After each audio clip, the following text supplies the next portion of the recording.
Okay, well, good morning, everybody. We're live here from Mackey Park in Tempe.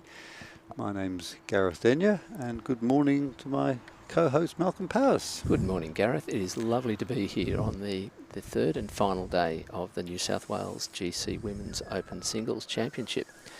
And the semi-finals are being played on the lawn in front of us. It's actually lawn 3.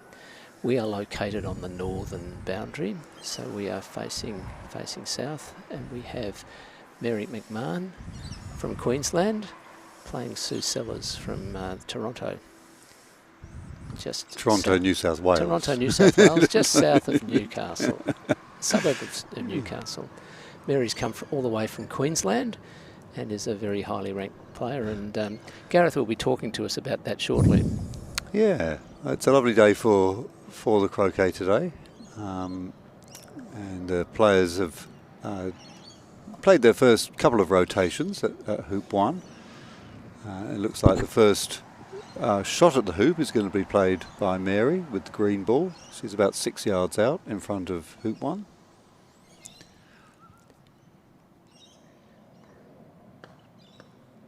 And just clatters into the uprights. The hoops are set on the championship setting, 3 11/16 minus, so that they are pretty tight. So Malcolm, that means that they can be 3 11/16, but they can't be any more than that. They can't be any more than that. They can be a little less than that, but the trick is to make sure that the balls actually go through. Yes, we did have some balls that got stuck in the hoops. And Mary, just in attempting to clear the white ball, has put the white ball against the leg of the hoop, which could have worked out much worse for her. But as it is, Sue will just tickle a couple of inches across. Under the watchful eye of Richard Hughes, yes, the referee. Richard, the referee for the semi-finals.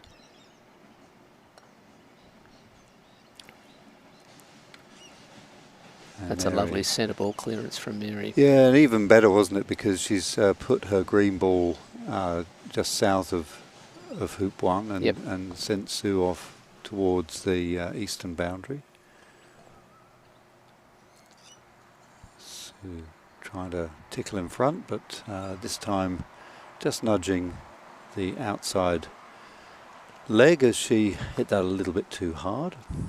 These lawns are very, very quick. I was speaking to Rob Elliott, who's been the key person responsible for the wonderful condition of these lawns. He was here at 6 o'clock this morning mowing, and he tells me that it's 11.5 seconds. You can explain what that means in terms of the speed of the lawn. Yes, it's funny. I mean, we were measuring it yesterday as the players were playing shots, because although traditionally the speed of the lawn is measured, well, just before I bore you with speeds of lawn, we'll just see whether Mary makes this hoop.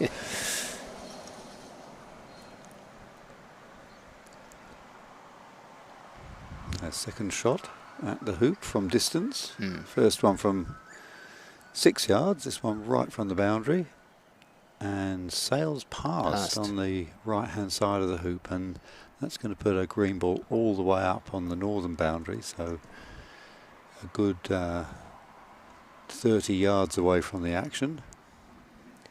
That makes a 2v1 situation for Sue, and it'd be interesting to see how she choreographs this, because it's always a really useful thing to know how to deal with that. And Mary's actually stuck a great blow there, because the one thing you want to happen when you've got that 2v1 situation is to get rid of one of the balls and keep yours around. Keep yours around and not make a space really for Sue to put her white, because so Mary dealt with that expertly. She did very well. And again, Sue tickles, and this time the tickling is worse, isn't it, Malcolm? Much worse. Because now, if Brown was to stay there, it would actually have not only a hoop shot, but a little bit of a nudge on the white would give it an advantage. And look, in-off. It looks like it could be an in-off from here. And what's really great about Mary's shot there is she's come all the way down from the northern boundary and placed her green in an aggressive position. Yes. And so that 2v1 situation. Now, why would Sue have presumably deliberately cleared her own ball that was so close to the hoop? Well, for the very reason you pointed out before, which we're known for our Dorothy Dixes, aren't we? Yeah. Amazing how Mary's turned this around from being. They can't quite get through the doors of that hoop, can they?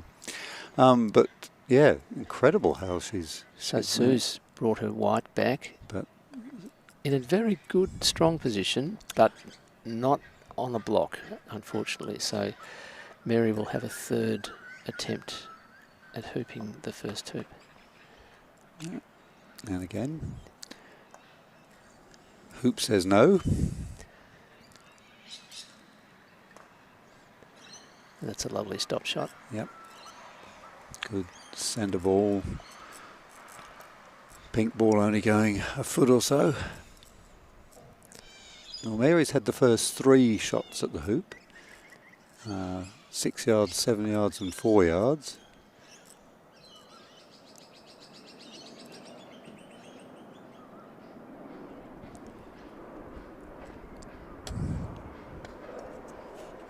And she's missed. So Mary's brown ends up on the eastern boundary. Sue has a shot, potentially, now with the white. But her pink is blocking that shot. Yeah, pink blocking. And would she attempt a jump, Gareth, or not? What do you think, and why? Well, it's difficult to tell from this camera angle how close she is to the pink, whether or not she could get the elevation. And opting instead to basically have 2 balls in front of the hoop. Yes. And green can only clear 1 unless she's put them close together.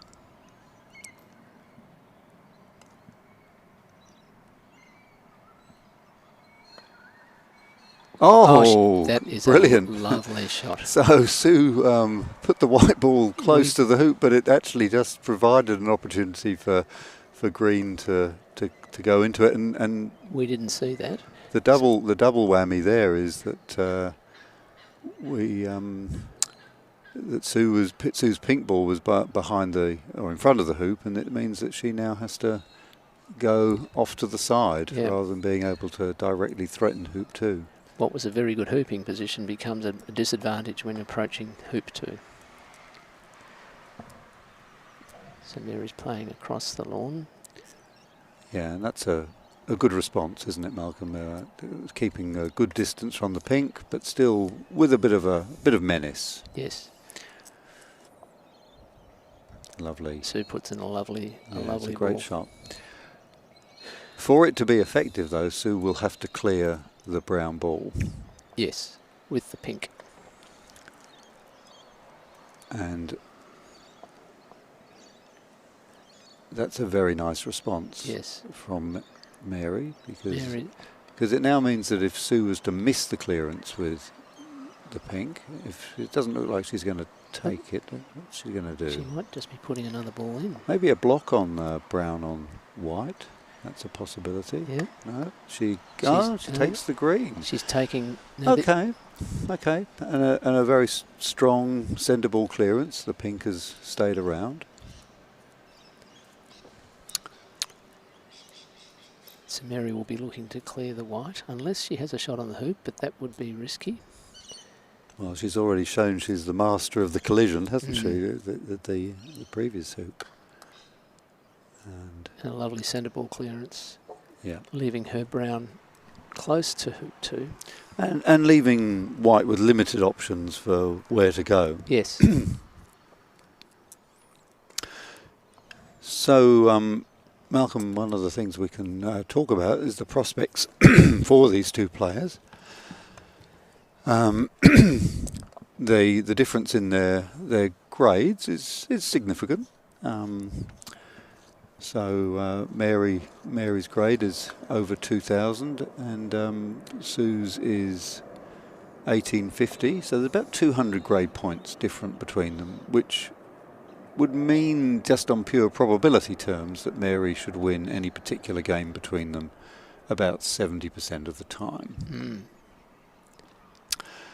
As we know, though, from some of the results in the block stage, those probabilities are only probabilities. Anyone can beat anyone else. I mean, if you're talking about D grades, which is the internationally recognised system. Handicap would be what club players would be more familiar with. So yes. what's that? What are the handicap difference here for the? Well, perhaps for the club members, the D grades and your index are very, very similar. Mm-hmm. That's helpful. So if you've got an index of 1800, your D grade is very likely to be around 1800 as well. So when we talk about these D grades, you can just look at your card and think what your index is. Okay. And yeah, there's a very, very good correlation between the two. So in terms of handicap, Mary's on she started this tournament on a 0. I'm not sure if she's triggered at all. Yeah, if you've got a D grade of 2000 or so, then you're looking at a handicap of 0 or -1. That's you're in that ballpark. Yep. And 1800, you're looking at 1 to 2. Yep. Nice clearance there again from Mary. So a couple of handicap difference points is probable, but you know how these things work. Yes. You can be at edges and just having ratcheted up or down. And, anyway, Mary with a chance for a second hoop.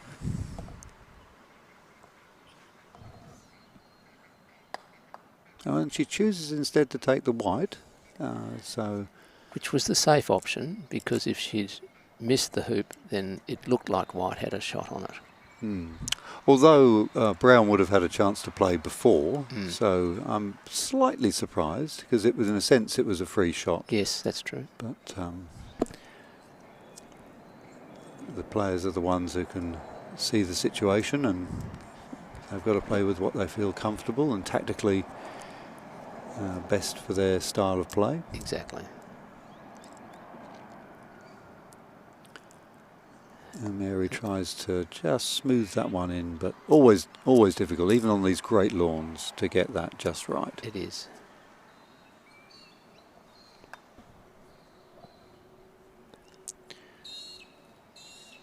Another runner for Sue, perhaps in half-minded to protect the pink, but I think we'll be seeing that pink attacked here. It's vulnerable. With a 4-yard clearance. Malcolm, are these games timed when we get to this stage? That's a very good question, Gareth. I'm glad you asked it.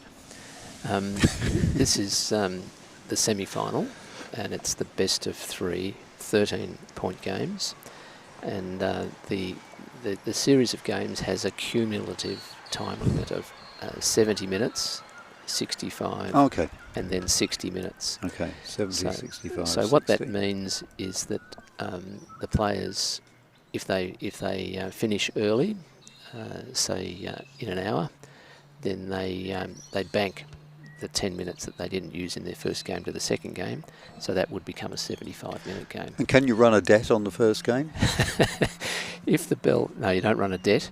So the first game will end after 70 minutes. It actually ends with 2 rotations. Oh well, yeah. Yeah. So it doesn't run the clock down for the second game. So they'll have at least 65 minutes for the second game. Right. So the 2 rotations that you get at the end of the first 70 minutes don't eat into your time for the rest. No. But also the first game will end as a timed game. Exactly. Yes. Yes. If they get to that stage. That's right. That's exactly right. And it will be a double banked. Both semi-finals will be on the same court. Mary's just about to shoot from the western dangerous boundary. looking pink.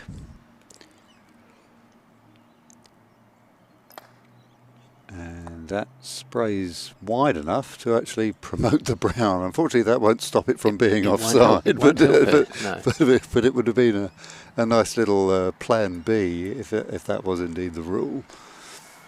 So Sue is she's not able attempting to go through. hoop 2, and has it in the jaws. In the jaws, but with white lurking there as well. Yeah. So the momentum on this hoop currently is with Sue, but that, as we see, can change very quickly. now there is a possibility, of course, with if Brown was to miss or just clip the white, that white could put the pink through. Yes. So that will be an interesting decision for Sue to make if that indeed happens.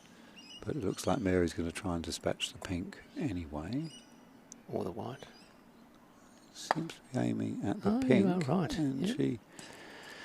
I'm sure she was aiming at the pink. Yes. I mean, if I'd done that, you wouldn't have known, would you? You could have said it was. Okay, Sue just electing to put a support ball in behind to mitigate against the possibility that Mary does actually extract the pink. It's going to be difficult for her because there's a good inch between the wire and the pink. Yep. And she's hit the hoop. It's a pretty accurate shot. Very accurate, and of course, if the pink had anything showing through the hoop, it would have been dispatched. Yeah. So 1-1. So 1-1. Thank you. Updating the scoreboard, Gareth.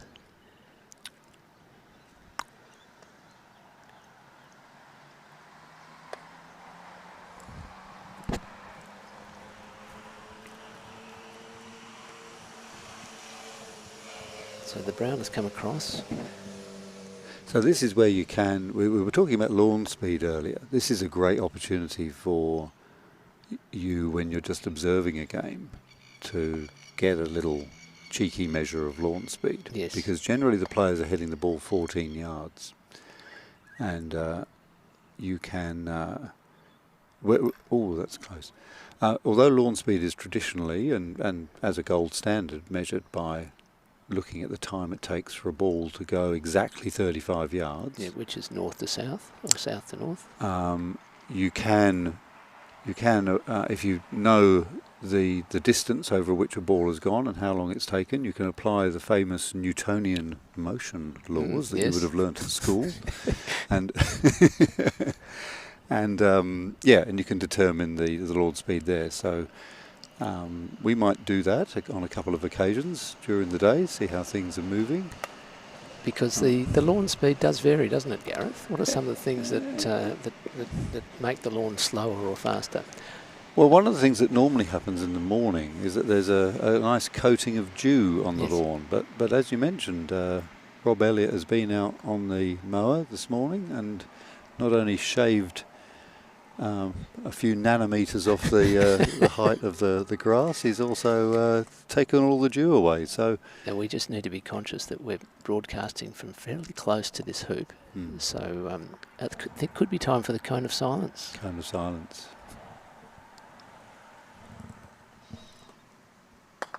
We never got that show in the UK. So Get Smart. Oh. No, but I gather the joke was that you could still hear everything from the cone of silence. Is that correct? It's a long time ago.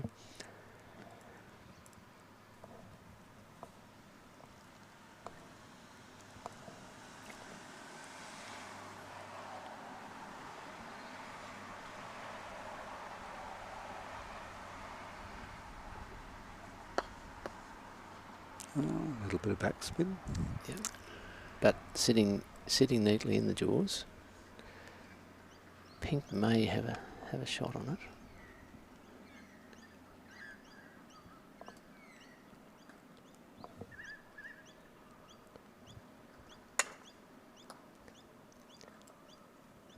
Sue shapes to clear green and does so successfully. But the white has sort of sprayed around a little bit there, hasn't it? So we're now into a 2v1 situation on the... It has sprayed around, but that may have been deliberate because if she's unsuccessful in getting the brown out and brown hoops, white is now over halfway and onside to the next hoop. Certainly that is true.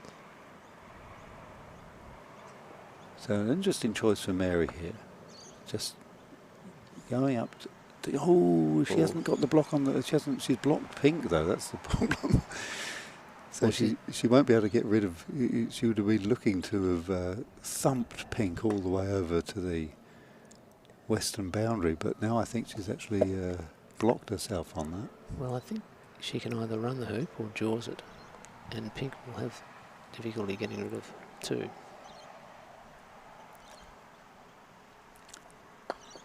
And that's a lovely smooth hoop. So green scores hoop 3, getting the score 2-1.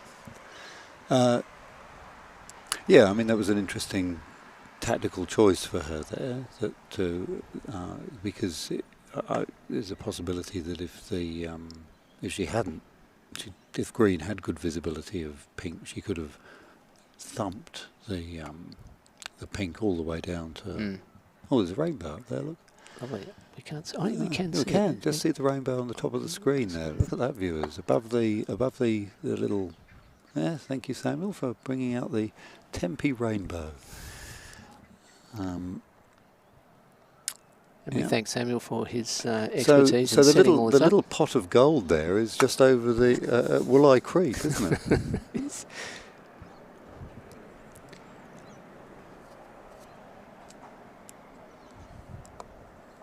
Okay, so Sue with 2 excellent balls down at hoop 4. Yep. Both of them threatening. And this is a sort of situation sometimes people just go for the hoop, don't they? They sort of... There's nothing to lose. So Mary might... Because you might even... Or go for sort of clearing the pink and the edge of the hoop. And, yes. Yeah, she's gone for it. And she certainly went for it. Yeah, just to the right of the hoop. Yeah, so when an opponent has 2 balls in very, very strong position, but there's a little gateway between them with the golden arches or the silver arches behind them, it's often an option, isn't it? It's a very good option. And that's we go a very to neat, 2-all. very neat hoop. Yep, nice scoreboard ticking along nicely now. We've been about 20 minutes into the game. We had a bit of a tussle at hoop 1, but it took about 10 minutes to get through hoop 1, but since then we've been about 2 to 3 minutes per hoop. So Mary's played a nice approach to hoop 5.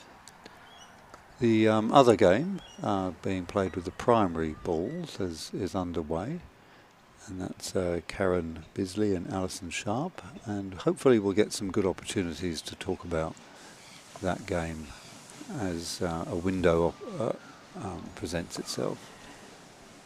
But we really need to focus on one game at a time, don't we?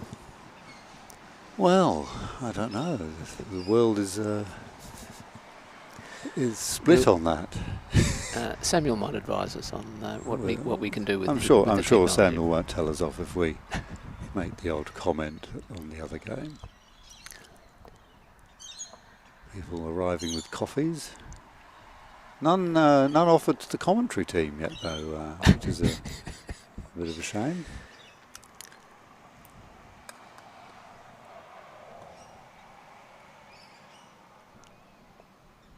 So Sue plays in nicely with the pink, with brown to follow. Brown to follow, and if brown can get rid of the white, then there are some good opportunities for a green hoop here. And it's a lovely centre ball clearance. It's a nice centre ball clearance, but it hasn't actually taken it all that far. It's by the offside marker. Yep. On the southern boundary. Sue electing to just smooth the ball back in towards hoop 5. Now we can't quite tell from this camera angle, but there is a shot of green on the hoop here. Green can, I think, see the hoop, but you're a brave man to predict that from here. Yeah, but I think Mary's going to take that camera angle does show it, doesn't it? Yeah, I think Mary's going to take the pink instead, and does, and yes, and probably won't be too pleased with the way that the green has squirmed to the non-playing side. And I suspect she may have been attempting a bombard there to hit the pink hard onto the white. Oh, okay, yeah, that would be nice. I mean, she did keep the green close to the hoop, but on the non-playing side.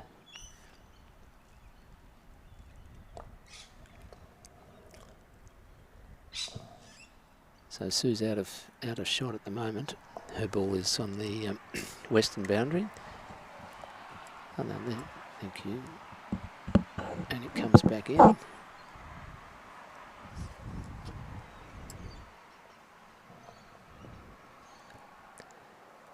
Mary's now electing to, would appear to clear the pink and try to keep her brown close.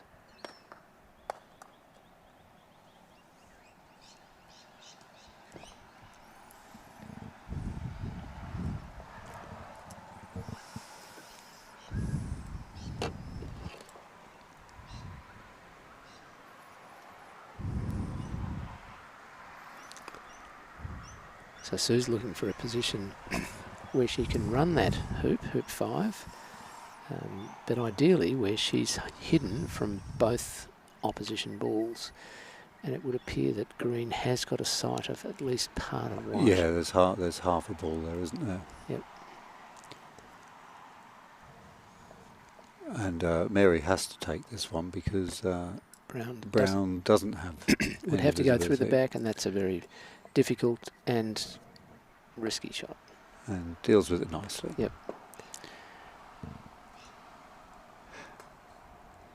Actually, you know what, Malcolm? It would be really interesting with that shot to have played that very softly.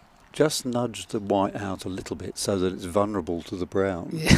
And that would have left the green there. Yeah, in a closer interesting position. little manoeuvre. I wouldn't have thought about that myself. But just but you have. Well, no, well, only because of the way the camera angle has sort of made me think about it. That if all you'd done there is just little chip the white out so that it's the brown can pick it off. Mm. Yeah. Then the green wouldn't have gone all the way down to the south boundary. No. So Mary's looks like she's shaping to clear the white. Yeah. Oh, and just missed it to the left. It to the left, yeah.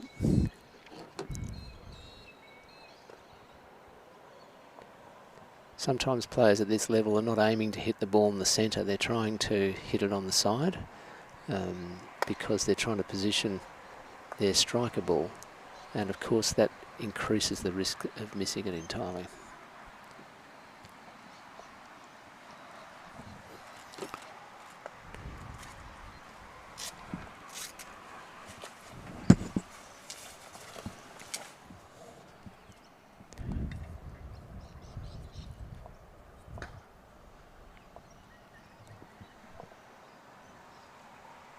So Mary's gone past again. Yep, and that ending up on the northern boundary. So Sue will look to protect the white ball from the threat of the brown, whilst maybe not. Let's see what she does. Yeah, she did try and do that, but she's actually classic situation again, Malcolm. Mary was probably opponent with 2 balls in front. Yep. And a gateway between them to the hoop. Probably a 13 to 14 yard hooping shot, but nothing much to lose. Ooh. And she nearly got it. Gosh, that was close. Gosh, just rattled in the jaws, didn't it? Yeah, and knocked the white slightly, but not out of hooping position, it would appear.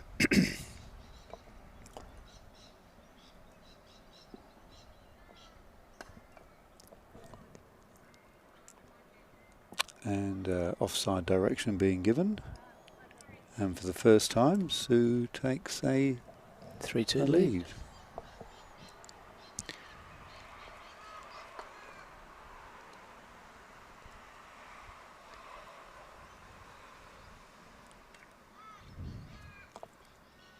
And sort of having to walk around the entire court by the looks of things to get there. We can see Karen and Alison playing with the primary balls. Mm-hmm. They're contesting hoop 3.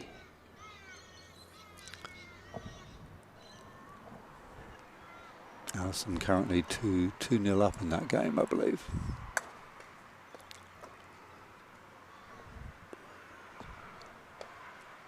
All right, well, Sue has played a strong pink.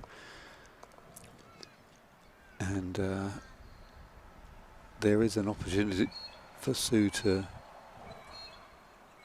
clear the green ball, which would give pink a shot at the hoop. I wonder if Sue will take that. Sue's style is one of precision, very precise, and not a sort of swashbuckling, big power clearance game. So she was obviously concerned about the brown. yeah, she takes that's an interesting decision to clear that, because it won't stop the green from clearing the pink. But the advantage of clearing the ball that's not next to play is that it doesn't immediately come back. Sure. So But in this case, the hoop is completely open. The green has some protecting role there. Yep. And Sue does the sensible thing of Going to playing the out other to the other side. side of it. But probably not far enough away to stop Mary from having designs on clearing the pink should the brown be a good runner. Mary does have quite a powerful game. Yes. So the difference in styles between these two players hasn't yet fully emerged, but I expect to see it do so as we go along.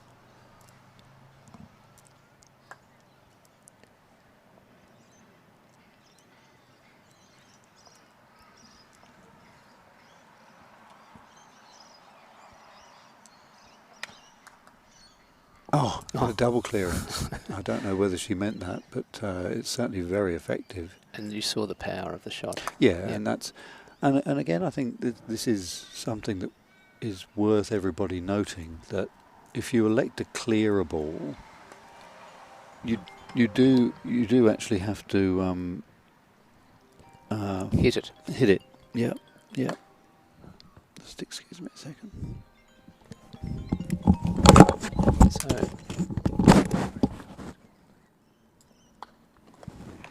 and Mary runs that hoop beautifully. So the score now is 3-3 each. And Sue plays first ball across to hoop 7 into a good running position.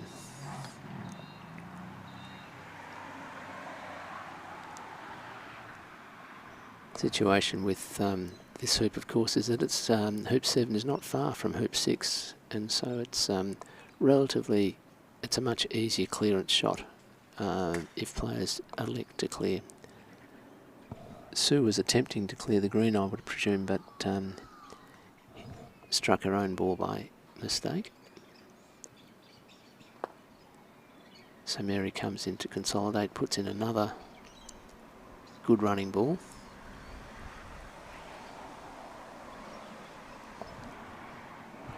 And so assumes ascendancy at hoop 7. Just an update from the other game on the court. Sue went for that clearance and missed. So Mary now plays green. If she has a shot at the hoop, which it appears she does,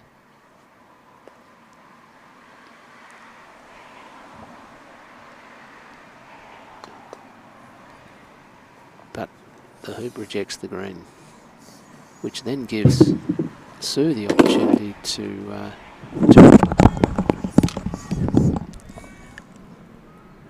Hello again, Malcolm. Sorry I had to disappear then. disappear briefly. Well, we got word that there was no streaming happening, that people couldn't see the stream. Oh, okay. But in fact, it turned out to be a false alarm. False alarm. And on the one hand, of course, it would have been a tragedy that people wouldn't have been listening to us for the last 25 minutes. But on the other hand, we could say all the great insights that we already had. We could say them again.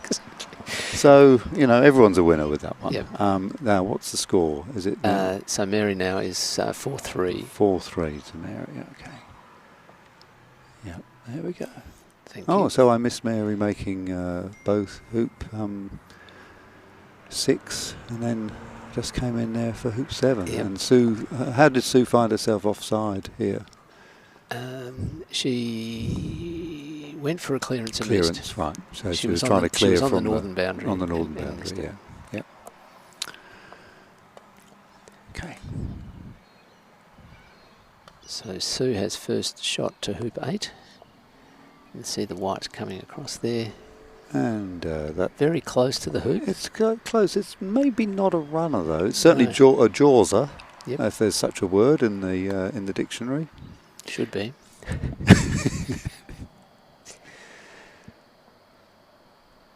And yeah, an interesting one by Mary. She might have been going for a sort of trying to put us. She wouldn't have wanted to put herself as a target in front of the hoop, No, it's very close.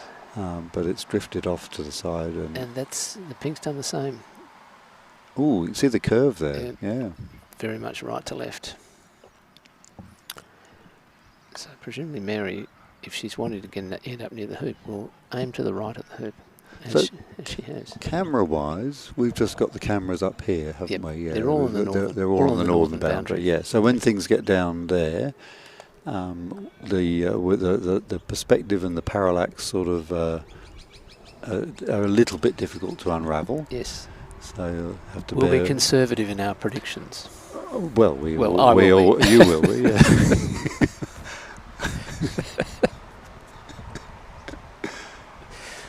That's a lovely stop shot. Yeah. And yeah, and even though the white hasn't ended up with a hoop running shot, it's just emphasising the territorial dominance that the strawberries and cream have over the pistachios at the moment. Yes.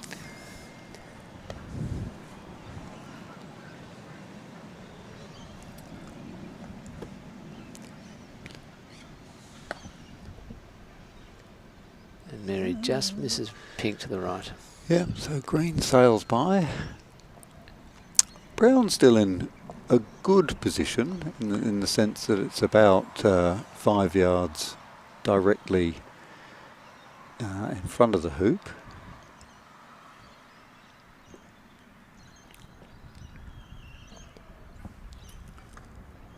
And a little bit of a hold up while Alison and Karen play hoop 5.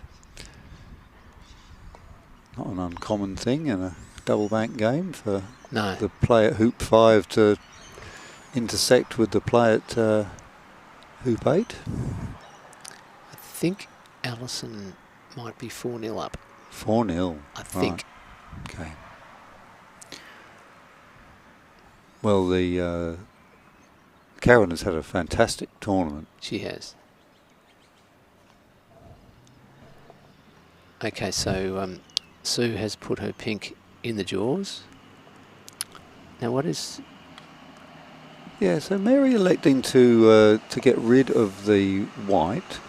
She was obviously a bit worried that white would promote the pink through the hoop before she had a chance to attack it with the green, but that green is a yeah. Sorry, Malcolm. I have a different view. I think she was trying to deflect off the white, to putting her brown on side for the next hoop. Oh, okay. That's what I think. Right, you think, and she just got the deflection right the other way around. On the wrong side. Yeah, I okay. think. Yeah, no, that would make sense. Yeah, and so she's green comes in. Yeah. Oh, so you know what it is? I think it's that pink is actually not a runner here. I think that's the thing, is that pink isn't actually. She's signalling there, and in fact, Richard Hughes coming on now to judge it. I'm going to break my rule here and predict that it is a runner. Yeah, I mean, it clearly is something that can be run because. So why is the referee watching it so closely? Okay, this is going to be interesting. Yeah. So it was pretty standard, wasn't it? It's pretty standard, and I mean the what's the potential fault there when you've got a ball, you know, very much nestling in the jaws? What can go wrong for the player? You mean which of the 11 faults? Because I mean, because they could do any of the 11 faults. They could. I guess the common one perhaps would be a double tap. They could do a crush. And because of the proximity of the green ball, there was a danger of a fault in having contact with that as well. Lawn damage, lots of Lawn possibilities. damage, having a hand on the head of the mallet as you Yes. get down low to play a shot like that. Yeah. In fact, perhaps our viewers could imagine a scenario when each of the 11 faults listed under, is it section 11 for faults, I believe? I think you might be right. Yeah. I think there are 11 Yep. faults in section. Part 3, irregularities, Yeah. faults. Yeah. Malcolm Well, does there's a challenge. Malcolm does have his rule book. Always. Yes, I studiously revised all 11.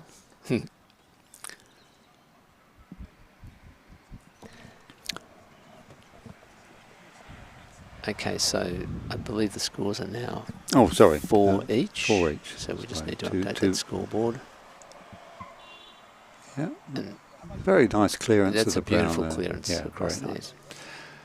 Yes, Malcolm does have his very well used rule book. It's dog-eared. It's obviously had a bit of water damage,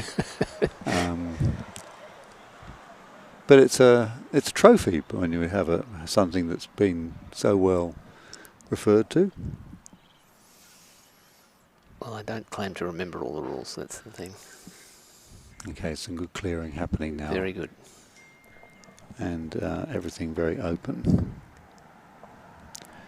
So Lance has just asked me if we're using the chat today. I noticed, yes, there we go. We do have the chat open. Please do contribute. I can see that and relate that to Malcolm. So we're happy to respond to questions or comments. Mary's just missed that to the left.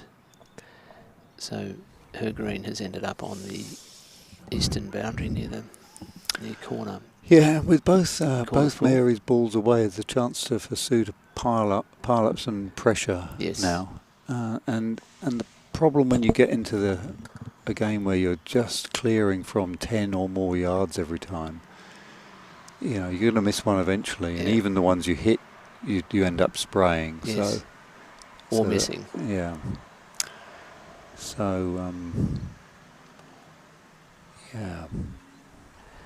So Sue's having a good look at the line that green will play. And she obviously fancies pink either as a runner or as a very good jawser, and really just piling it on.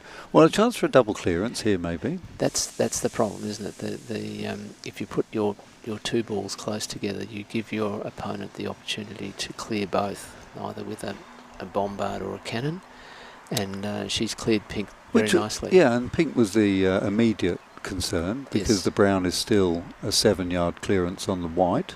So, That's a good response. Good response. And but as you say, you don't win a game by clearing. You've got to score hoops. Yeah, that's right.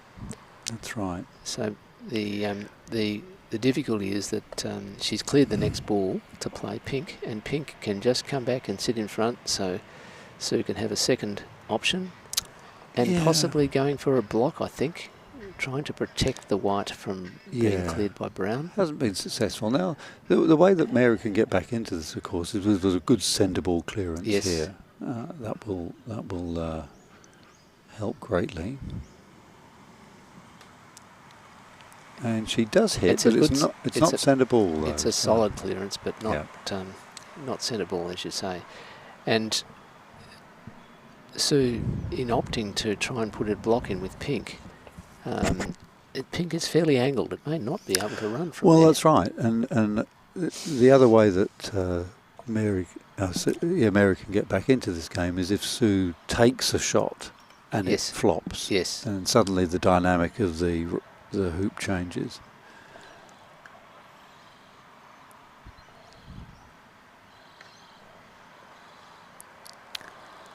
Well, Mary it's clipped the white. Clipped the white, which we don't know whether she was aiming for the white or the pink there, but it has now given Sue an opportunity to either make or jaws this hoop. And she takes the opportunity. Looks against the wire to me, Malcolm. I don't know what you think about that one. It doesn't look like there's air between the ball and the left-hand leg. It's not right in the jaws, so that means that, and Mary's having a good look at it now. Yeah, I think Mary will have assessed that that pink ball is not going through on the next shot. We shall see. Yeah, we will. I mean, we're a good 30 yards away from that. Okay, she's shaping for a big shot. Look.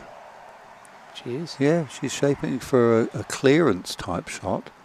And if it is sitting up either on the upright or very close to it, it is possible just to hit the hoop, and that can bounce the ball out.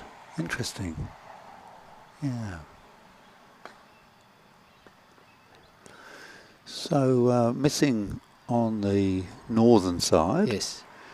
Yeah. I really look. I mean, just for this camera angle, I'd just say that pink ball was against the leg of the hoop. Well, I've got a. You've got a better view than me. I've got a direct line from where I'm sitting, and you think it's okay? I think it certainly is runnable, but it would be you'd need to take care to avoid one of those faults that we. One of the many faults.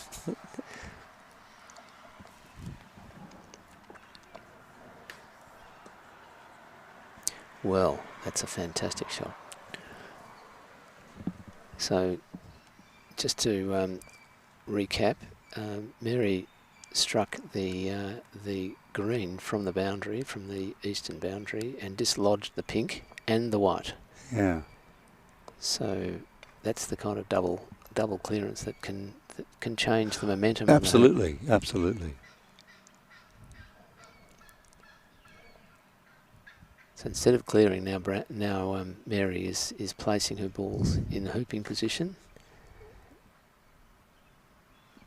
Yeah, you're right, Malcolm. The dynamic sort of just switches over, doesn't it? Yes. It only takes that one shot, and which in this case was the double clearance. A fantastic, well, to clear the pink from where it was, and then also to dislodge the white was an excellent shot.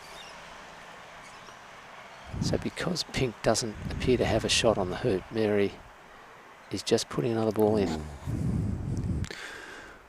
Yeah, well, the best pink can do now is to just remove the thread of brown. Yes, and stay, or put the ball in a hoop running position. Staying doesn't do a tremendous amount, though, given the position of the green. No. But, yeah, so she's really having to think about this one. She knows that priority A is to stop Brown from having a shot with. Now this could be interesting because Mary likes to do a big hit. Yep. And she might choose to hit that white ball. Yep. Although it'll just come back in, won't it? So, yes, I think she's going to. She's going to go for if she can clear and hold position with the brown. In other words, hit it fairly close to the centre. Danger is to spray. Yep. She gets, as Malcolm says, if she gets the centre ball here, everything's good. But if she sprays it, and she does spray it. She has. So she's cleared the white, but the white will be the first to come back. Yeah, she'll be a bit disappointed with that because a centre ball clearance there, leaving her brown ball around, would have really swung the momentum fully in her favour. But so Sue's contemplating her options now. Just putting it in front of the hoop is not going to be necessarily very helpful with green there. She's gone the other side and I think was probably trying to hide from green. And ended up in that rather nasty position where it's easy to get a wire. Yep. So there's a position for green here which hides from the white and blocks the pink. Exactly.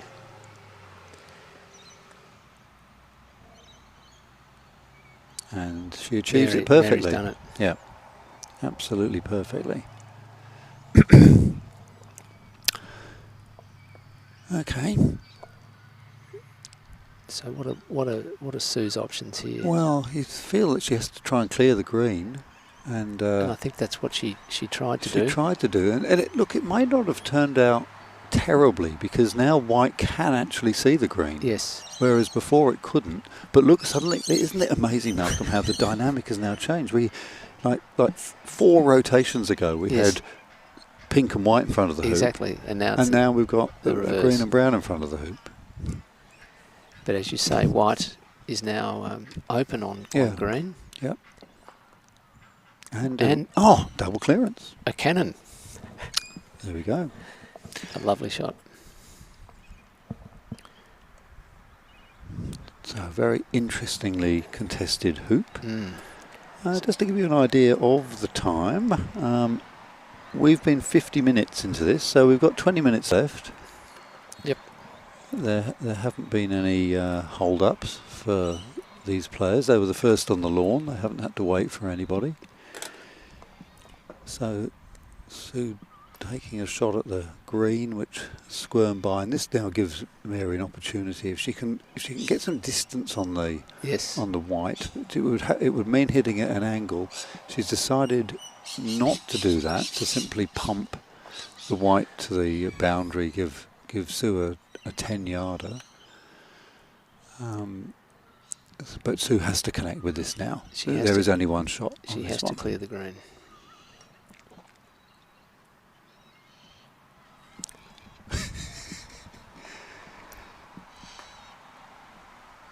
And lovely centre ball. Yeah, what a great shot. And deflected slightly. Look at where the white has ended up. Yeah. You know, I mean, that is Sue's strength in an absolute. That summarises what she's good at. Yep. Centre ball, mid-pace clearance. It's absolutely devastating to play against.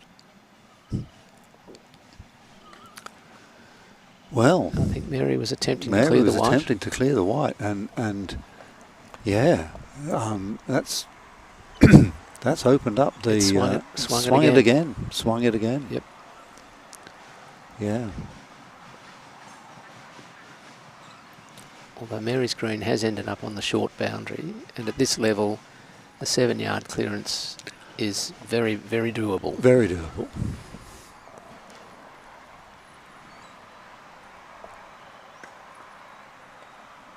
Okay.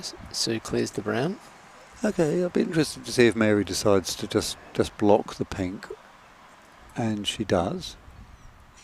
And I think if she hasn't quite, but it's enough to I mean, Sue won't take the hoop on. She'll just do one of her great centre ball clearances. Oh, not quite enough. Her hand gesture suggested that she was trying to put that pink in front of the hoop, having cleared the brown. The momentum has swung back into Sue's favour, though. She's the one with the territory now, I think. I don't think that pink can run from where it is. It can't run, no. It can certainly get in front. Richard hovering as the referee. But so Mary's brown ball was very clever because it stopped Sue from turning around and clearing it. Yep, she has no backswing. No. It would appear to be able to clear the brown, and so she's put the ball in front of the hoop. But the problem for brown now is that clearing the pink would allow white an entry. So the safer thing to do is a nice little stop shot there. Now this is where having a power shot would be very handy. Yes. Because if you can clear the green all the way to corner 1, you know, you've pretty much won this hoop. Without disturbing the pink. Without disturbing the pink. Yes. So Sue's shaping. Yeah, she doesn't have that power shot, and there, you know, we see her coming in with a ball which doesn't really do very much, because after Mary has cleared the pink, well, It's I think that's a more difficult shot than you think. It looks close, but it's very easy to bang off the hoop. No, she's done it very nicely. yeah. Yeah, I agree with you. I think if Sue had been confident about doing a strong clearance, then on the green with white, that might have avoided the situation where she's now having to do a long clearance on brown. yeah, 14 yards. Very capable of making it, of course. Yes, but not this time. And not on this occasion. So really, that was a really interesting little passage of play there. Yes. Where the styles of the two players were quite easy to see. But that's a bad position for Mary to end up in with her brown ball sort of just outside the leg of the hoop, and really not very effective in that position. So Sue's trying to place the white so that presumably brown can't clear it. I think brown has a swing at the white. I'm not sure. I think you might be right. Although, do you think there's an opportunity for green to nudge the brown? Possibly. It nudged the brown via white. And white's ended up in the jaws. Which is not what Mary wanted. Gosh, white's ended up in the jaws after all of that. Okay. Now, again, if Sue is able to make very strong contact with the brown, she's won the hoop. Yes. So another situation where being able to dial up some power, but a good centre ball clearance, no, not. So just putting in another ball. Putting in another ball. So Mary's shaping to clear the white. And beautiful shot. What a great shot to end up in the jaws, and white is stunning. Over near hoop 8. So it's a long return shot. And not very much of the brown to see either. She'll probably just lag this up and rely on her pink. She might even go halfway. Okay. Or try and block brown's green on pink. So yeah, green to try and take the pink out. So a good shot from Sue, because it's sort of saying, well, yes, if you do hit, well, I've already gone halfway. So yep.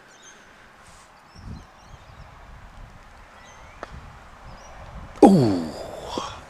Right. So now we get to find out whether or not white can extract the brown. Yep. Sorry, pink can extract the brown. And they look quite similar on the screen. Mary's indicating where it should go. Yeah. This is the striker has the right to determine where the ball has actually gone out. But the argument there is that they have a better line on it. Now, we can't see from the camera perspective just what a sort of jump shot attempt this is likely to be. It's certainly very angled. Yes. It's certainly a couple of yards back. Oh no. So having removed the clips, so there won't be a jump shot attempt. So it will be 5-4.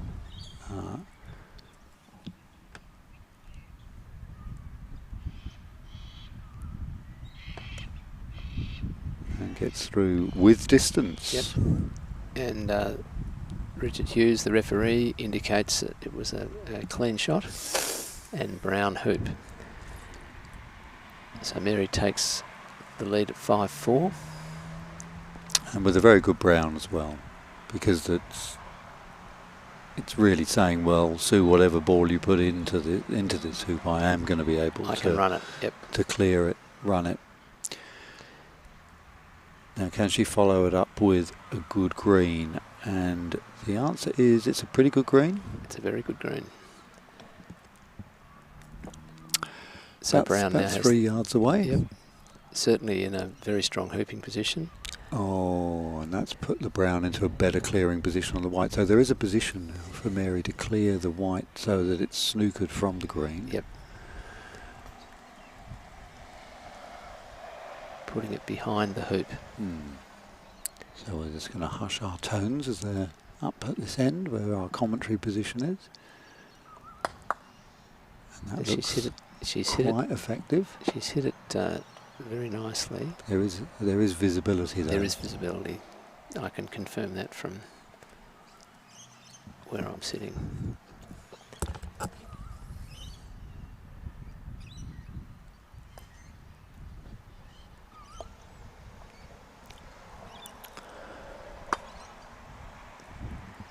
So Sue elects just to come in and snuggle up. Very effectively. Look at that. Now, are those balls touching? Referee to come out.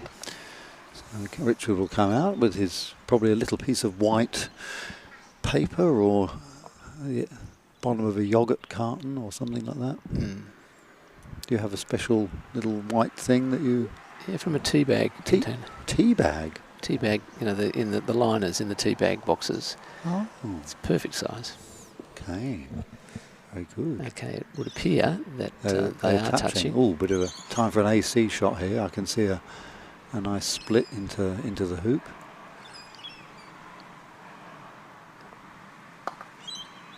And instead, it's a nice double clearance. Yep.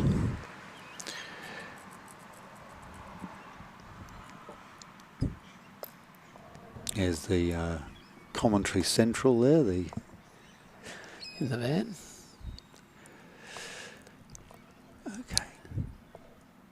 So Mary is shaping to clear the white, I would imagine. Yeah. White being next to play, and if she can hit it in the centre and slightly to the right of centre. Yeah, it's squirmed out a bit, hasn't it?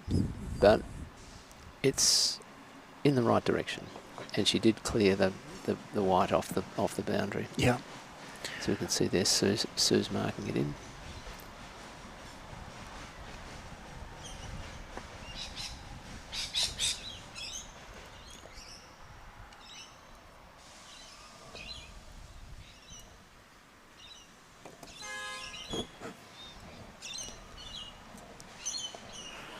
So Mary looking at this closely. Yeah, this should be a regulation stop shot for her. Yes.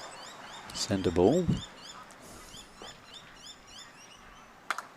Yeah, lovely. Even better. Even better. Bombarding the white into the pink. Really great. And look at where the green has ended up. Just a magnificent shot. That's if she ends up winning this hoop, that's the key moment. Oh. Yep, I think what we had is a wrong ball play. Yeah. Green played. So yeah. So Sue picks up the ball. Mary had the option of either doing a ball swap or replace and replay, and she opted to replace and replay the ball. Yeah, both Malcolm and I have been refereeing in this tournament, and on the wrong balls, Malcolm, would you say that it's very, very common for people just to choose replace and replay rather than the ball swap? It is. Yeah, yes. I've just noticed that no one chose ball swap, and I had about, in the 2 days I was refereeing, I probably had about 10 wrong balls to judge, and I just noticed that nobody did. It's almost as if it's too complicated for people to process. I mean, because it is, in a sense. It is complicated. It's hard to sort of, it isn't just a question of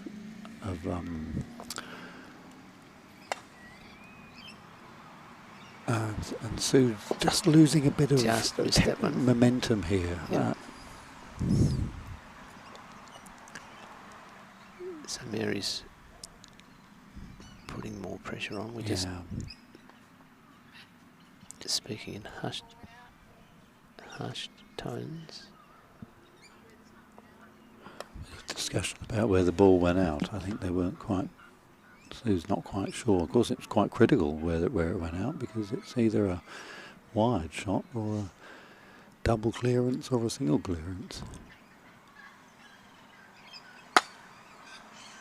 That's a lovely shot. Oh, it's a double clearance. Yeah. Wow. Great shot. However, it would Great appear shot. that Brown still has a shot on the hoop. We can see that very clearly from this camera angle. Yeah. Yeah.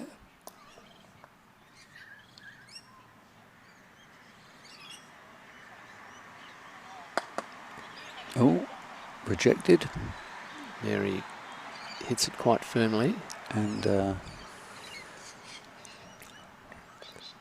quite surprised that it didn't go through. She did hit it very firmly though, didn't she? Should that make it easier or harder to go through, Gary? Well, I don't know. I mean, it's a good question.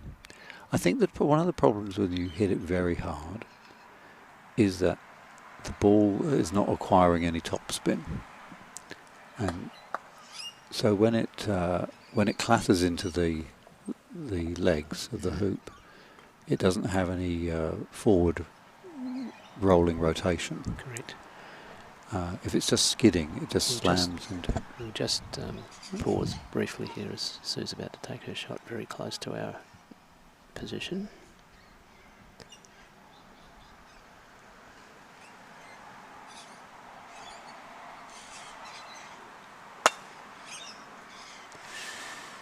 Misses just to the right. Yeah, and you know, it was an interesting choice of target as well.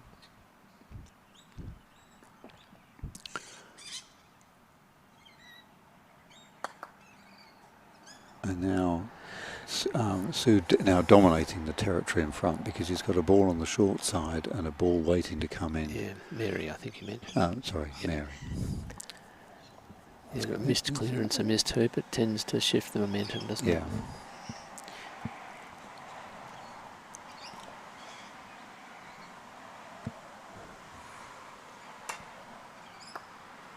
Yeah. Very steady Very clearance. steady and great. Look at the white stays around. Yes. Beautifully. Really good clearance.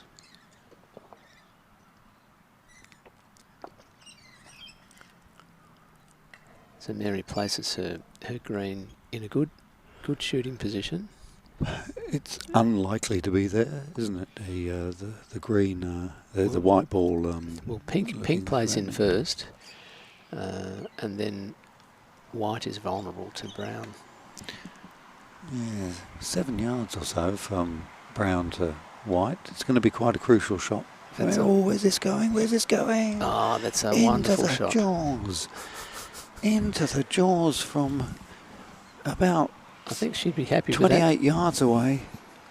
And now it's vital that the brown dispatches the white. Which it's hit the white. It's hit the white, but it's left now. Okay. White has a slightly longer clearance on the green, but that's... Two things here. First of all, green is in, I think, Mary's jumping distance. Yes. But I don't think much of a nudge on it would take it out of that jumping distance. So what I'm saying is if Sue was to get any sort of contact on the green, I think it would make the jump exponentially more difficult. I agree. If she doesn't hit the green, I think that is a very jumpable shot for Mary. But She hits it, and now it is not. It's not a jumpable shot now. It's a very, very long jump that I doubt Mary would even attempt. No, that's. But she's shaping to hit the white. Now, why would that be? Well, the white is on side at the moment. Oh, time. We've got time. Oh, right. Okay, so time has been called. So now we have two rotations. Yeah, this is the first shot of the rotation. Is it the first shot? Yeah, it is. Because she's missed it. Yeah, I think I'm pretty sure that was the first one. We could ask Richard if I can attract his attention.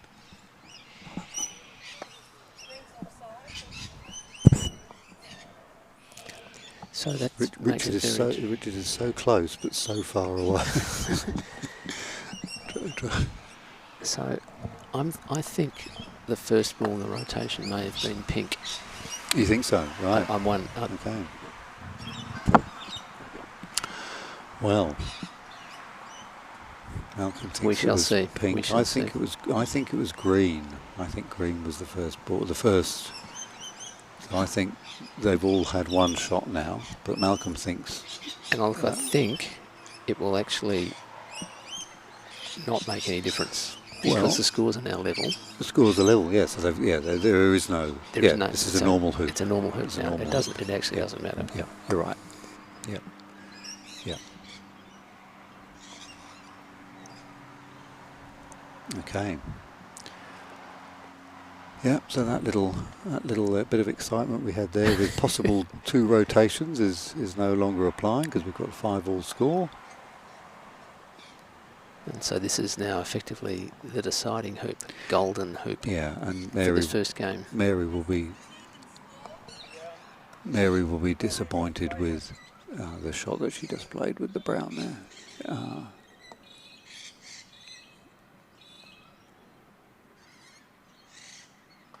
Sue edging closer to the hoop and not visible to brown or green by the looks of things. And oh, that's a clever shot. Going there means she's there ready to clear white if it jawses. Yeah. And Sue's not happy with that shot. Well, maybe she is. I don't know. Her gesture suggests that she wanted it to go further.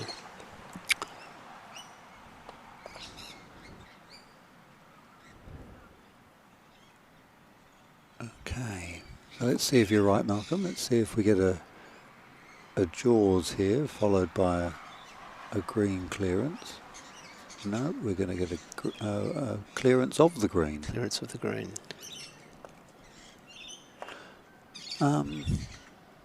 Ooh, And the ball, now ball went the wrong way. Yeah, because now there's a spot that green can come where white can't see it. Yes.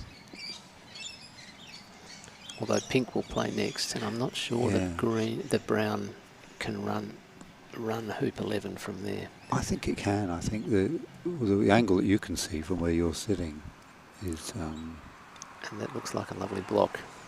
possible. Certainly, Yeah, the camera angle confirms Bombard. A, that it's a lovely block, and B, another that bombard. Sue did a great bombard on the previous hoop, didn't she? And she's left the brown open. This could be. She has. This could be it. Oh, I know. Mary's going to go for a clearance instead. I'm very surprised. Oh, it's expert, isn't it? Yeah. But pink can still get rid of the brown. And so can white. I'm actually really surprised. Mary's such a good hooper. It was only a 2-yard hoop. However, she has missed a number of hoops in this game. It's true. That she normally would have expected to make. It's true. And it buys her some time as well, with her green ball all the way over in corner 2. But Sue plays a beautiful shot. Absolutely fantastic. Getting rid of the danger and keeping her white ball in the action.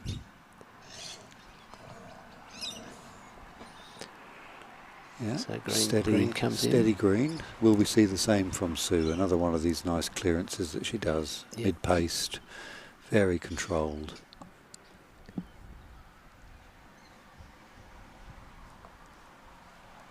No, she tickles in. Yeah, threatens, blocks. Yep. Almost saying, look, I'm gonna run this if you don't. Yeah. Another one comes in. And that's a lovely shot. They're all getting closer and closer and closer now. Wow. So green has to be the target here for Sue. because otherwise green will just dispatch the pink all the way to corner 1. So green has to go. It sort of does, but this is this is now a 5-yard shot to win the match. Yep. Or the game. The game. So Mary connects lustily with this pink ball. Then, Sue will have a 14-yarder, which is probably about bit under 50% likely to make, but let's not get too ahead of ourselves. Oh, no, it's a didn't send a bullet, disaster. so Yep, a disaster. made contact, but left the pink there and this, well within this range. plays into Sue's absolute area of expertise. This 3-yard mid-pace clearance is what Sue does so well.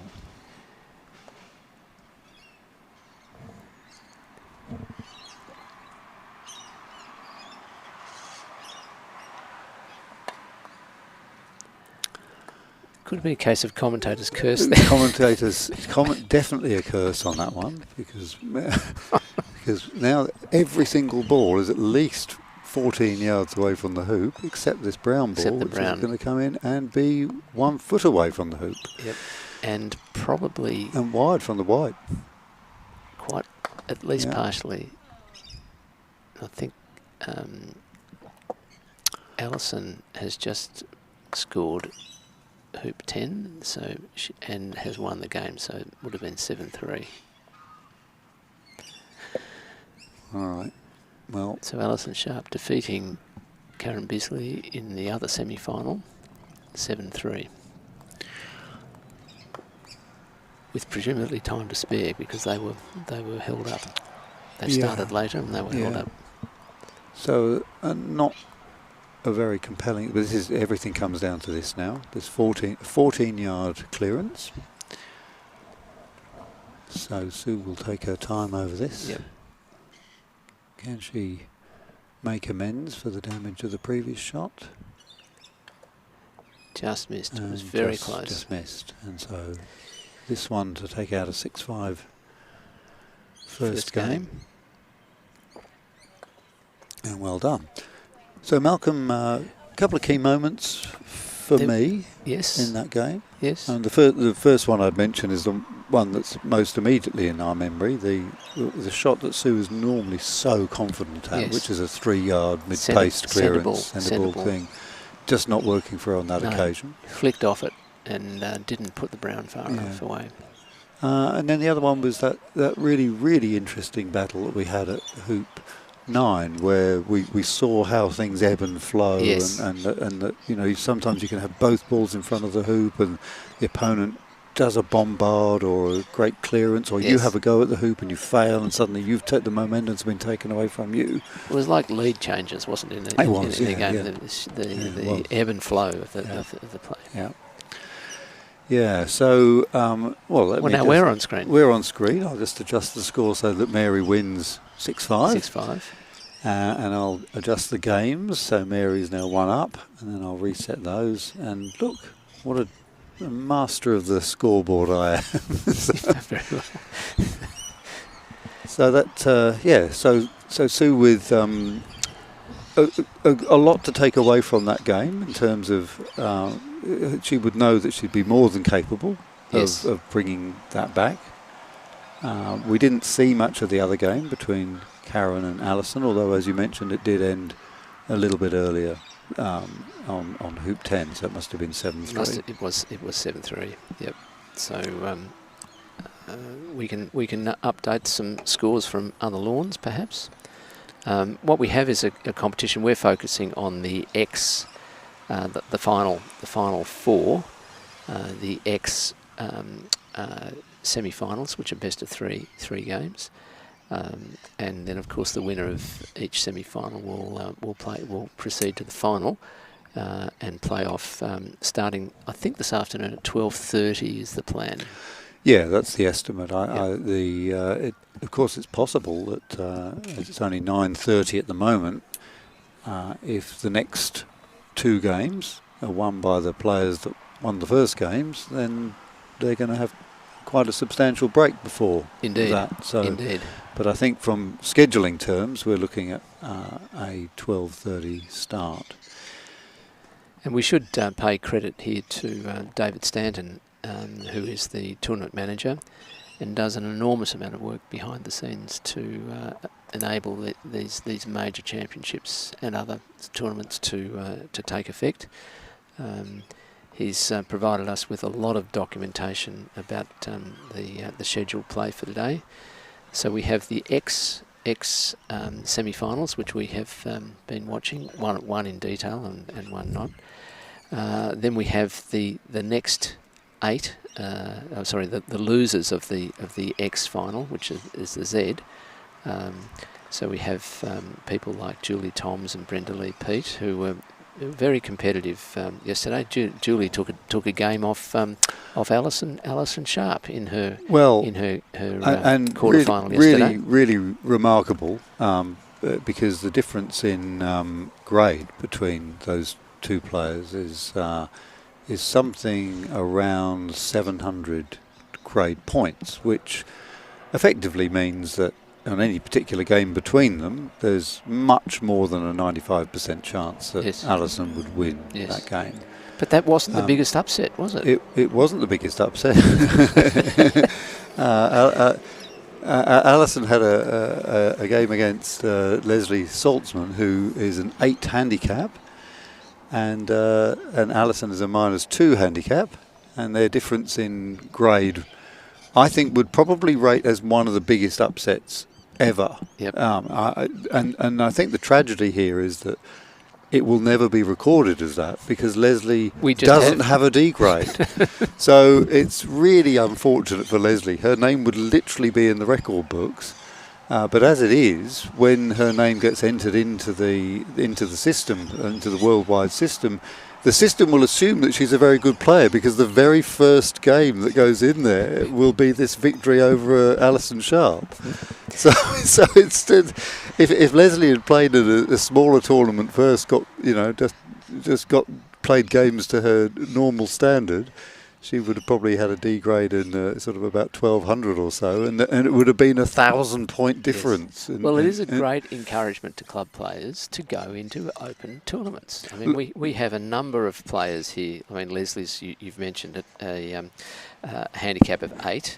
Yep. We have other players, another player on a handicap of 8. We've got people on 6 and 7 and 5. So you don't need to be at the top. You're coming along to an open tournament is an opportunity to shine, and all the pressure is on the low handicap players. Isn't it just?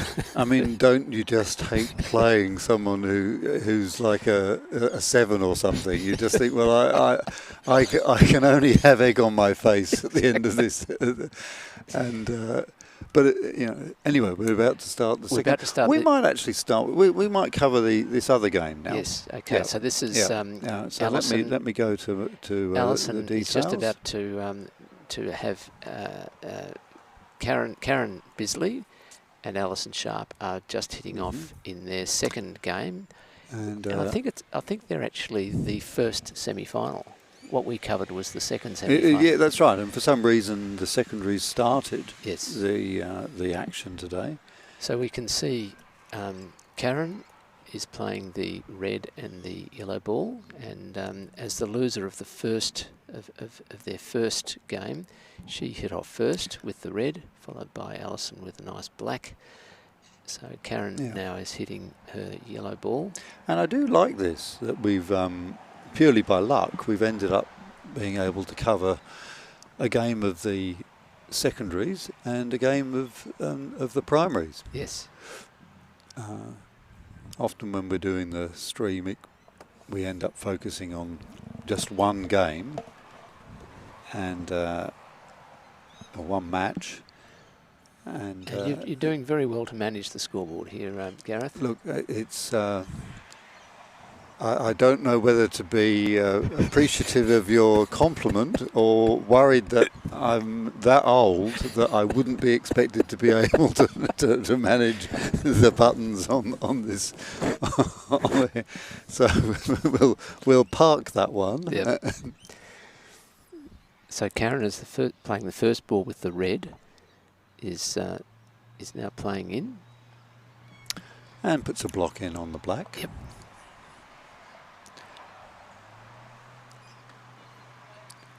So Alison, with her lovely fluid style. Yeah, it's great, isn't it? Hits that centre ball, keeping her black close to the hoop and the yellow on the western boundary.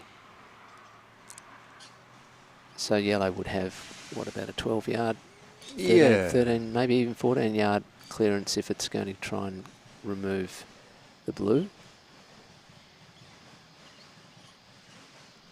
Oh, I think she was going for the stymie. Yeah, well, it's a very ambitious stymie from 12 yards. Yeah. I can't even get them from 12 inches. So, oh, and an uncharacteristic miss there from Alison. Oh my word! 2 yards away from the red ball, and squirting it wide. That's a big miss, and that gives Karen an opportunity to make hoop 1. So she's a couple of feet out, and she would not have been expecting to be taking this shot from here at this stage. No. And she runs the hoop. She runs it nicely. and she chooses to run it conservatively. She wasn't trying to slam it up to the next hoop. So that takes Karen in the lead in this game, 1-0. 1-0. Alison lags her black to probably 2 to 3 yards in front. Very strong shot.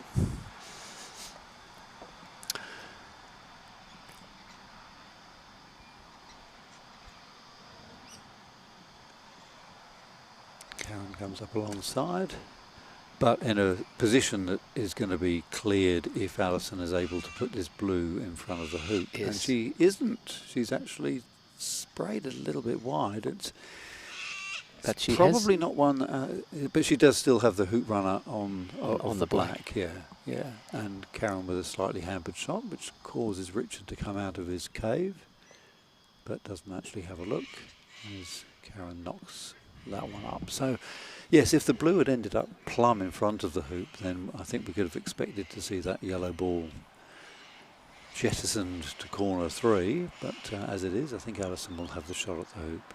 And I note that Alison had a good look at the position of the other balls before she decided what she would do. Through she and goes. That's a lovely smooth hoop. Yeah. So scores are level at 1 each. Alison with her clips perfectly set on her jersey.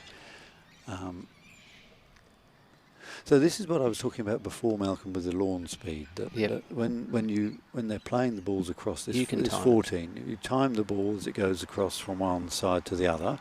Yep. And then multiply that by 1.6, and that'll give you your lawn speed. Is that right? That's right. So which particular law of Newton are you using there? V equals U plus half AT squared. Half AT, well, half AT is. Yeah. Takes me back to year 12 physics. It does. Let's see if I can. So we've got Karen now playing her red across, her second ball over. It's a bit hard to. That's she's taken a little bit past the hoop, so none of the balls appear to be in a strong hoop running position at this stage. Although the black has decided to go deep, which makes sense. Karen now to play the yellow.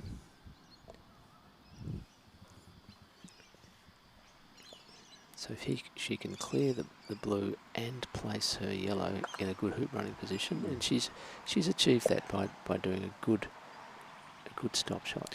And again, we just need to keep our volume down because we're broadcasting, doing this live stream close to the players, and we do not want to disturb them.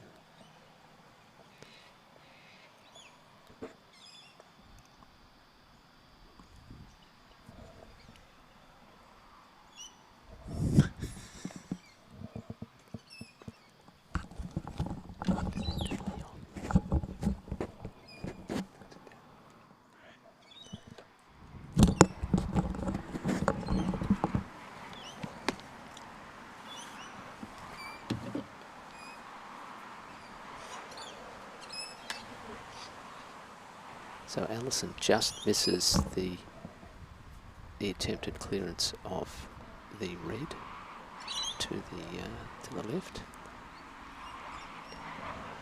So that leaves Karen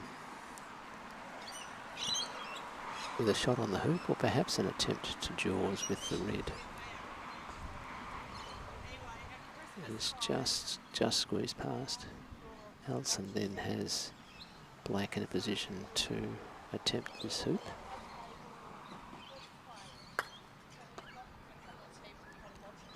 Just hit the left leg.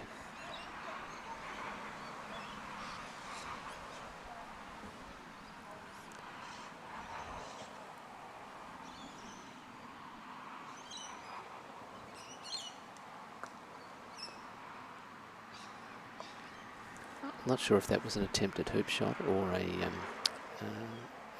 jawsing opportunity, but we now have a situation where the three balls are basically in the line, and none of them can run the hoop. So Alison with the blue, instead of taking a hoop running position, has deliberately come to the near side, so that blue is in a strong clearing position for either red or yellow if they set up.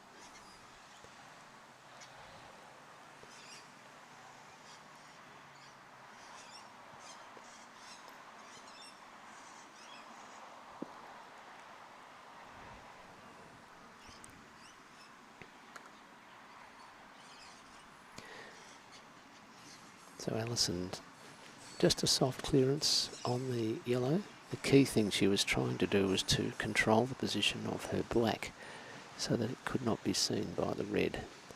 The hoop is in the way.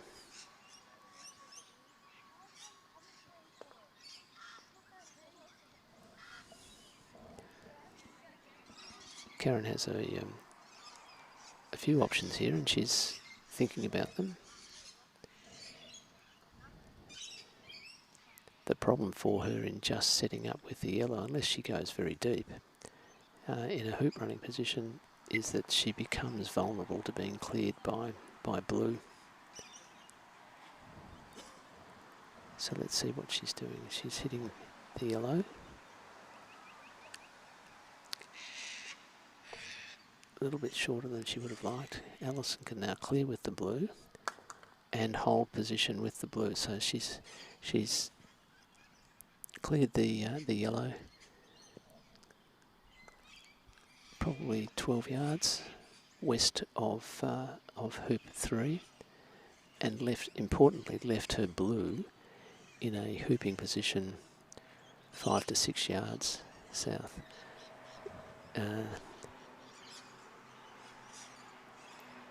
Leslie has deemed the red because hitting it anywhere would have made it vulnerable to black. So Alison responded by putting the black the opposite side of the hoop.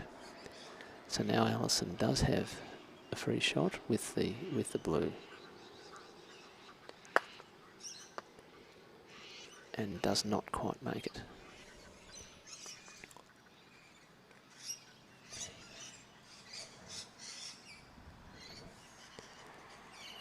So no ball is in a strong hooping position, although they're all very close, relatively close to the hoop.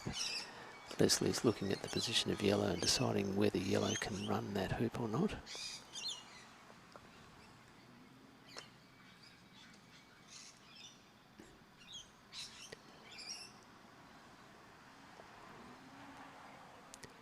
So she's left red fairly close to the black. Alison shaping to clear the red and leave the black in a position that blocks yellow's shot, and Alison has achieved that.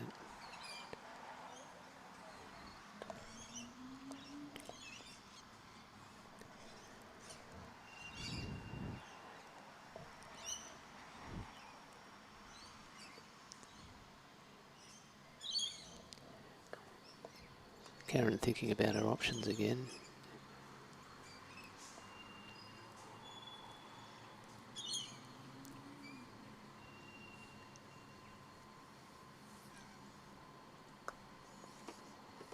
So just a soft clearance, pushing black to the side of the hoop. And we welcome Gareth back to the microphone. Thank you very much, called, Malcolm. called away for very urgent business.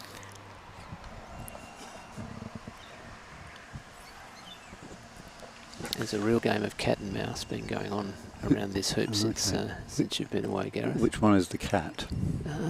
I think they're taking it turns. They're taking turns. They're taking turns.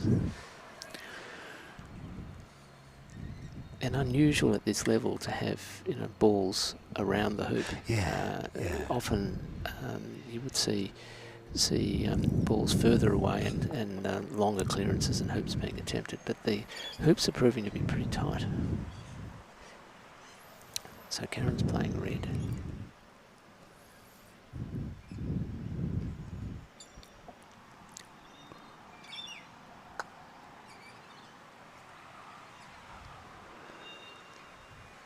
And the ball just kept drifting on. Yeah, just kept coming in, but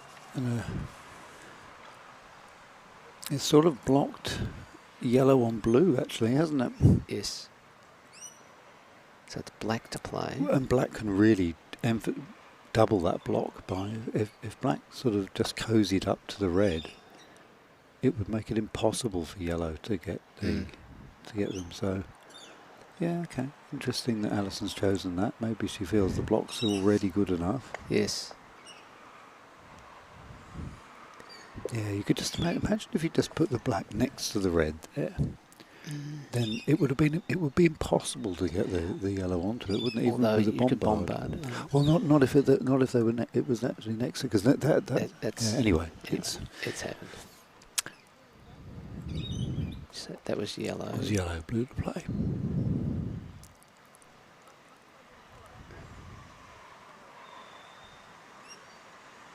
What's the discussion? What's the discussion? I think there? it's blue to play. It's blue to play. Yellow played. Black played before that. If they need VAR, then we've got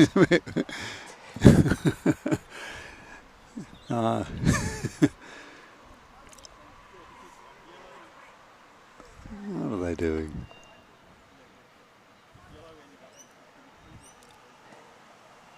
Yellow hit red. Yellow definitely was the last ball to play. Yep. And the ball that played before that was definitely the black. So there's nothing wrong. No. Wrong ball. Wrong ball. Wrong ball. Hello. Wrong ball. It's blue to play. It's blue to play. Yep.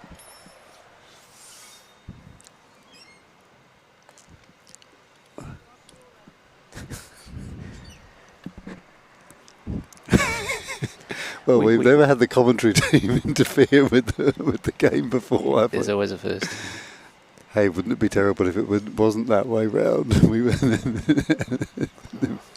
Don't even think about it. Oh dear. So, but we were totally in accord, Malcolm. We were, so I mean, if all right, 2-1. That was funny. And it's people might think, oh, players at this level shouldn't be playing wrong balls, and that's probably right to a certain extent. But they're often so focused on what they're trying to achieve. They're planning their tactics. Look, I mean, and particularly when there's been things like bombards, yes, or when there's been promotions. Exactly, it's very easy to lose it's track. very, very, very easy. Very easy. Oh no, I reckon it's unusual for there to be a game without a wrong ball, or at least a potential wrong ball where someone's had to forestall. That's right. So Karen disappointed with clanking into the well, blue not so there. much because she's promoted the blue, but it's just impeded the progress of her yellow. And look at that, that's a wonderful clearance.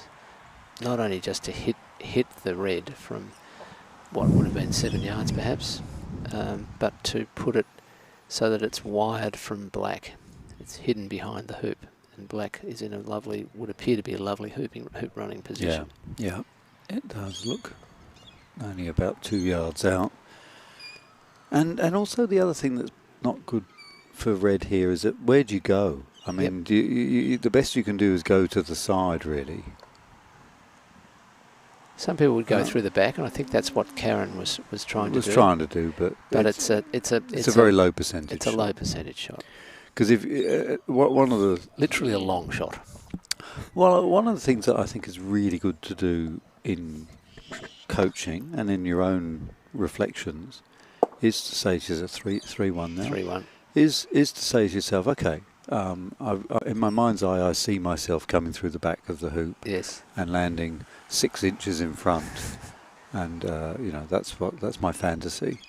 That's my plan. Then next time you're at the club, go and do that 20 times. Yes, and see how see what the outcomes are. Yep. Note them down, Yep. write them down, and say, okay, well, did it even happen once? Yes. And what happened? If it did happen once, what happened on all the other 19 occasions? Now, that was interesting. Karen put in a lovely, beautiful shot, wasn't it? Lovely yellow shot. Alison attempted to clear it with the blue. Did make the slightest contact, but not enough to shift it. So the blues ended up on the western boundary, and Alison's attempted with a second clearance, this time not hitting it at all. So yellow is in a completely dominant position. Yeah, this is a great. Now, why did she not run that hoop, Gareth? Can you give us some insights? She was clearly. Yeah. Well, there's obviously two compelling reasons. One is that you really want to be the first ball up at the next hoop, and the best chance of that is to be in the jaws. And the second one is that sometimes if you just had a couple of bad hoops, sometimes you just need a stabiliser. Yep, settle. And Alison's actually shaping for to try and knock that out, which is this will be very interesting to see how this goes. And you know what? She tickled it. She did. She did tickle it. Yeah. Where's the black ball, Mal? It's not far. Okay. Very similar position to where the blue was on the western boundary.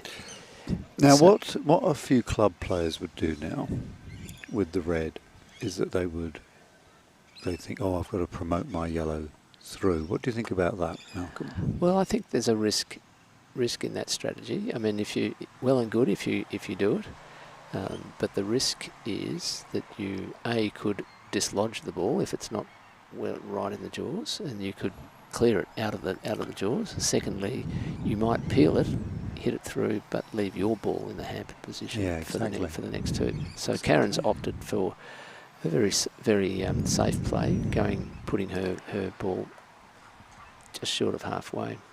And Alison, interestingly, has not tried the same shot with her black, but has put it in strong position for hoop 6. So this would appear to be a fairly straightforward hoop for Karen, because Alison's not asking for a referee to look at it. And she plays it beautifully. Yep, it's a lovely shot. So that makes the score 2-4. 2-3. 2-3. Thank you. Glad that you're listening. Oh, I'm just looking at the scoreboard. 2-3. So do keep the comments coming. We haven't really had many comments on the chat. Just Lance saying good morning, but we are always interested in having a diverse view of insight. Lance was asking if we could have the other score on the screen. Unfortunately, we have to have only one scoreboard with the technology available, but we will try to give you verbal updates. So a very interesting approach by Karen there. Her yellow ball is good. Is a good ball. I mean, it's 2 yards in front of the hoop, But she's actually gone for taking the opportunity to put Alison all the way over to the western boundary. Yes. Alison smooths back in, Yep. and now Karen she's sort of forced to take the shot now because having left her red behind, Yes, she has to. She's yes. there. She would look Well, she wouldn't turn it down. dissonant if she turned it down. So, but an opportunity for 3-all, and just squirms off the right hand leg, and the spin flicks it onto the other leg, and she's in a poor position there now. And Alison even just clears her away. Clears it beautifully. Yeah, stays keeps, in front. keeps Well, she might have to have a shot at the hoop again, Malcolm, because there's not really anything else on apart. I mean, obviously clearing the blue, but it's the same shot really. If you aim for the hoop and the blue, and she was going for it. She was going for it. Yep. It's always it's a I believe they call it a Levick double. When you're doing part clearance, part hoop. The double being the target. It's a much broader target than just a single ball or a single hoop.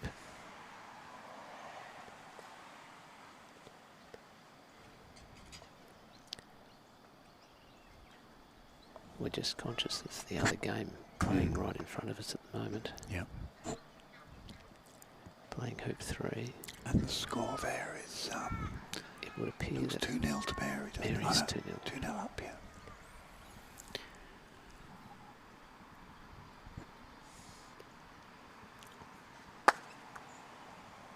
Yep.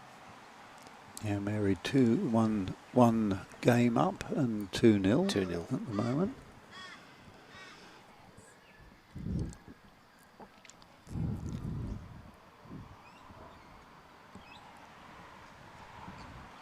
Well, Karen is 2 threatening balls. The blue can't make the hoop cleanly. No, but it will clear the red. Yeah. Leaving it. Yeah. So Karen's missed everything. Missed everything. Ended up in a potentially offside position. And as Malcolm said, it's quite likely that the red will be cleared, or I mean, there is a jump opportunity for Alison, but then that would leave her black a little bit. I think hampered. Judging from that camera angle, I think she can run that. Yeah, but she may choose not to. Yeah, because you're right though, because she can play the red to a position which she has done, which is totally opaque. Yeah. From the black, there's a tiny bit of black to shoot at. In between the jaws. And interesting there to see Alison marking in Karen's ball, which is what we talked about before. The striker has the call where the ball went out. Yeah. And not only does it often save time, it means that the ball gets marked in, when it's in a critical position, in an accurate position. So Karen having a go at the black ball, not able to hit it, and this will be 4-2, and Karen with the ball offside.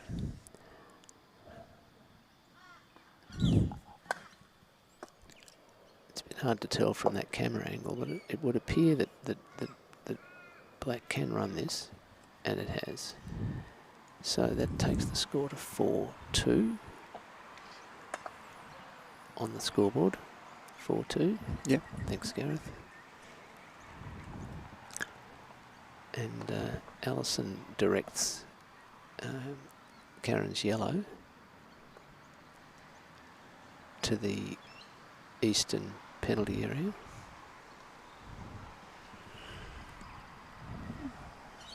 Now I didn't see her direct yeah, she did. The red as well. The red is also offside. It is. You're right.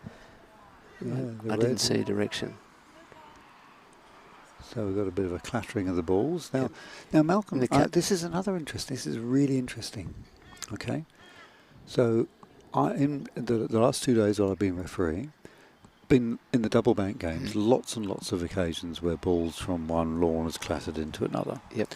no one seems to know law 9.2.3, which basically says that if you have a moving ball hitting a stationary ball from the other game, Yes. then your opponent actually has the opposing side can decide whether to leave the ball where it stopped. Correct. Or where it was, where it would have gone. Would have gone.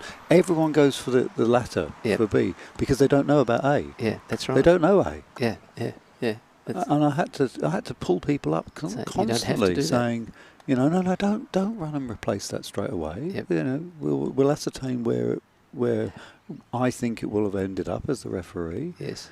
And then your opponent is going to have a choice. Yeah, choice. Exactly. Yeah. No, it's a good point. It's a good point. So viewers, 9.2.3B.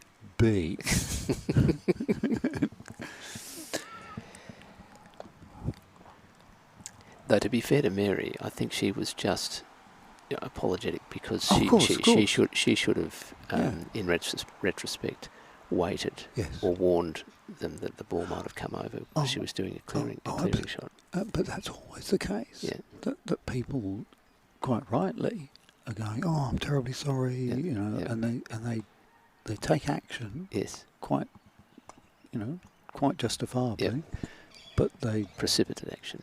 Yeah. Yep. Okay, back to the game. Yellow really needs to clear that horrible blue. That blue is very threatening. Yes. And if had a really good clearance that gets it just right, will actually give red a chance. And it doesn't. No, red was interfered. Well, became collateral damage. Yep. I didn't know what time the game started.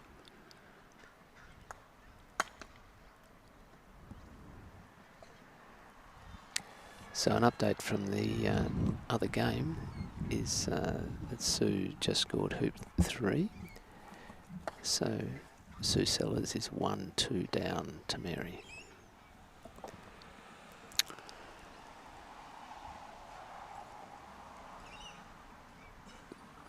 Karen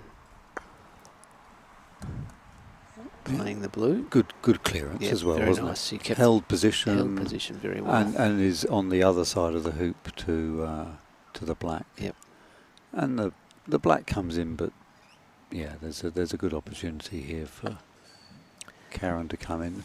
Alison can clear. She's in corner 2. Yes. She can clear that red, and that would give black a chance to jaws or nice potentially chance. to hoop. Yellow could see black. That's good, isn't it? Mm. So very interesting now, because if Alison clears the red, that's so one thing. If Alison Alison is in corner 2 doesn't with clear the blue, red, then the red can clear the black. she's thinking about So what some interesting options here.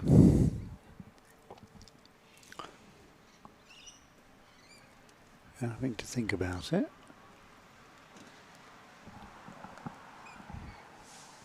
And decides to just bring a ball in. Just play in. Yeah, look, a clearance on the left-hand side of black here to send black all the way down away would be very interesting. Or even better. I was going to say even better. Hit the red onto the right-hand side of the black, send deflect black down there, and get down to the next hoop. Assuming that yellow could have run it, but now yellow's been shifted. Yeah, and it's now Alison controlling the territory in front of the hoop. Yes. And Karen having to come from the back, and that's a little bit of an advantage for the black and blue. And we can see from that camera shot that that yellow cannot see black. No.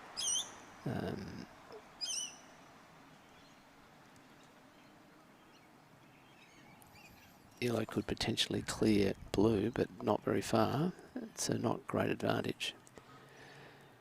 Yellow could promote red. Yeah, promote red. But then red would be vulnerable. It's already vulnerable. Promoting red deep, though, might be an option, mightn't it? Yes. Even And hitting, actually even hitting it out. promoting red into a deep hoop running position. Yep. Oh, she was thinking about it. Yep. She's looking at the angles and thinking, if I get red into a position where it can't really be cleared by the blue. So it's gone. Okay, well that's all not right, isn't it? Because there's a limited number of places that blue can clear that red to. Yeah, because of the angle. Yeah. Blue can really only clear it to the boundary. I like that shot. It was a very, very carefully It was very thoughtful, wasn't it? Yep. Yeah. So Alison is a master of using the furniture, as we say. Yeah. Hiding behind the hoops, hiding behind She other generally balls. likes the short side, though, doesn't she? Yep. She's found herself on the long side here. Yes. She'd prefer it the other way around. And Karen's managed that really well. Yes. That's a nice little pattern. I think that would be a good one for your next tactics session, Exactly. Malcolm. Yeah, very good. Note that one down. The promotion often does open up opportunities, doesn't it? If you can execute it. Malcolm is running a big tactics session soon, open to everybody in New South Wales. Thanks, Gareth. So because blue doesn't appear to have a shot, black is the danger ball. Yeah, another nice shot from Karen. Yep. Yeah, she's very steady. She is. And Alison has put the ball in a good hoop running position, but I don't think she'll be happy with that because it's open to red. It's very open to red. And black all the way on the northern And that's boundary. often what club players focus on is getting the ball in good hooping position, but not really taking into account the other balls. Ooh, It's got a bobble. that's not what she wanted.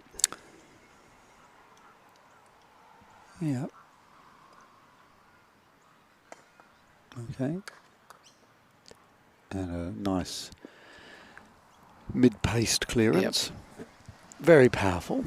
Very, very powerful. Any clearance where you can just stay in the action and give your opponent a non-trivial return. Mm.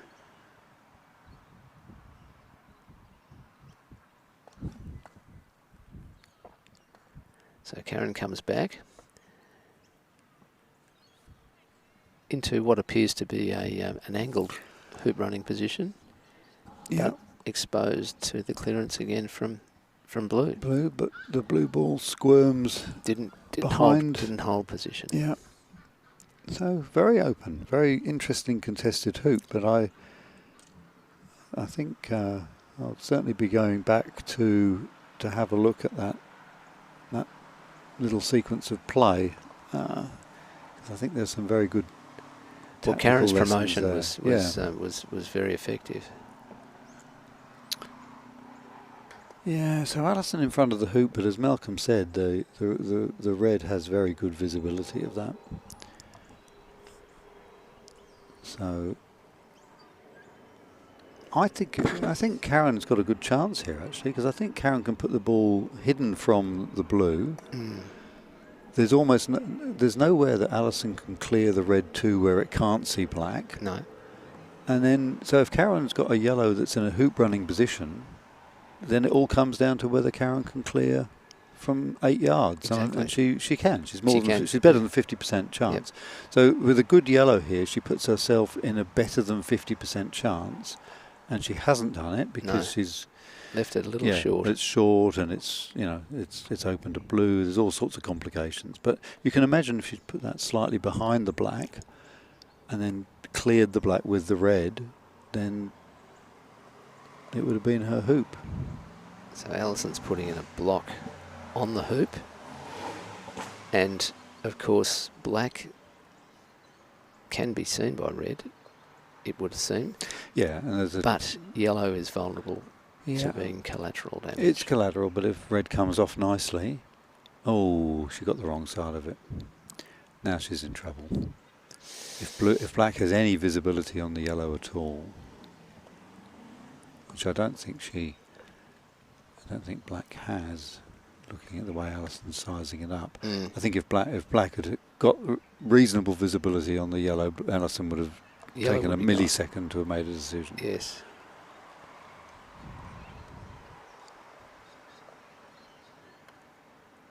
Yeah.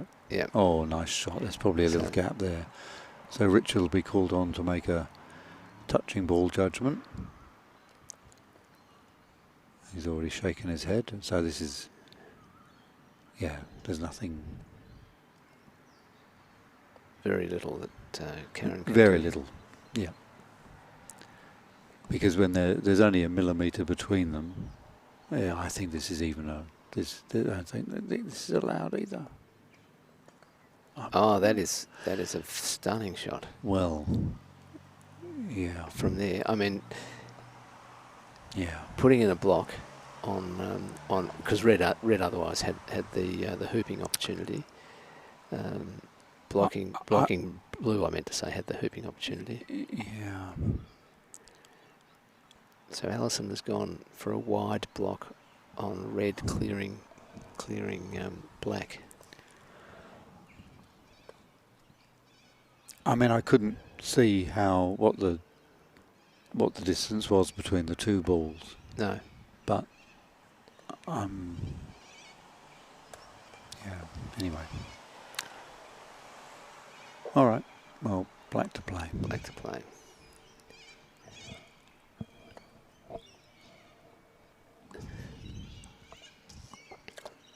Back to score. Yeah, very neat. 5-2. 5-2.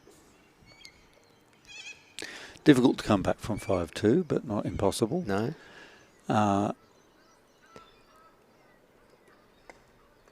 5-2 with the first shot down at hoop 8 is a very different proposition to 2-5. Yes. with the second shot down. Yeah. It's a. Well, Karen has got the first shot down, so that does help, and that is a good shot. That's a good shot. And she's avoided the error of going long, which is very important. And it's better than it looks from the parallax of the camera angle. The ball is actually, we can see from our commentary position, is about 4 feet on the playing side. And so much so that Alison has even taken the option of promoting the black ball into a position where it can clear the yellow. It's still a 7-yarder, and it gives Karen an opportunity to put a second ball in. But she's rather short on that one. She'll be disappointed with that. In fact, she does admonish the red flag in the corner, as if the red flag is in some way to blame for the undercooked roll on that one. And Alison, that's not a clean. Yeah, she hit it. She hit it. She clipped it. And it's on the. It's no longer in a hoop running position. It's not a runner, but it is close. It is definitely a. I'm going to put this ball in front of the hoop type position. And of course, that's only 8 yards away from Alison's patrolling black ball. Yep. But so she would be pretty confident of being able to clear that yellow. Yeah, she'd be more than 60% likely to clear the yellow from there. I would estimate Alison's critical distance to be about 14 yards. Yep. So Alison plays the blue into a lovely hoop running It's position. very strong position. It's very threatening. And not too close to yellow. It makes Karen sort of say, oh, am I going to really try and protect the yellow from the black, or am I just going to bring a ball in? And now the danger for me is if Alison smokes this, if she absolutely clonks the yellow, then now the blue is now the ball that's going to make the hoop. So this is where having power just gives you that level up. Yes. We know Alison's got power. And that is a rare miss. But look, as I said, she was over 60% likely to make the shot, but that does mean that 40% of the time she's not going to hit it. So,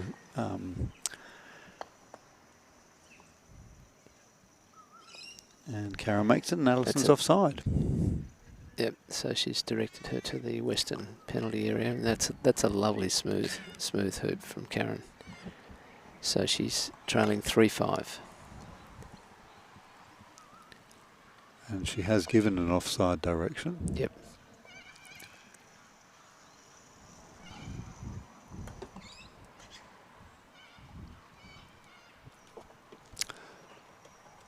Which she has to do before she plays her subsequent ball under the rules.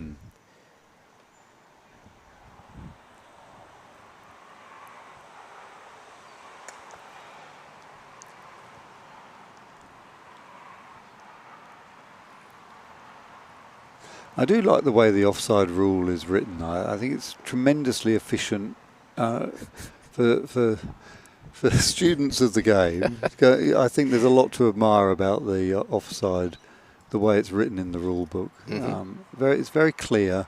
Doesn't use very much text to express what actually turns out to be a plethora of different scenarios that can arise from balls being potentially offside or not. I'm an admirer of the lawmakers when it comes to the offside law.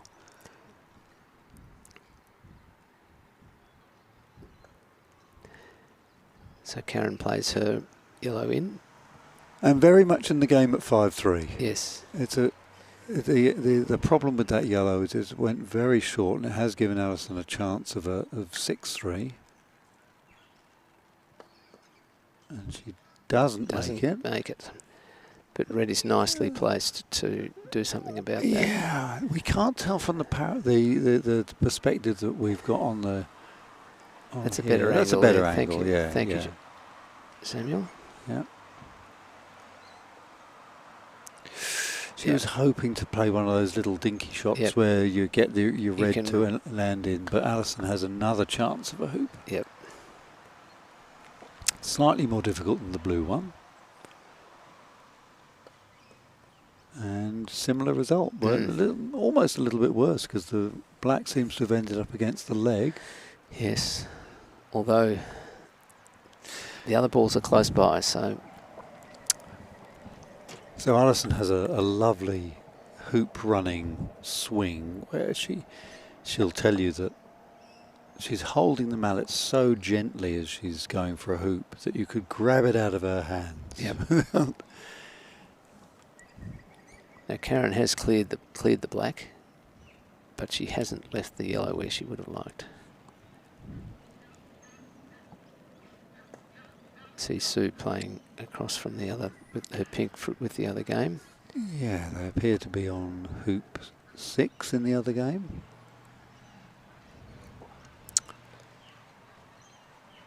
And I can't give you an update to score, I'm sorry. No, the clips are a very wishy-washy colour.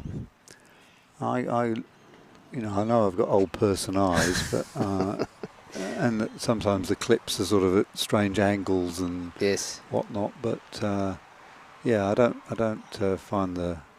Also, in GC they call them pegs, don't they? No, clips is fine. Clips is fine. Okay, clips is fine. Yeah. These are actually clothes pegs, but yeah.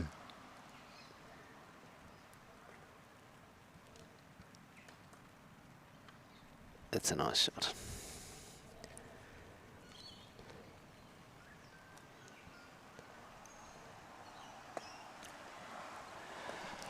Yeah. So Karen playing the yellow. Oh, good shot. Yeah, that's a lovely result. Yeah, because there was a very good opportunity for a little promotion, wasn't there? Yes. So Alison just brings the blue back in relentlessly into hoop running position. And this is the way Alison likes to play as well. Yes. The setup of the ball, and then this potential sort of 6-yard clearance on the yellow. Yep. Because she's willing to turn the power up. Absolutely. Yep.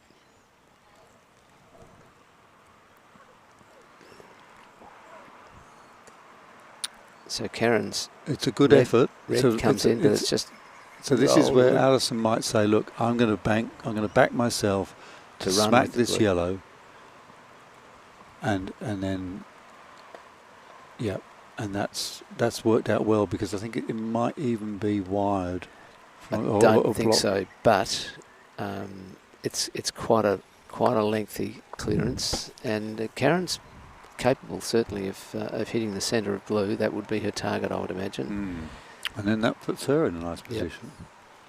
So a lot riding on this shot. If we want moments in the game, this is Yes, one of them. it is.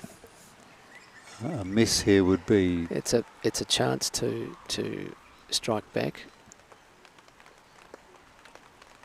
And there's the rain. Oh yeah, we've got a bit of rain on us now. Yeah. Well, I think it doesn't look too bad though, does No. it? There's blue sky. There is some blue sky. And that's 6-3. 6-3. As my mother would say, there's enough to make a pair of sailor's trousers. Oop. That's the criteria for whether or not you put the washing on the line. Oh, I see. Yep. Is I don't know quite how much blue sky is required for a pair of sailor's trousers, but that is the rule. So the players coming in for some wet weather gear. I'm just making sure that these cables and leads here don't get rained on. There's a nice little HDMI adapter with a USB-C port at one end. I might put that in my pocket. Do we need to move the table? No, I think it would seem to be. The rain is slanting in a little bit. I'll just see if I can get my coat out. At the moment it seems fine. I'll just move this along. If you move the table.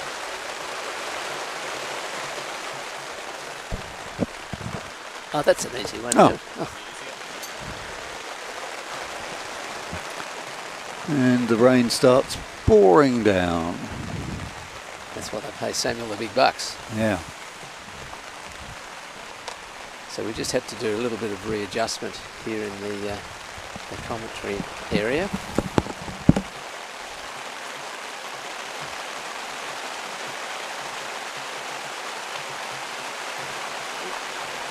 Stop getting wet. Well,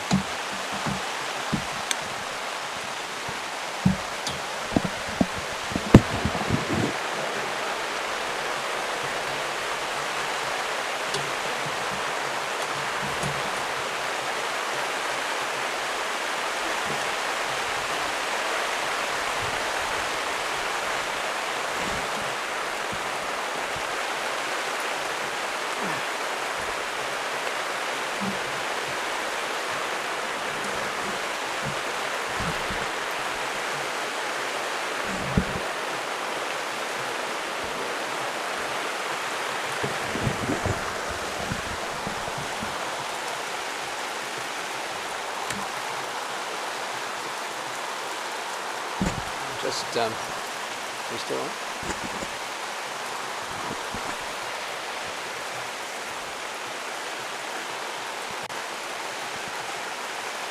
Yeah, so play has stopped on most courts. Have you got that?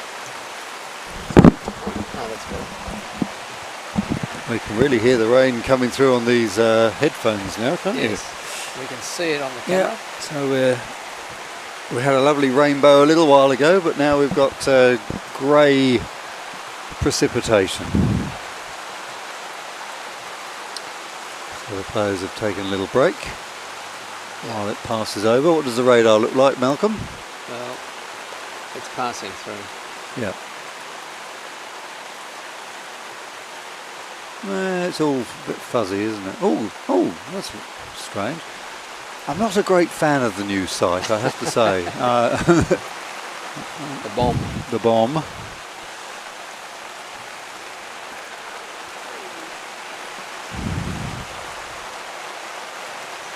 Well, we're reasonably We're well covered. dry under here. I'm quite impressed, actually. Yep. Quite impressed.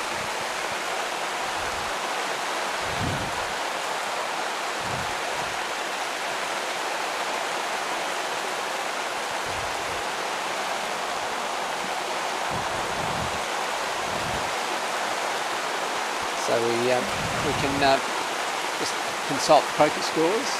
Oh, right. What's happening? Brenda Lee Pete has defeated Julie Toms, 6-5, and Anniko Oswald has defeated Lee Morfitt, 7-4. So the Z knockout will be between Brenda Lee and Anniko. Yeah, and both of those ladies are in contention for spots in the New South Wales state team. Certainly they are. So that will be a game that they'll both want to impress in. Yes.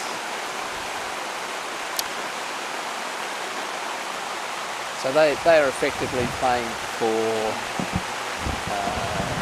5 and 6. Position Right. 5 and 6. Oh, we're getting a little bit of water on here. I don't want this nice MacBook to be. Let me put this over the top of it. Yep. It's just coming through. There we go. Yeah, I've got a towel there. That's all good. That's all right. It's just that little drip there, you see. It's, so but that's okay. I can protect it with with my referee's jersey. What do they call them? Bibs. What are they? Are they bibs? Or they're singlets? I don't know what they call them. I think I'll go to the Y knockout at that. Yeah. So. And these are 19-point games, aren't they? These are 19-point games. The Y. Yes. So Sharon Daly has defeated Ruth Mulvaney, and Jill Sullivan has defeated Jennifer Richter. So Jackie Gaskell has gone down to Anne Clifton, 8-7. And Janine Molyneux from Queensland has defeated Jan Brody. So the next round of the Y knockout will be Sharon Daly versus Jill Sullivan and Anne Clifton versus Janine Molyneux. So that's effectively the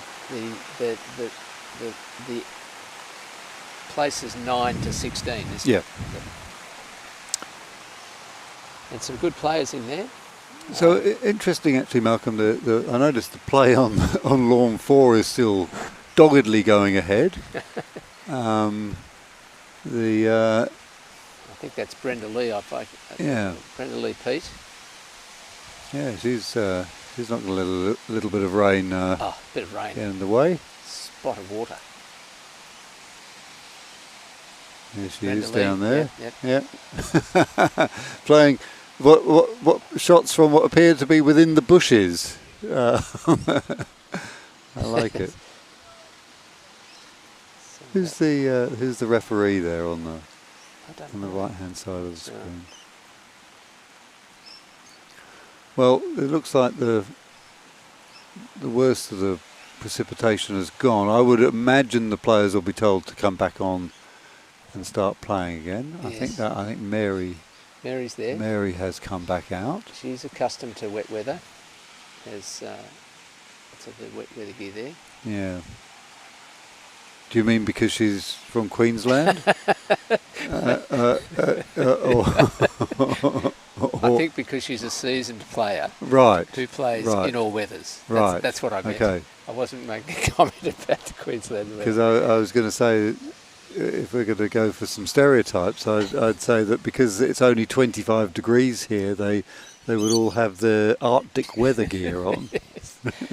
Well, the players have come back on the court. They have, and Alison is about to play the blue ball now up towards hoop 10. The courts here drain pretty well, but they will have slowed down a bit with this, now that they've got this moisture. So tricky shot for Karen here because the blue is threatening, the black is threatening. Yep. Could she get rid of both? She might try to do that. She gets rid of that one.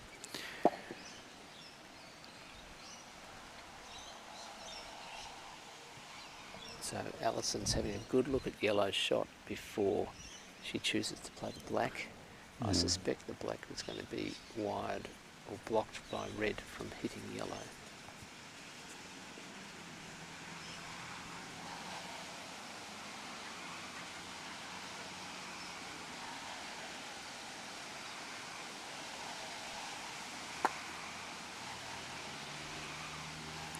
So Alison just plays in.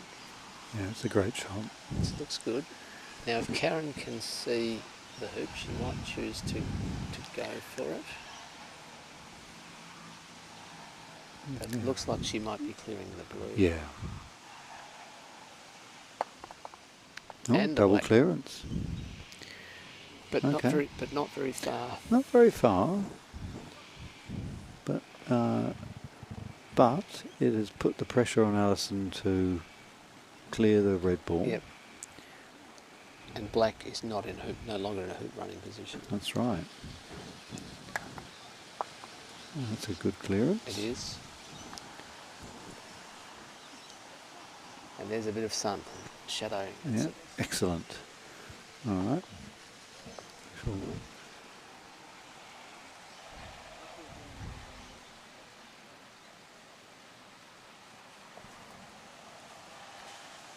So Richard Hughes is having discussions there. Yeah, what about, do you think? Maybe the timing? I don't know. Okay. Maybe just reminding the players what the timing is now after that little break.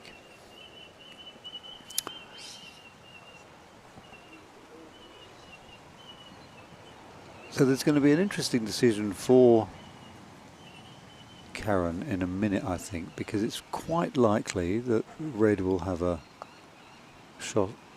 potential shot at the hoop. And I think she was trying to block. yeah, so she's Blue's preserving that. Yeah. I don't think she's achieved it from the camera angle. Nice to see that the shadows on the lawn shows there's a bit of sun. And now a Karen. very important shot. Very Another important. moment in the game. Another.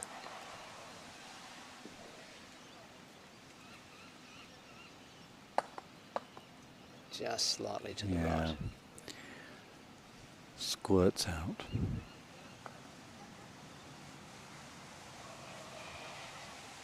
There's a bit of heat in that sun too. There is. It's crazy. Yeah. We're all Which, of going to course, strip off again The now. sun normally does have heat, doesn't it? Well, that's true. It's known for its heat.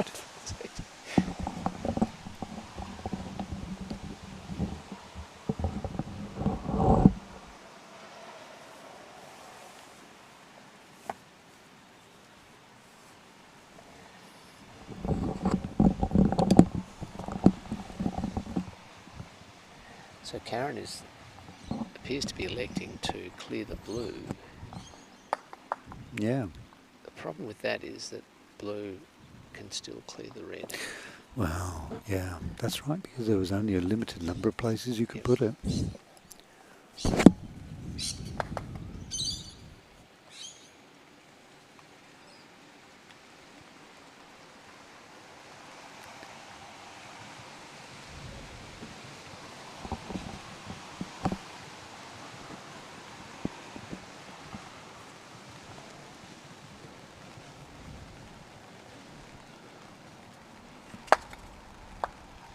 Yeah, Yep. that's a solid decisive shot, and really the game now comes down to this: can Karen clear the black from about 8 yards?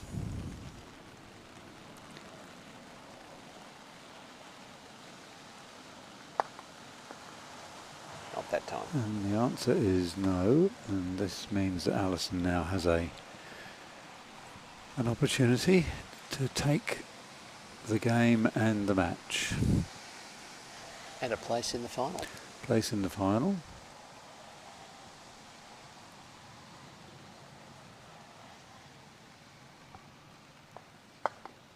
And there it is. There it is. 7-3. 7-3. Very, very decisive win. Yeah.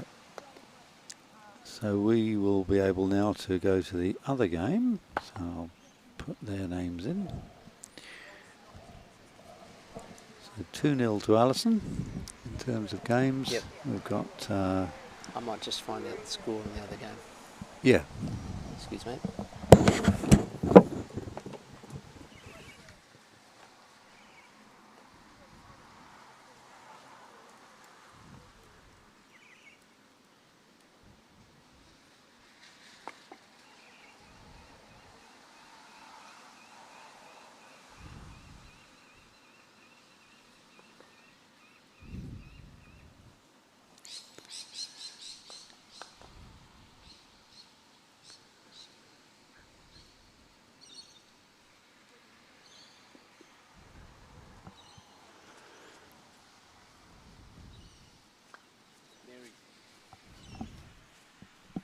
Mary's 4, Sue's 3. Okay, so the score is 4-3 to Mary? Mary, and she's already one game up. Correct. And the situation is that They're approaching Mary hoop 8. Yep. And it's quite a good position for Mary, depending on... Sue won hoop 7, so Mary had first ball to 8. And Sue went for quite a strong clearance. Yeah. So with Brown in a good position, there's an opportunity for Mary to clonk the pink away. Now, and not only clonk it away, but to try to place the green in a position that blocks Pink's shot at Brown. Yeah, I don't think she's achieved she that. hasn't achieved that, but she has got support for Brown now. Yep. If Pink clears the Brown, Yes. then there will be another ball waiting. Pink elects not to clear the Brown, possibly thinking that Brown's a little bit hampered. Yeah, and it turns out that's the case. But as you mentioned before, clearing a ball that's just come in often gives you this sort of 2v1 scenario. Now, from that camera shot, it would appear that white does not have a shot on green. So green now takes an opportunity a to go hooping shot. 5-3 up. Yep.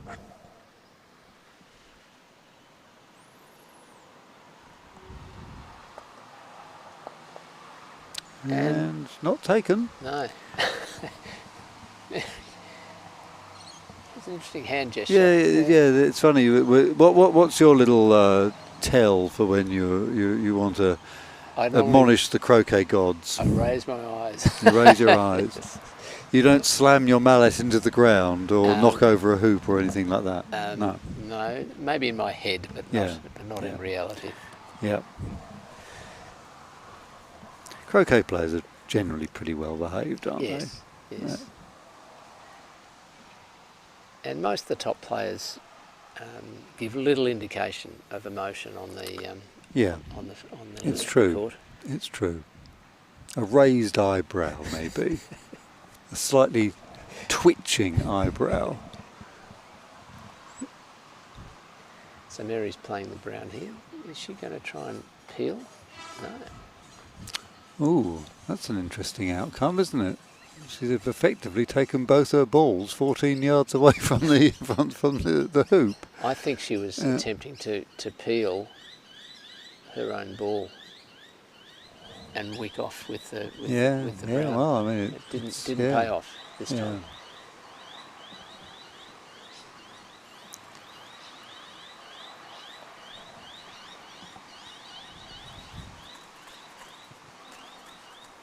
So, question of whether pink can protect the white, I would imagine, given that the brown is about 9 yards away from the white. Yep. Sue turning around to have a look to see where that blocking spot would be.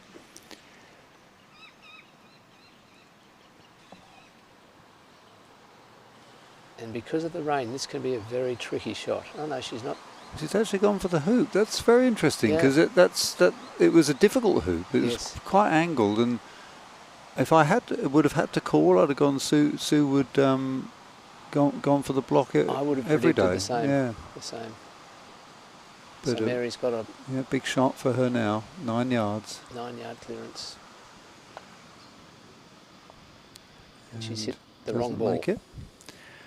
And that I would be expecting no commentator's curse implied.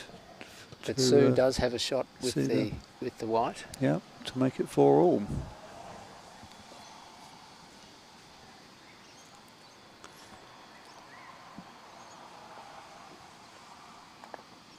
And there it is. She makes it 4 each. Makes it look very easy.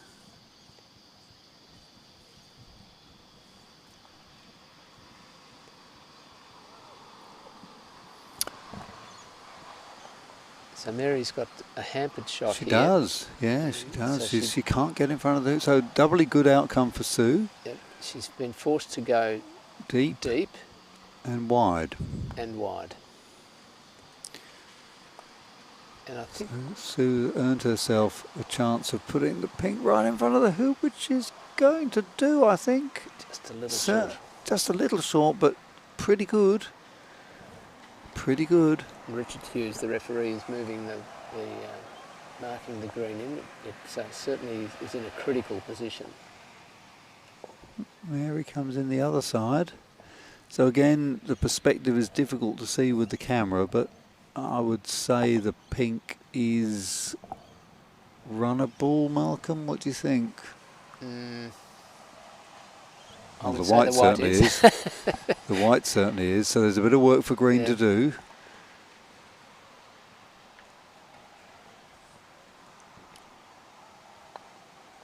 Yeah, it's difficult, really difficult to see. Very. I mean, Mary can be aggressive in her tactical She might approach. even be going for the hoop here, She Malcolm. She might. She came off the white, which then knocked the brown. So that's not a great result for her. It isn't. However, we've got a green ball up here, onside, potentially. Because it's come off the white. Now, Mary pointing something out to the referee, Richard. Not quite sure what there was to point out. Nothing untoward. It was green that played the shot. Yeah, I think Sue's just confirming that green is onside because it came off the white. So it's pink to play. And again, it's one of these situations where 3 balls moved. Yeah. And it's... I mean, the green will be coming back, won't it? Because she's not going to be going through the hoop here. No.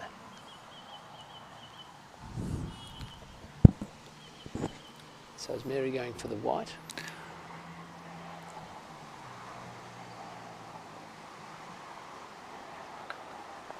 Takes the pink out nicely. Yeah, the white to jaws, and then that forces the green to come back as well. Forces the green to come back. That's right. Oh, I don't think that's a great. Well, see, Mary's going down to have a look because I think there was a slight over hit of the white, and I wouldn't be surprised if that's not a runner anymore, or at least not a. It's not a clean runner. Yeah, look at her. She's striding back with purpose now. Very much My so. goodness me. And Mary is a very experienced player. She plays off a handicap of 0, so her D grade would be of the order of 2,000. The steam train going by. Fantastic, yes. Scaring the ibis out of their nest. 10 ibis now flying past us. Yeah, so what I was going to say, Mary, as a very experienced player, took the time to have a good look at the position of the white before she made the decision what to do with the green. Yeah, very good to come up and have a look like that.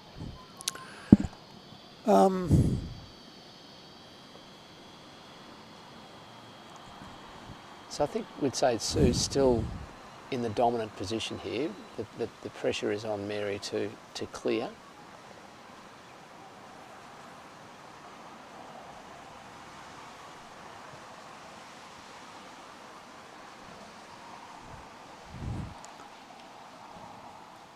Now I seem to have lost the mouse.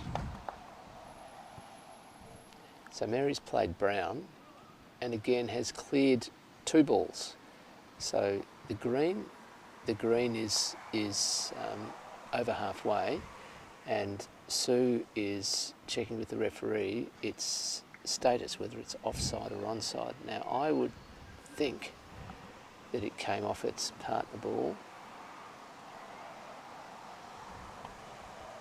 so it would be offside if white runs the hoop.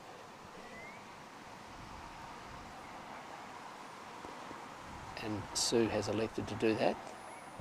Mary moves to her green ball and takes it over to the western penalty area. So I will need Samuel to come and rescue me here because I have lost the mouse, for which I need to do the scoreboard. The scoring, yeah. So Here he comes. Here he comes. Super Samuel. Soupy's running over to find the mouse.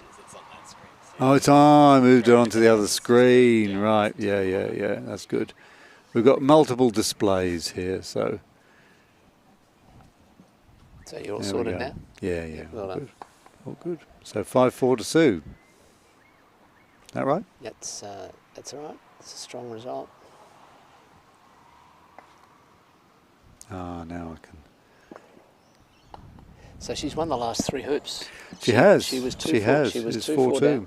2-4 down. She has indeed.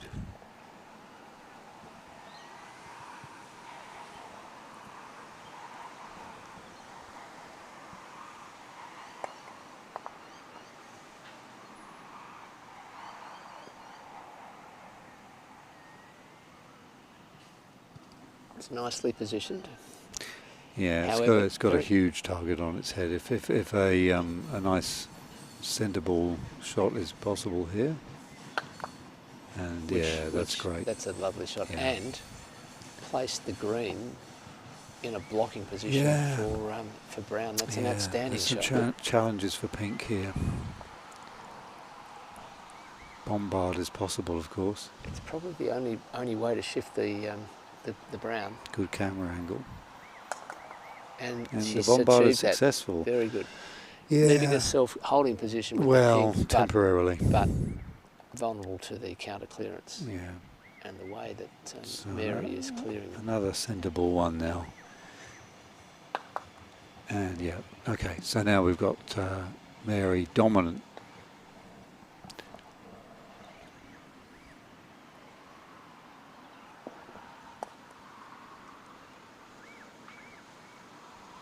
Lovely shot.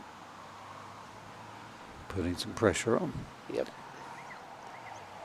Yeah, that hooping pressure, even though you may not get the block, if you put yourself in a hoop running position and in this case the Brown chooses to go for the hoop. However, that's a great response, because now the Brown doesn't need to be a runner anymore, it can be a clearer. And if it clears it behind the hoop. There's a lovely spot behind the big big thick walls of the hoop, so that makes Sue have to take on a clearance, which she misses.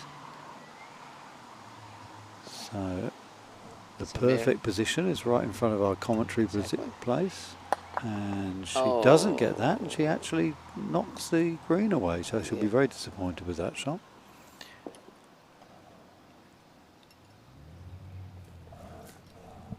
The only good thing that can be said about it is that it's meant that Sue's probably not going to try and clear the green anymore.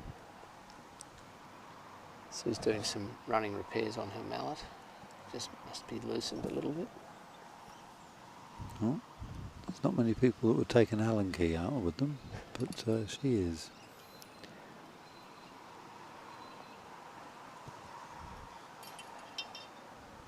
There you go. This has added a little turbocharger to the face of the mallet.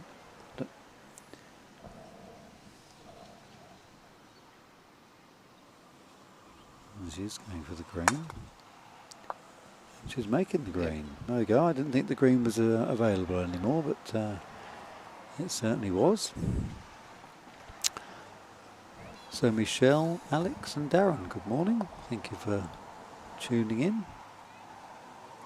Finals, we believe, will be starting at 12:30. Yep. That's our best guess.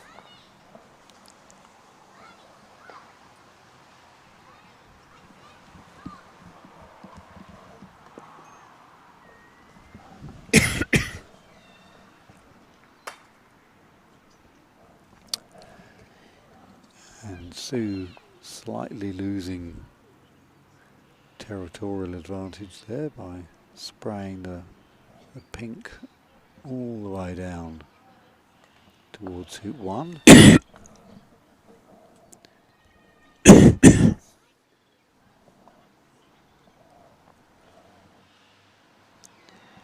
And now needs to do another clearance. On the And green. as we said before, if you're constantly clearing, you are not winning. That's a lovely clearance. Good shot.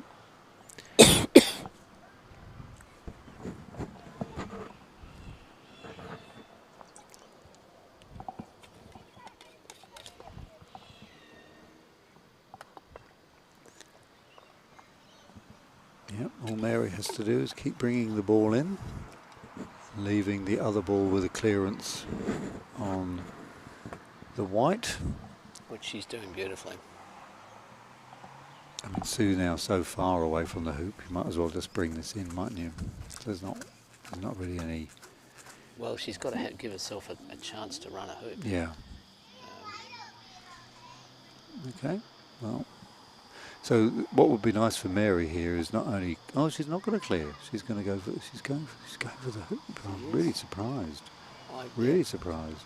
I thought clearing white would have been a good option. Well, the other reason why I would have gone for white, Malcolm, is that in hitting white, your brown ball is likely to end up near hoop 11. And also, yeah, I mean, Mary's so good at clearances.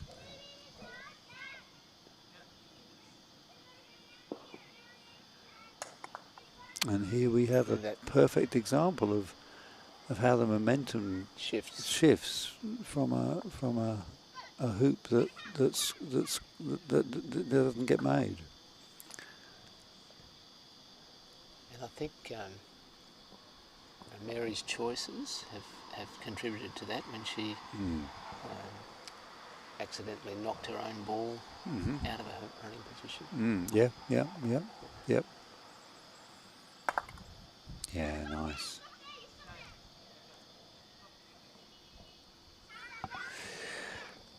Well, I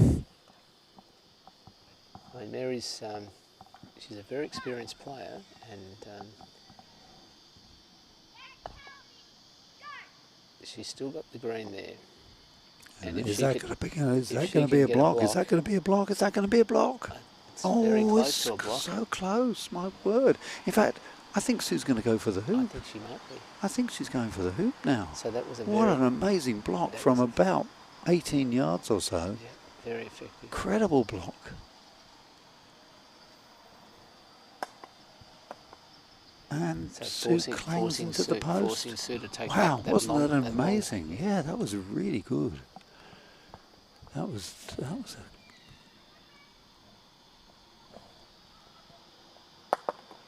Oh, gosh. So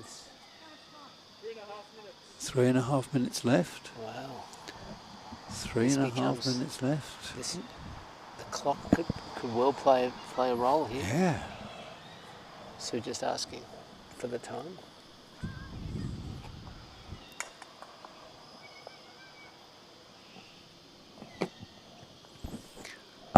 But another chance. Another shot. Further away than the last one. And straight through this time. Sigh of relief from her. Absolutely a sigh of relief. Well, the 3.5 minute thing means that we may not get more than this. Oh, it's a great shot. Right up near the hoop. Certainly a runner. Right up near the hoop. I was going to say, Malcolm, with just like 2.5 minutes left. Oh, wow. This is going to be very, very interesting tactically. And actually overlapping play can become an issue here. It can, when the clock is a factor. And the penalties for overlapping play are awfully severe. They are. Okay. It's one of the 8 faults.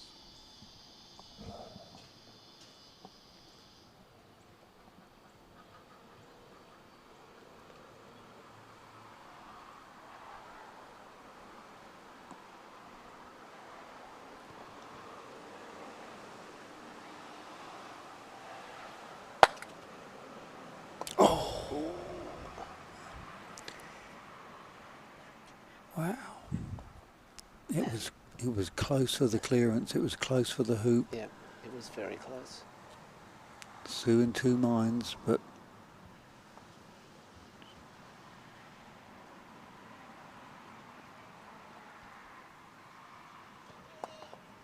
takes it. She had to run the hoop, didn't she? She takes it nicely, and there's there's only about a minute left. Oh. Yeah, Mary thought time was over. She thought the game had been won. She's moved the balls. No. She's moved the balls. She kicked the balls away. So they've still got 2 rotations to play. I think the pink moved as well. I didn't see it. Yeah, no. A time isn't up. Yeah, she moved both balls. Yeah. They must still have a minute before the first rotation. Before the first, the rotation rule comes in. Yeah, so there are 2 rotations after the bell. Okay.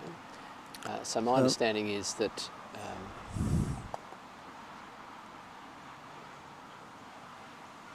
Sue might see all this. Oh.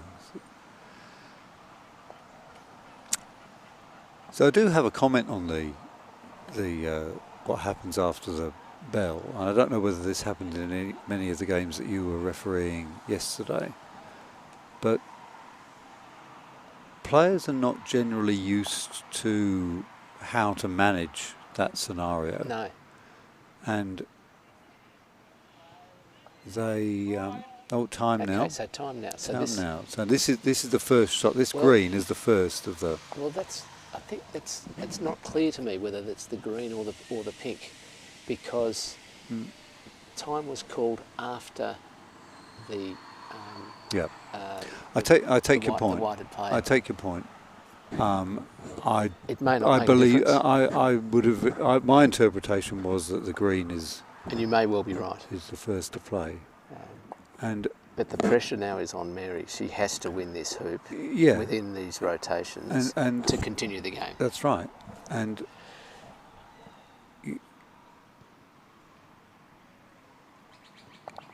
that's not. And so because Brown only has one more shot. Brown's one shot. Green only has one shot. The best thing Green's got nothing that it can do other than promote Brown. Brown, yep. That's the only thing it can do. But my observation was that people were not used to this, and they didn't really know how to play it.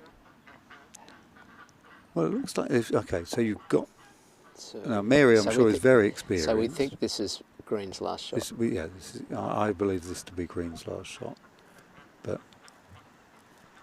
And so if she can promote the Brown to a position where Pink cannot see it, that would be ideal for Mary. Be amazing. She has. She's promoted it. Wow. Can Pink see it? Oh, what a fantastic shot, and a fantastic ending to this game. It was a lovely shot, isn't it? This is such good drama here. So a clearance. Do you think Sue's got a clear shot on Brown? I think she does. She does.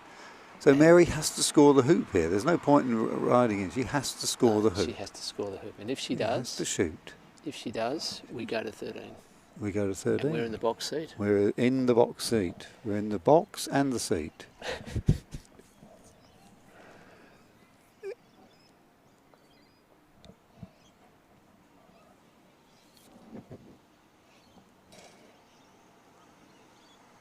What a shot this will be. Yeah. Oh, yes! Unbelievable outrageous. Shot. Outrageous. So. Oh, my word. So that is the game. No. We're in the 13. We're sorry. Is that 6 all? I've got the scores completely wrong here. I'm terribly sorry to everybody. The game continues. We are 6 all. We're 6 all. It's a normal game. Overcome with excitement. Well, and I haven't been updating the score either, so the poor people watching are probably thinking, what are they talking about? Yeah. Anyway.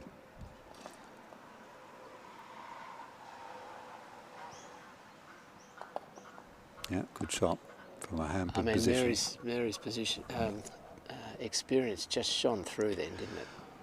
Unbelievable. Under pressure. Yeah.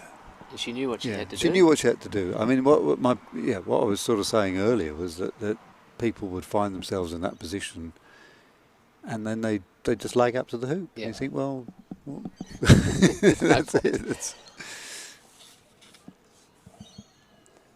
Okay, unfortunately, we've got to be quiet now because they're up here. But what we can say is there's 4 good shots.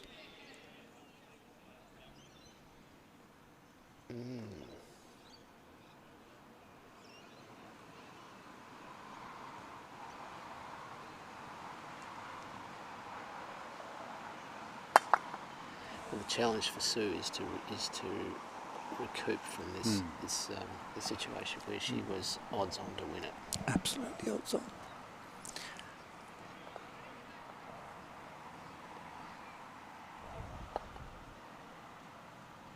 I think we might see a jump.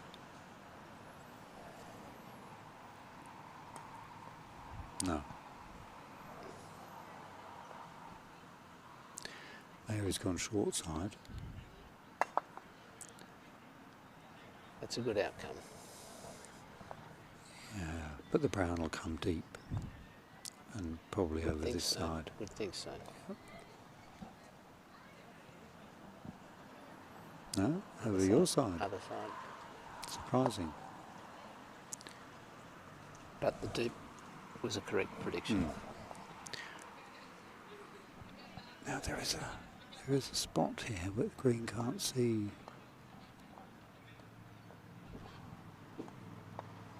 Oh, stun. Yeah, good shot.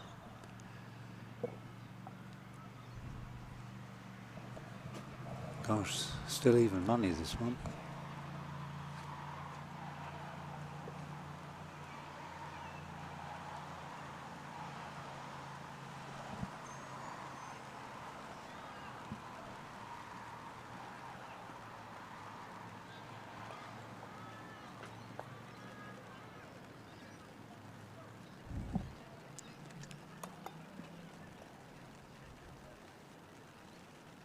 Okay.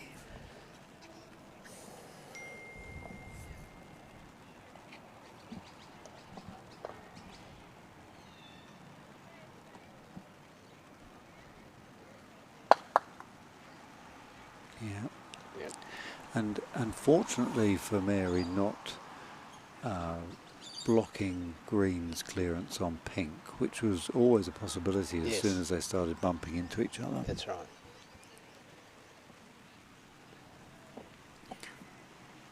The rain coming down again. Yep. So Sue's got a long approach shot. Yeah. Just playing the ball in. It's still very even, this hoop, though, isn't it? Because no one's threatening it at the moment. No one's threatening. And if green clears pink, it will be impossible to hold position for green. Yeah, that's right. Pink will just play back. That's right. I mean, she's kept around the hoop, which is good. Yeah. But she's not held position in the sense of being able to run the hoop. And if pink comes along now, then it's now pink that's controlling the short side. Yep. Yeah, this is a fascinating situation.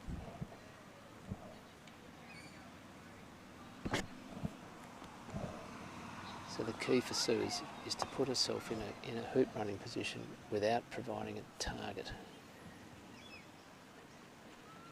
Okay. Interesting. Yep. Yeah, they're swapping sides here. So brown looking to clear white. Does it very well. Does it very well. But again, white just comes back.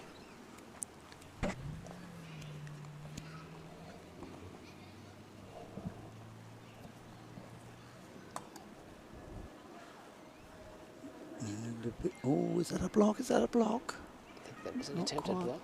Not quite.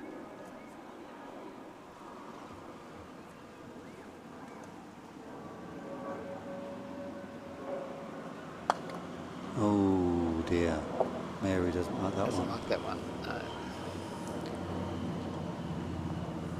Yeah, you just sense the pendulum swinging towards pink and white here. It's going to force Mary to do more difficult shots on this. And Sue's relentless in her positioning. Yeah. Although I don't know that she'd be that happy with the pink there. No. But this is, I think Mary might go for the hoop here. Because She's considering. I'm thinking she might be thinking, look, you know what? Where can I clear the white 2 and hold a position that pink can't get rid of me? Yeah. I'm going to go for the hoop. I'm going to win this game. I'm going to win this match. Well, it's a bold move. It is. It's difficult. But, I mean, She's come from nowhere to be in this position Yeah. in this game. I'll expect a cheer if she gets it.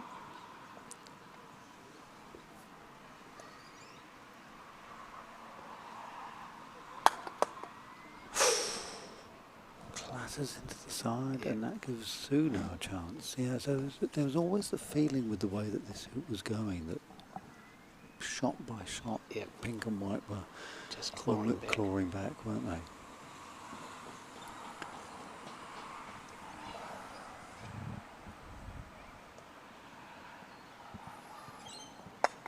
And there we go. She's done it. Okay. Okay, so we're on to the third. So the game will be timed at an hour. And really? An hour? Yep, 1 Gosh, hour. so this is a shorter. So it's 70, 65, and then 60. I suspect, Malcolm, the players will be having a little 5-minute break after that marathon, so they may be. I think we might be able to get a cup of tea. It might be useful for us to find out what time they're going to schedule the final. We thought it was 12:30. 12:30. I I think it still will be. It will be. It will be. It'll be 12:30. It would have been interesting if... It'll be 12:30. Yeah. So we haven't got anything to show you on Lawn 3 at the moment. So just to recap, Alison Sharp, who is the top seed in this tournament, defeated Karen Bisley in what was actually the second semi-final that was finished first in 2 games, and the second semi-final between the second top seed, Mary McMahon from Queensland, and Sue Sellers is going to a third. So we will be back on air probably in certainly less than 10 minutes. I think that would probably only take 5 minutes. Yep. All right. And we'll go and do important business. We might have a picture of a dog chasing croquet balls now.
Okay, we are back here. We need a different camera angle. Yep, good.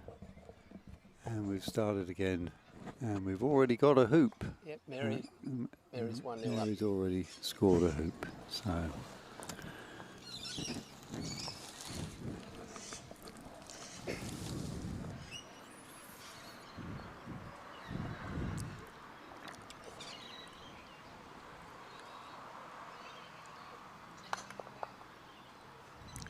Pink dispatched over to the western boundary, but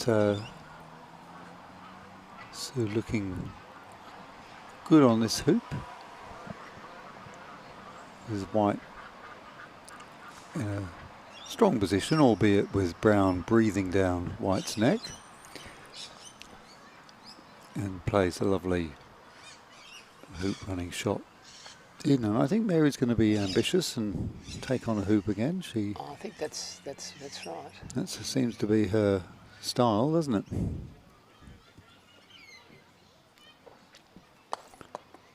And hits. Was close, but not quite close To enough. the hoop. Pops back out. And the question is whether Sue can see the hoop or whether she's in danger of dislodging the pink on the way through. Green is all the way over in corner 2. Which is not that far. Oh, and that's... it doesn't quite... It went through and came back again. It did, yep. So... Green is probably going to have to shoot at it. And even if it dislodges it, then pink is very, very good position. And it sails past, and this is a good opportunity for Sue to actually promote through.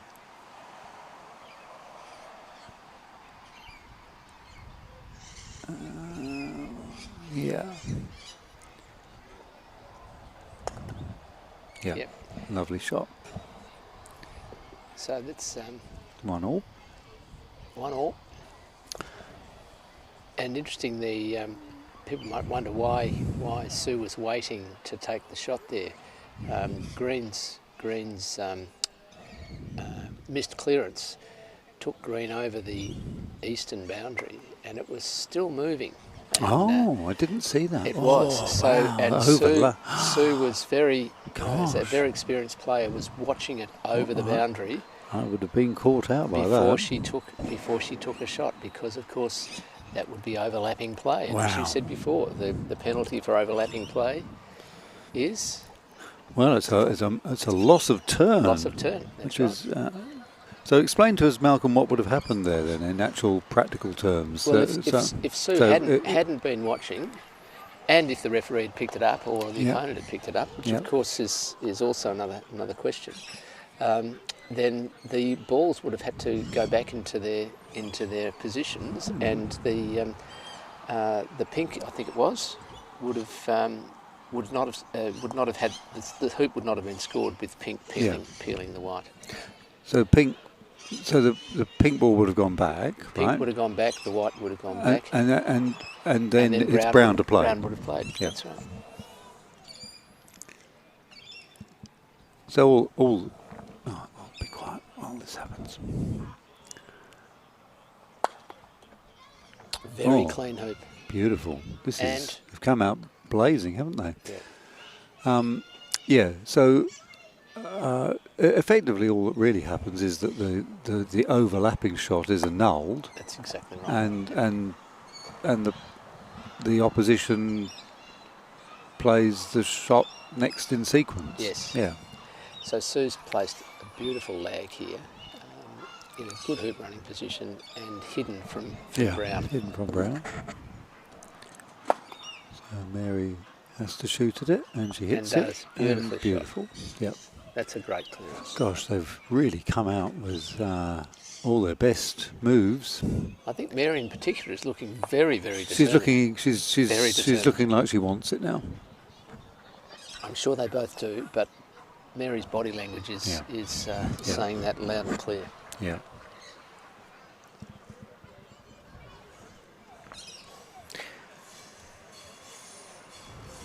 So Mary comes back from the other side. She was a little disappointed not to get 2 hoops on that shot. Getting 2 hoops in a row off the one shot is a possibility, Certainly.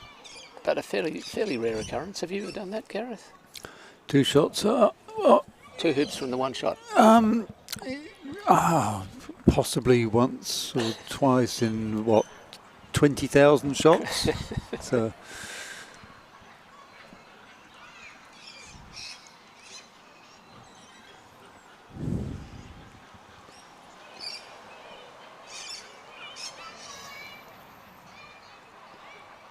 So Mary plays the green in into a very strong hoop running position, but it's not a block on pink. I can see that from where I'm sitting. But it has most probably blocked brown's shot. Well, I would suspect that pink will dispatch the brown and then hope that the brown is unable to stop white from having its shot. And in fact, moved both. It's moved both. But brown likes the look of the jaws here, I think. Yep. Oh.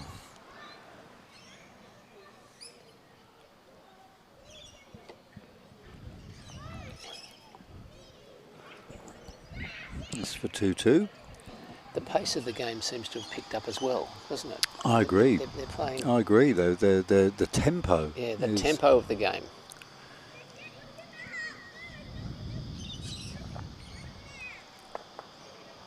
Yeah, good shot. It's a lovely clearance.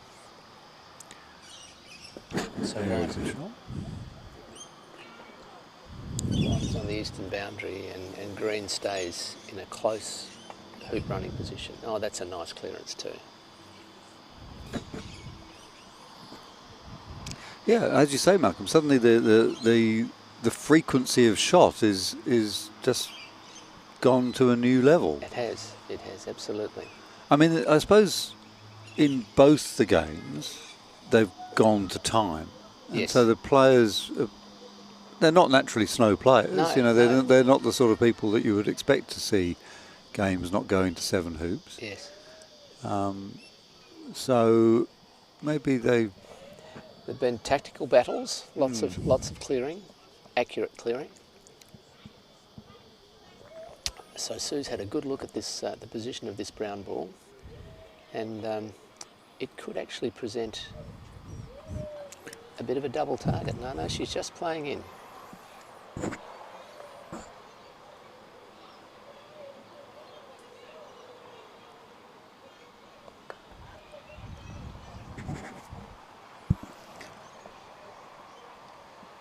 Mary plays the green from over near hoop 5. Just eases past the hoop, leaving Sue to contemplate her options with the pink. Brown's in a strong hoop running position, I would think, but perhaps not.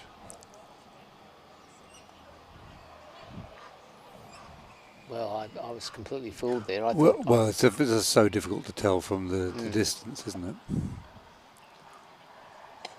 Oh, now that has to be a bevel.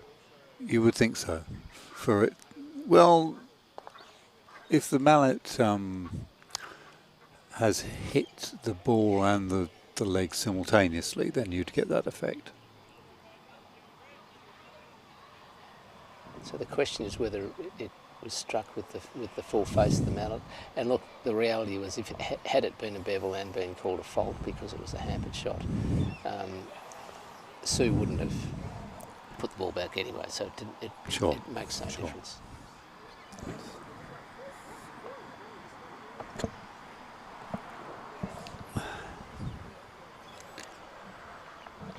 2-2.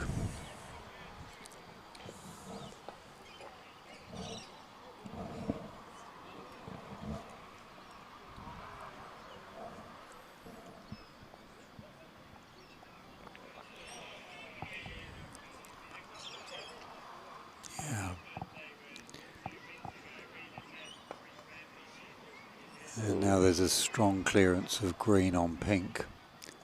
Yep, with the chance of a deflection up to. With the deflance, yes. She looked up at the hoop as if to say, if I go up there, then I want you to know that's where I meant to go. But Well, you know, it's probably a better option that Mary chose to keep the ball her. there, yeah. And what it means is that the clearance that Pink is now confronted with is a longer clearance than if she'd wicked off. Yeah, that's right.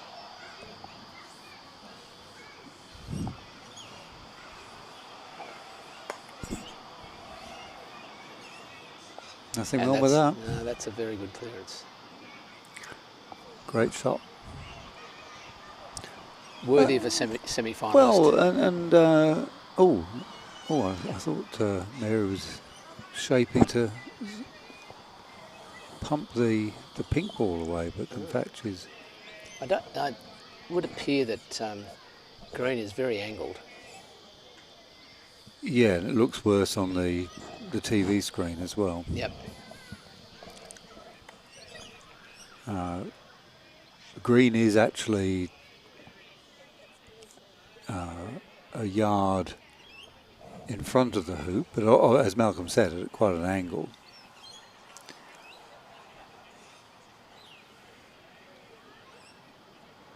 Is this a block? No, it's a lovely centre ball clear. Well, not centre ball, but very solid. Powerful enough to take it to the western boundary. Take them both out, in fact. So referee Richard Hughes marks in the green.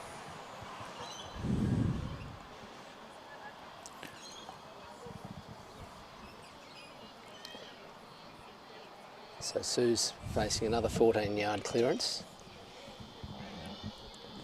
which she's perfectly capable of doing, but doing it time after time is another thing. There is a reward there, though, with that white ball. Yep. Yeah, it's dispiriting when you have to keep clearing and there's no reward. Yes. But if you clear and you've got your other ball in front of the hoop, then you... Good point. That's a very good point. Yeah, good shot, and it's coming all the way up. Yeah, Mary that's a very good shot. With good confidence this game. Yeah, yeah. She hasn't got everyone that she's gone for, but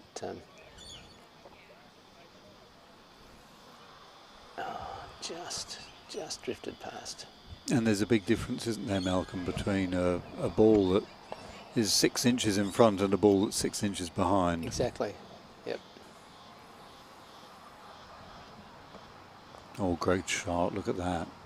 Beautiful. Completely wired from the white. Yep. Threatening the hoop, and with support from the brown. Brown, it's very good. And Sue's... So it's a free shot at the hoop, actually. It is. She doesn't need to clear anything. She just needs, it's just a shot. And Brown's in a better hoop running position than Green, it would appear. Although Green could run it. Oh gosh, she's really brought out her guns now. Yep. That's yet another hoop which she's taken on with gusto.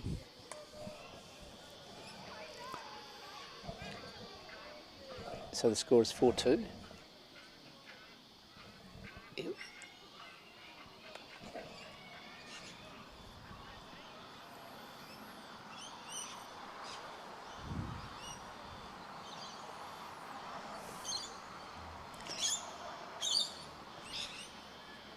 Yeah, this is an interesting transition from 6 to 7, isn't it?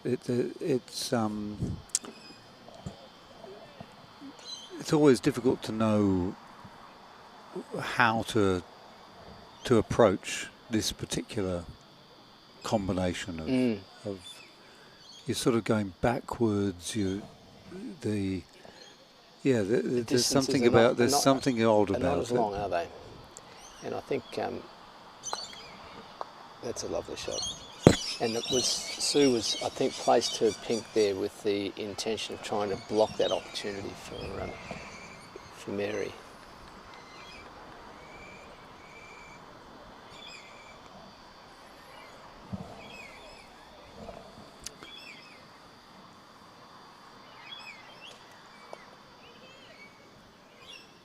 Yeah, coming in deep. Yeah, that's not very many places for the green to go, other than deep as well. Yep.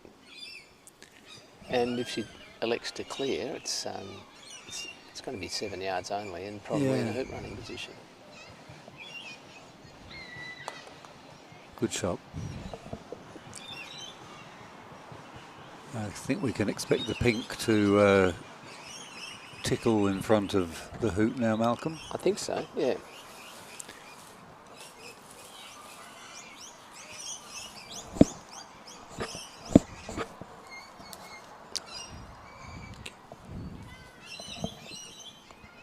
And As predicted. does that perfectly, absolutely perfectly. And has always got the white to clear the green anyway. Exactly.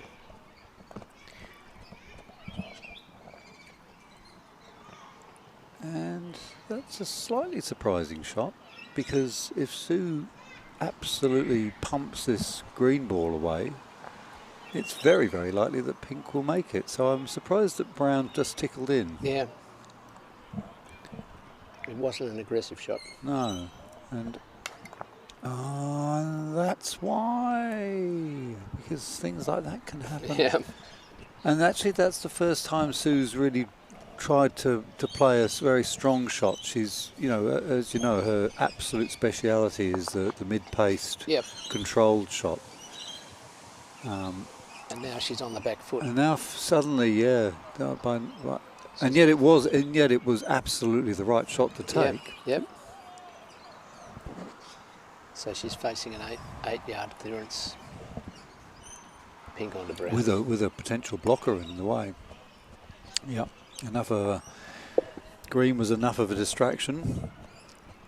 Well, 5-2's a big score, particularly if she gets this ball down or in the jaws. Jaws is very strong. Well, you know, as an odd-numbered hoop, it increases the chance so of winning Malcolm, two in a row. this is really interesting tactically from Sue's point of view. The chances of getting that brown out are 1 in 100. Surely you wouldn't play over. She's going to though. She's going to try and get it out. Well, she might figure she's got nothing to lose. And she gets it out. Look at that. And just dislodging it that much actually gives pink. Yeah, pink a shot. A shot. It gives it a shot. Yeah, brilliant, brilliant. Because I was going to say is that, I mean, a lot of the times you'd give that hoop up. Yeah. But you'd be going 5-2 down, and you'd be the second shot. The second shot, next effectively. So brilliant shot. So Mary's counter punched with an attempted block, and it looks like it could have worked. A block it's blocked on the brown, but maybe not. But there's wire. So if Sue shoots for the wire and bounces back or sneaks in, could be the most amazing combo ever. This one. I mean, to get the brown out was low odds, but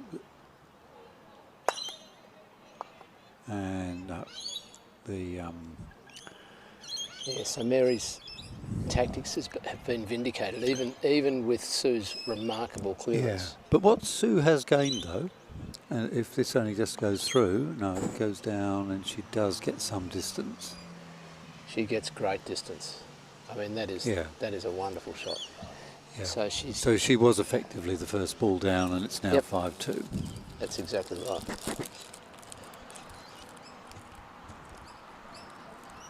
And forcing you know, a response, the aggressive response, yep. which is not Sue's natural game. No. Now, look, and then this is the double whammy now, where you can follow that one up with an even better lag and one that's even hidden from the white as well. So should Sue lag, or if she can see the hoop, should she go for it? I think she's going for it. Okay. So the funny thing for Mary now is, what on earth do you do with your brown? Because the green is so good.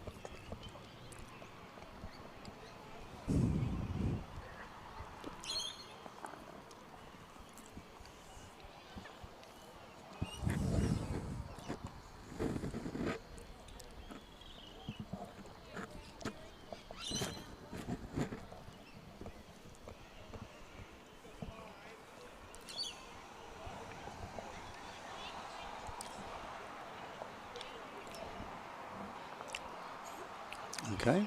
So she's come back with white into a hoop running position. Yeah, but green only 2 feet out. Green is very strong. And Mary on pumping form with these hoops, and that's set 6-2. Have you ever come back from 6-2 down, Malcolm? Not that I can recall. No. It's very difficult. I mean, it clearly, if you can get in the jaws of 9 and be first up to 10, Yep. then suddenly it's a 4-6 game, and we've all come back from 4-6 down. Yep. But it's, you know, the combo of coming back from 4-6 down and getting the 2 hoops from 9. No, it's very difficult. Very hard. And Sue hasn't got either the pink or the white in strong hoop running position. So she'll have to resort to clearing.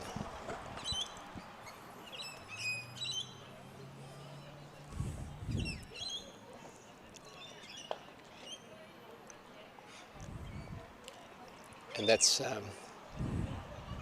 very effective, because where does pink go? Pink has to go deep, possibly clear the brown. Yeah, clear the brown. But now hit it on the wrong side. Yeah, and now the pressure's mounting. Because brown now has a free shot. Pink and white are a long way away.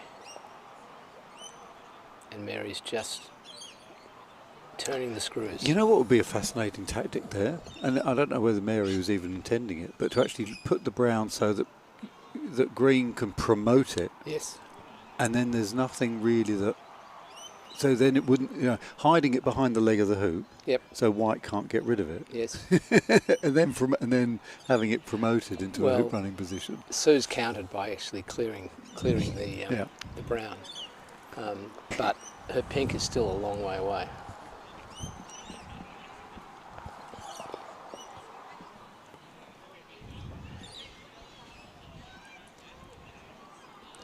So Sue's wisely taking her time now. She realises that this is a critical point in the game. There's no point rushing.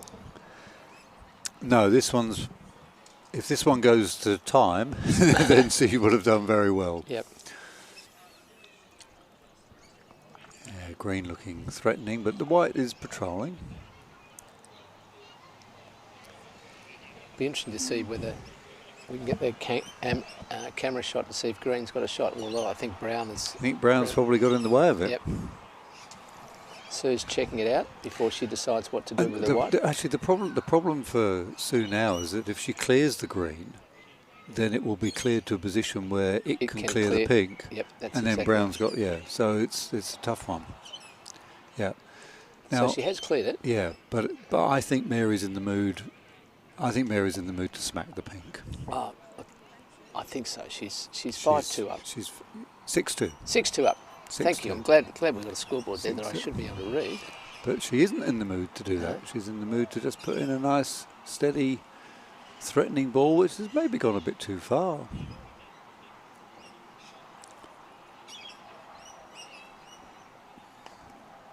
Yeah. So that's very effective. The question is whether white can see green.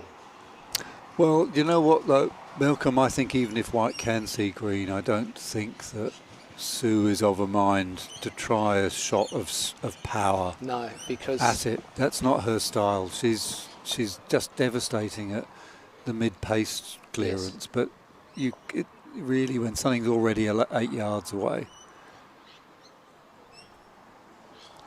I might have even blocked it anyway. Yeah, it's tricky. Sue's it would be lovely if she could protect the pink. She might think of hitting the brown with one of her nice centre ball clearances. That could be difficult now. I think that may have been what she was trying to do. Yeah. And again,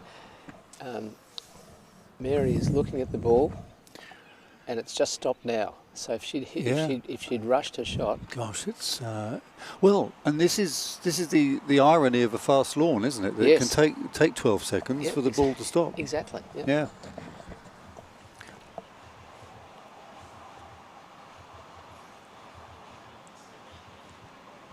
looks very good, but, Oh, but okay. Brown It is close. could even be an in-off, this one. It could be an in-off. In fact, But a even huge just target. hitting this really hard is absolutely fine. Okay, she didn't hit it really hard. So she surprised me there because she's brought her power game out. Yeah.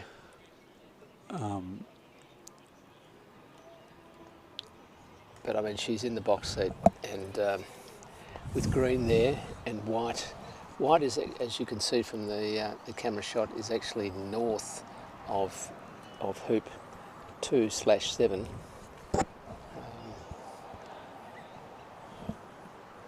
And Sue has got a challenge just to keep in the game at this point. And electing to put a ball down in there to say, look, if you miss with the green, I'm going to be waiting. But this is for the match. This is for the match.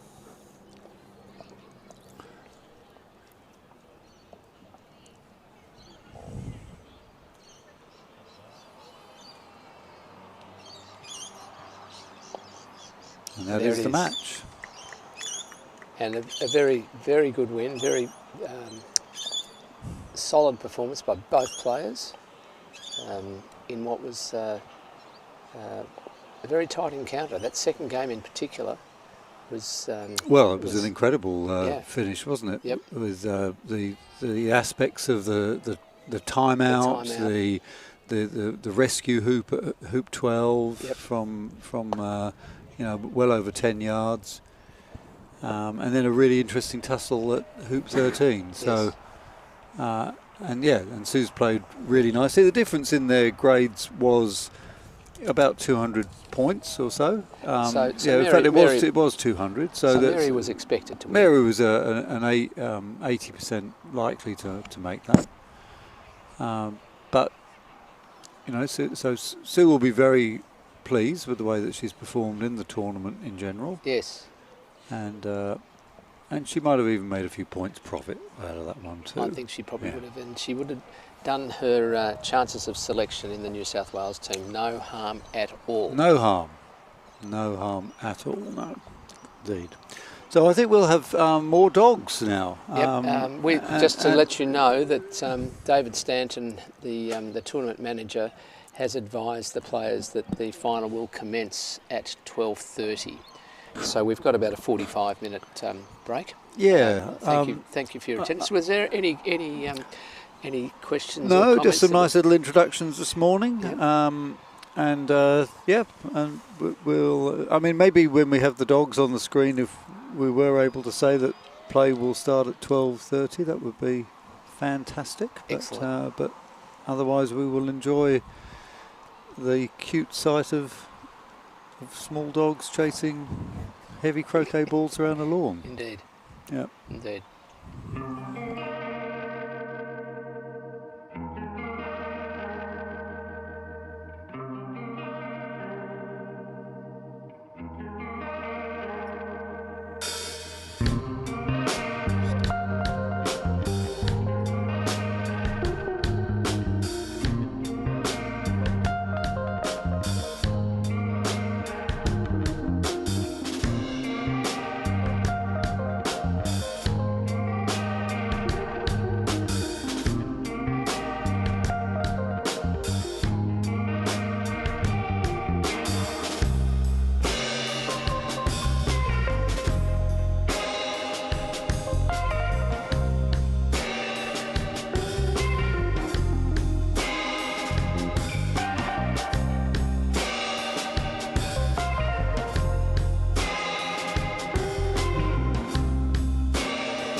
It's 7-2.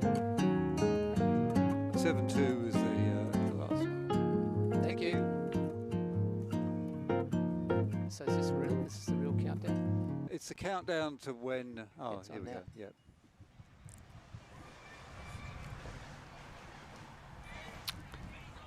We are live.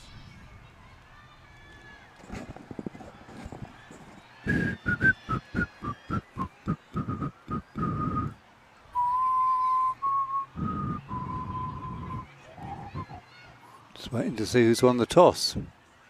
Yeah. No signs yet. So you decide when we go live, do you? But No, we're live. Well, we're not. Oh, We are live. we need to turn up our. okay. Yeah, I can hear you now. Is that better? Yep, that's good. Okay. We are live. We We are are live. live. Wonderful. Well, good afternoon, everybody. We're just waiting for the final. Oh, looks like Alison has chosen to be Looks like blue and black. blue and black. Yep. And Mary McMahon from Queensland is playing the red and yellow. Both won their semi-finals this morning. Alison beat Karen Beasley in 2 games, and Mary beat Sue Sellers in 3 in a very exciting encounter. So we have 2 worthy winners, and to be fair, not unexpected that they would be in the final. They both have D grades over 2,000, and they both have handicaps which are in the 0 to -2 range. So all very predictable from that point of view. So the first blue ball that comes in has gone A little bit long, but Little in a bit long, nice but clearing position. clearing position. So Mary's playing red. So what would she be thinking at this stage in terms She'd be of a thinking, good position? Yes, well, yes. Where is a good position? Where is a good position? Where is a good position? And the good position, I think, is what she's found there, which is the red ball going to a threatening position deep, 5 to 6 yards out of the hoop. And yeah, I think And blue can certainly clear that, but not if very bl- far. But not very far. That's the key thing. Black's moved into a closer hoop running position.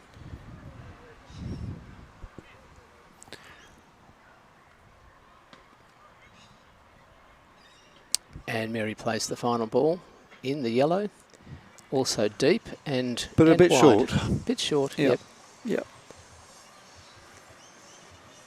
So this will be a very interesting tactical battle between these 2 players. Both Yeah. are very skilled, very experienced. So just to reiterate, Alison handicap -2, D grade 2,300. And Mary handicap 0, D grade 2050. So about 250 D grade points between them. Yep. Giving Alison a 70-30 chance on pure probability, but as we know, and as certainly as Alison knows in this competition, Anything can happen. a probability is is good enough.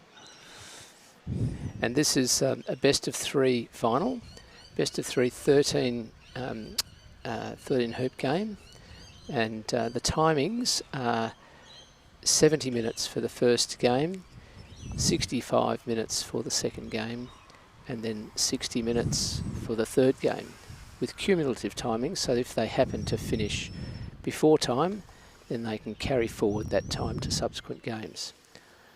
If they go to time and the bell is called, then we have a situation where there are 2 rotations that then apply, and if the scores are then level, then they continue to compete for the hoop that they're currently on to get a decisive winner.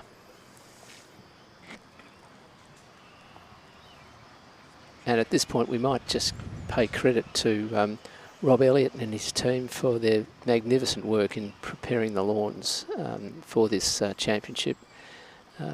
Not an insignificant task, and the quality of the lawns are exceptional. We're on lawn 3. We're based on the northern boundary. Rob was here at 6 o'clock this morning mowing.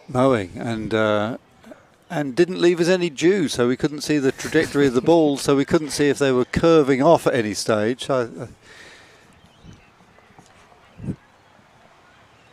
Mary plays in a lagging in with her yellow into a nice hoop running position. Blue to play, looking like clearing red. Which it can do with advantage, although not on that one, because she didn't hit centre ball. No. And that has given Mary a little bit of an advantage now, because she's able to bring her red ball back in with the blue in a non-threatening clearing position. So that just shows how just deviating from the centre ball can lead you astray, but Mary doesn't take full advantage of it. She's actually come quite deep. I'm not quite sure on the non-playing side why she's done that. So Alison clears the yellow to the south boundary. So 7 yards. Do you think do you think Mary will take the hoop on here? I think she will. I think she might. I think she'll say this is, you know, I had my shooting boots on in game 3 of my semi-final. I'm gonna. What would we know? And I put my lagging boots on for the first hoop of the final. But she really looked like she was gonna. She really looked like she was gonna shoot then. Lovely. Oh, it keeps us humble, Gareth. Keeps us humble. Absolutely. Okay. So she's sort of knocked the yellow into a position where yellow doesn't have a shot at the hoop anymore. I think if you look at the camera shot, I think it does. But I think the question is, black clearing yellow. Well, anything could happen, couldn't it? Could disturb. Yeah. So 3 balls all scatter there. Could disturb the blue.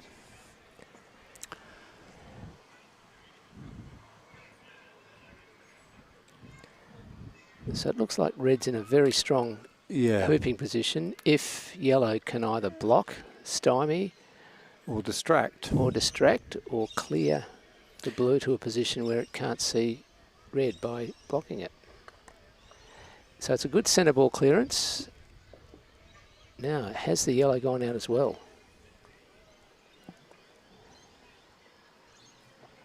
It would appear not. Well, Alison clearly has to take a shot at the red, and it's about 8 yards, and it hits the red. Hits the red. Hits it just north of hoop 1. So there's a lot of jockeying for position on hoop 1, I would suggest.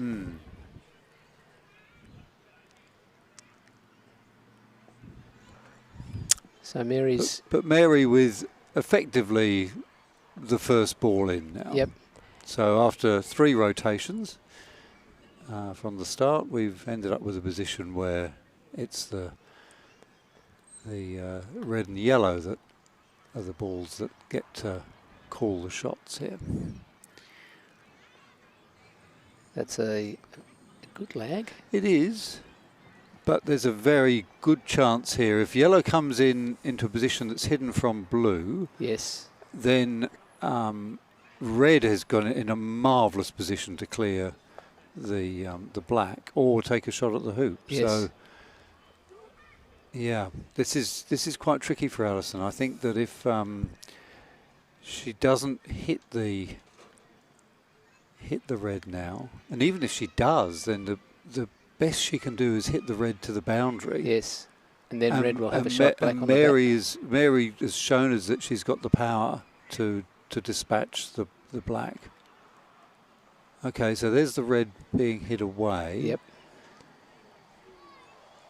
I would imagine Mary has to go for the black because she can't afford to let black have a shot at the hoop. You disagree? And it's hard to tell from this angle how angled it is. It is true. It's true. It's true. But certainly black would have no value in jawsing it. No, so not taking that option. And this is, I guess. Oh, that's nice. It looks like it's a bit off. Gosh, it's from where we can, from our angle, that looks as if it's in the jaws, but from the TV angle, it's clearly against the leg, and yeah. And I presume it's not runnable, but otherwise, Alison didn't. I didn't notice Alison looking at it closely, which I think she would have done if she was concerned that it could run. Yeah, we can't really call that, can we? Because we've got no idea what distance there is between the leg of the hoop and the red. Okay, so Alison has cleared the yellow, but that wasn't her intention. Clearly, red is the danger. And there's no referee being called. No referee, so it clearly is in a good scoring position, and it does score. And we have the first hoop of. And we see our game referee, Michael Chang, who's also the tournament referee, signalling that the first hoop of the final goes to red, to Mary McMahon.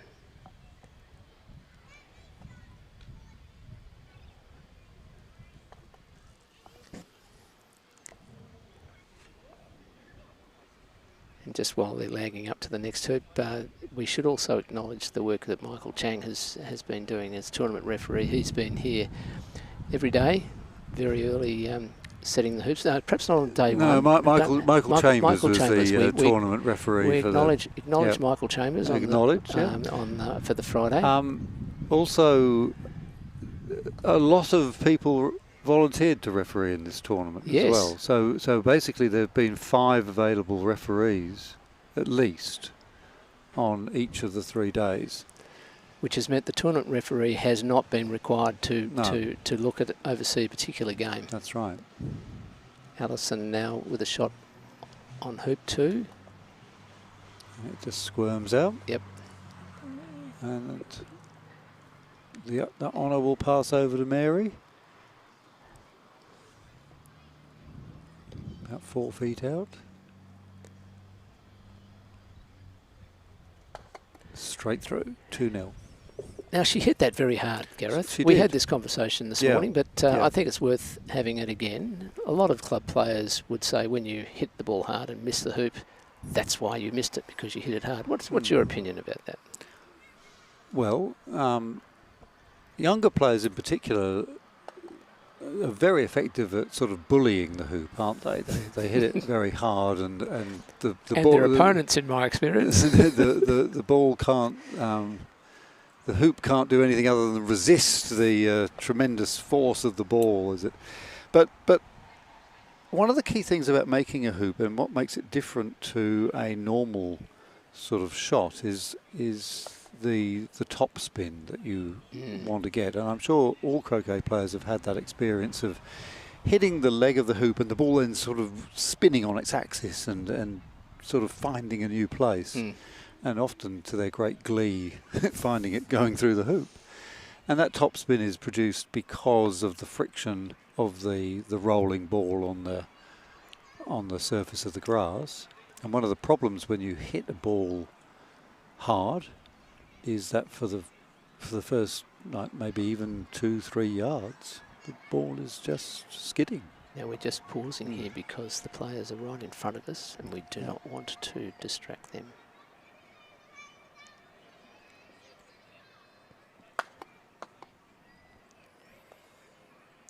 Yeah, so getting that top spin is important. Yeah. And the way you strike the ball is also a way of generating additional topspin, isn't it? Not just the friction from the grass.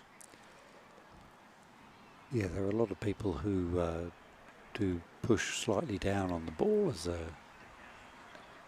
they're playing that shot in order to get the rolling to happen quicker. Yes. Oh, that's a very nice centre ball clearance. It is very nice. So black has been dispatched to the western boundary, and the red has stayed relatively close to hoop 3, which is a lovely outcome.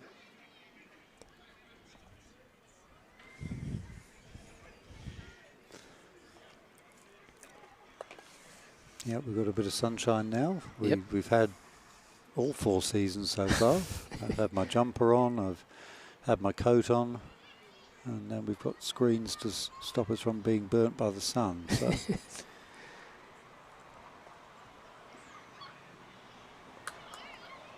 Oh, And that's again, a delicious shot because she's even hidden now from the blue, isn't she? Well, I think not. Not quite. But she's very close to doing that. But and Yep. Alison clears the yellow and stays nicely stays in the there. short side. Alison loves being on the short side. So short side terminology, perhaps you could explain what you mean? Yeah, so you see the position that Alison is in at the moment with the blue ball. Anywhere where red and yellow go in front of the hoop, the blue ball would be able to clear it. But not just clear it a long way away. Ah, okay, thank you.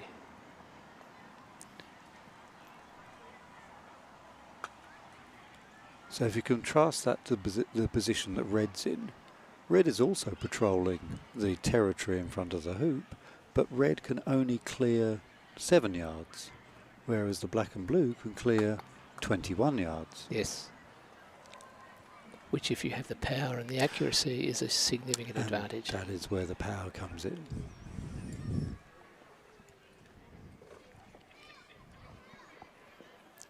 Both these players are capable of turning up and down the power dial. Yes. There's no question about that. Power is not something that they lack. They've got the full range of centre ball, mid-pace clearances available to them, and they've got the full range of 44-yard shots as well. So Mary's just put her ball in adjacent to the peg, to the hoop, sorry, in a position where presumably black cannot see it. Can't see, yeah. Black And so Alison returns the favour. returns the favour. Yep.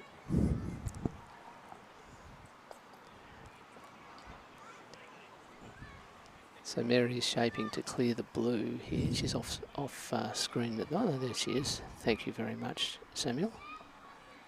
Great camera work.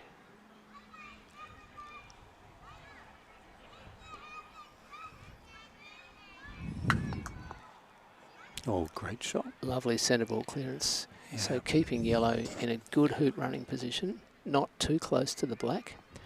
And black's got relatively few options. Black can certainly clear yellow, but not very far, and possibly not to a non-hoop running position. So blue comes in, again to that defensive position on the near side that Gareth was talking about before.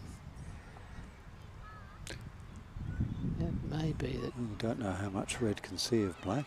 I think it's going to take the she's blue. going for blue. Okay.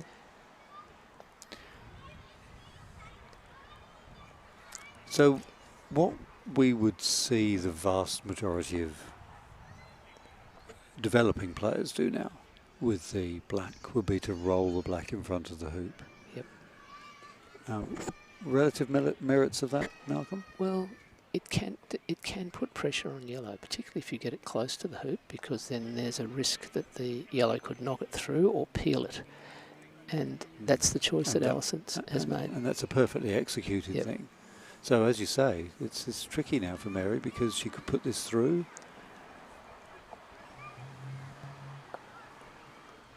But instead, she's gone up. She's electing to go close. Which is and probably a stymie. Pick it off with the red after. Yes. So Alison might decide to pick off the yellow first. And the risk there is that she could disturb. Or she could put the black through. That would work. Or disturb the black. Or disturb the black.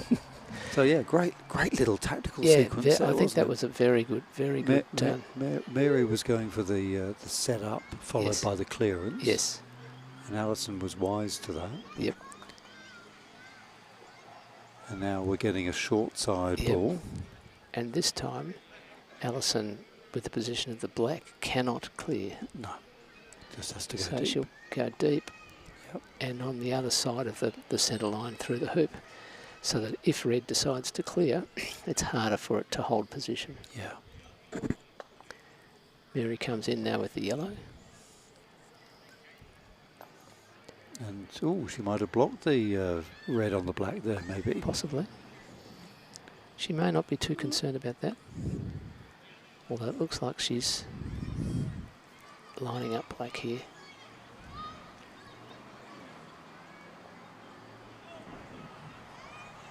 No, the yellow did enough, I think, to...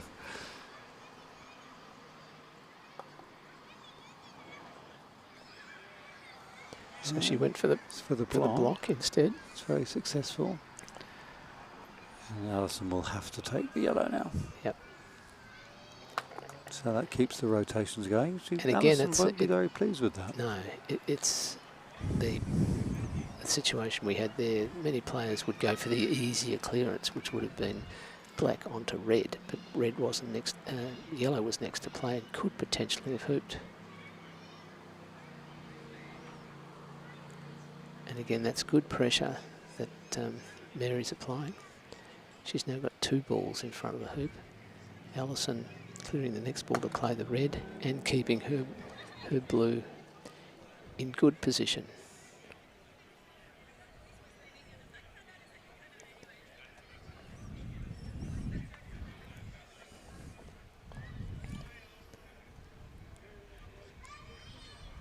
The black would be 8 or 9 yards short and of yellow, and may well opt to clear. Yeah, crucial shot here from Alison. She's got to hit this yellow. And she does. Keeps the and that's rotations going. And that's actually a good position because she's left the black on the north boundary, but potentially could still run the hoop from there, whereas yellow can't from where it ended up. That's right.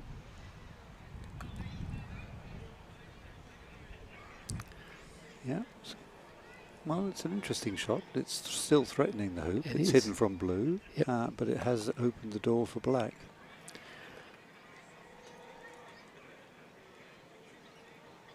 So Mary's looking at black's shot before she decides what to do with the red. And this is always a good thing to do. And just because black can see the hoop does not mean that she has to do something about that. That's not what she would have liked.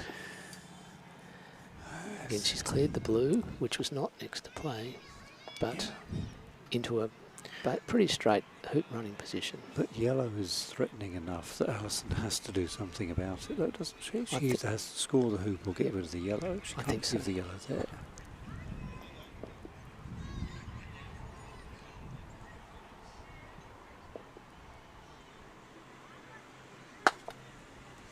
Ooh. Oh, so she clipped the side of the yellow and then went against the hoop. I don't think she was going for the off. It would have been a very ambitious shot.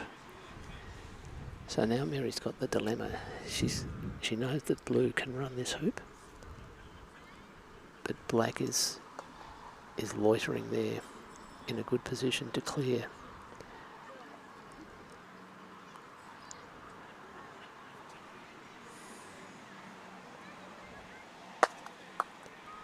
Yeah, beautiful shot. Good shot. Really good, because again, Alison stays in that defensive position with the blue. Keeping her, really her balls close. Limiting the number of places red can go. Red's had to come quite deep. Yep. But perfect depth, really. Yes. So black come in, probably hidden from the yellow. I think she was trying to block the red, but anyway.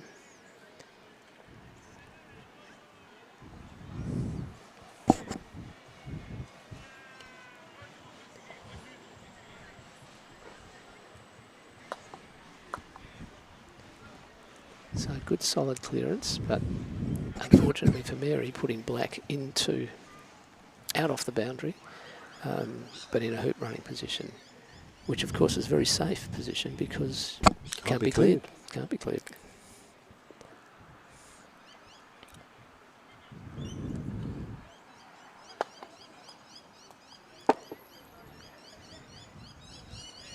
Of course, the black was officially off the lawn Yep. there, so that will just get put in exactly the same place.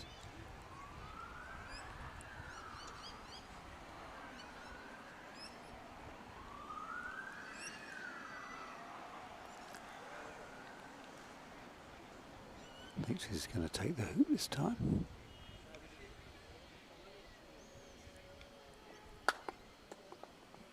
Certainly attempted it.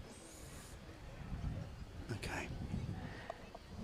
Now with red, virtually. Do you know what I think would be a really fun thing to do here? Tell me, Gareth. Well, I wonder what you'd think about the relative merit of setting a promotion up. Well, that would be a fun thing to do, Gareth. Because the red's And miles it's exactly away. the sort of thing you would do. Well,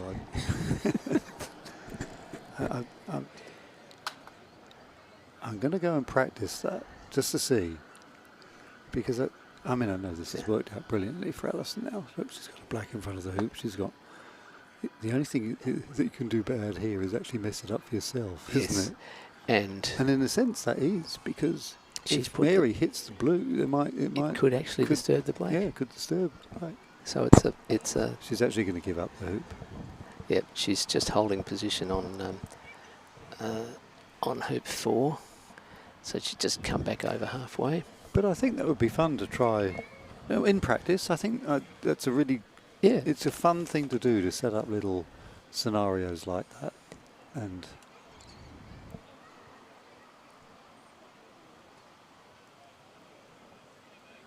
So What's Alison thinking here? Why would she just take the hoop? I think she wants to jaws it. Oh. Okay. Well, she might just run it with run it with the blue. with the blue. Yeah. Okay, that's interesting. Wow. Because Alison is always looking for the advantage of hoops, getting 2 hoops in a row, of course, and jawsing on an odd-numbered hoop is exactly that opportunity. Also, she's tempting her opponent into playing a Coming shot back. which comes back. Yep. Yeah. Now, I don't think she'll jaws here with red where it is, but she's in a position where blue can run it well down to the hoop. It does, yeah, very nice. That's a lovely shot. So that's really interesting, Malcolm, yeah. So she didn't want to take it with the black. Perhaps also maybe because the blue didn't have a smooth trajectory down to hoop 4. Yes. That's also possible.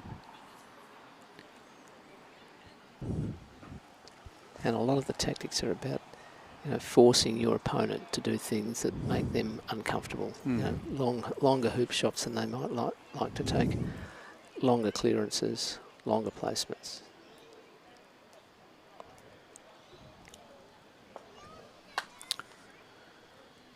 All right. So Mary's still with a lead of 2-1. 2-1, and a very nice shot. Beautiful lag. I think we would imagine that Alison will clear the red, but she's pondering the situation. Stranger things have happened. And I guess part of the issue for Alison to think about is, where is red going to end up? And also black doesn't have a shot at the hoop even with the clearance. So. No. And she can't clear both the red and the yellow. But she's centre ball the red beautifully. Centre ball, little, not the red ball 14 yards. Yep. So it's over near hoop 1. So the blue, after the impact, the blue's only gone like 3 yards. Yes. And so it's perfectly within the theatre of hoop 4. Yes. Oh, double clearance. Clearance. Yep. Although you've got to be careful with these ones, because you can actually peel the yellow. Oh yes, all sorts of disasters. But it just looks so tempting, doesn't it? Yeah, and that's good. Good for Alison. Mary now goes to her yellow ball, and it's, in a sense, it's a bit of a reset of the hoop.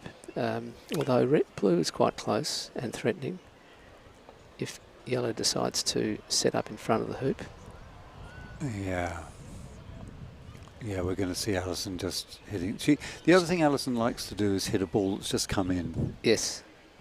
So, and the other thing she's done in doing that is that she's now put her blue on the short side. That's exactly right. Yeah. Yep. So she's turned a long side ball into a short side ball. Yes.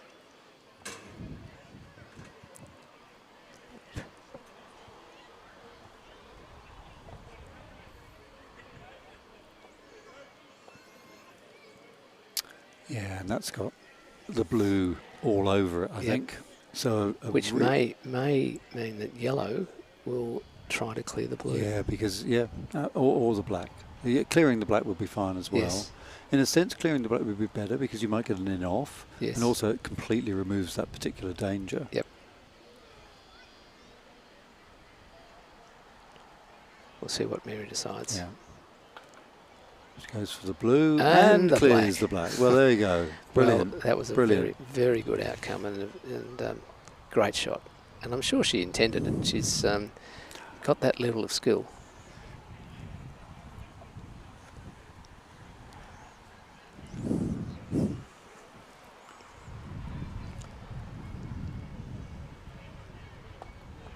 Oh, centre ball. It's a delicious shot, isn't it? It is. I mean, to be wasting absolutely no energy. No, the red ball was like a nanometer away from the eastern boundary. Yes.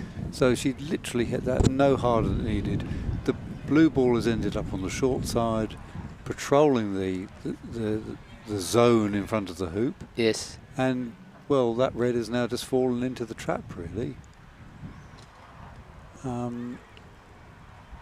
I think if Alison can hide the black from the yellow, and then promote clear the red behind the hoop, she's in a good spot. So here comes this ball, and it is short, not quite hidden, isn't it? No, Mary's got a side of it, but she may not be able to hit it in the middle, and she may even hit the leg of the hoop in her.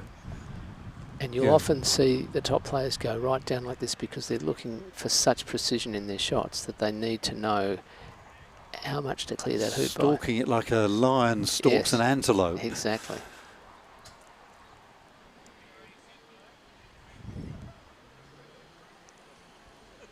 Yep. And it didn't quite come off for her. So, Malcolm, with this clearance of blue on red, do you think Alison will be looking to put the red beautifully behind the hoop? Yes. Or just get massive distance? Probably the former. Because I also that means her blue might get over to hoop 5 as well. That's right. The key thing is where the red ends up. And you know, she may well have had a good look at black, and that's not going to do it. No, but what it has done by hitting it centre ball, she's kept her blue. She has as a backup, hasn't she? So she's got 2 balls in front. Yeah. If Mary plays a good clearance on black, black will simply come back. Yep. And nearly cleared them both. So Alison building up the pressure on hoop 4 now. She's now in a position where both of her balls are going to be runners. And double loading. Double loading. Double loading. Is that a term we borrowed from association? It's a term that you've just introduced me to. so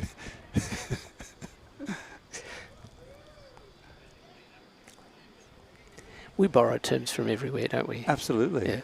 Absolutely. Although I tend to avoid cliches like the plague.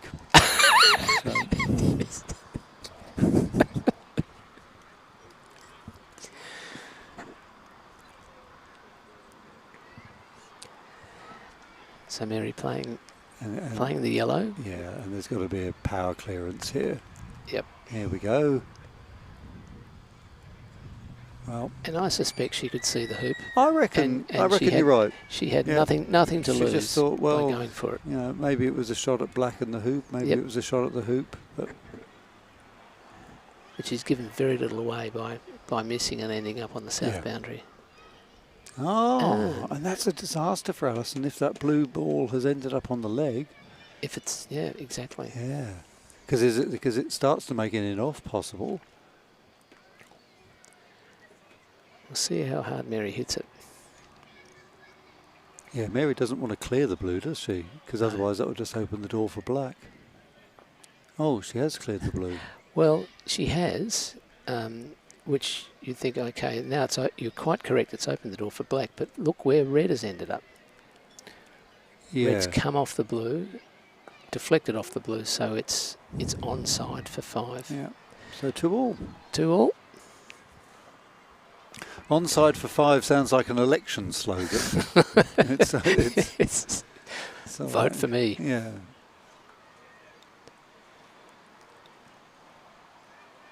So effectively, Mary's got two balls in good position. Certainly, red could run that.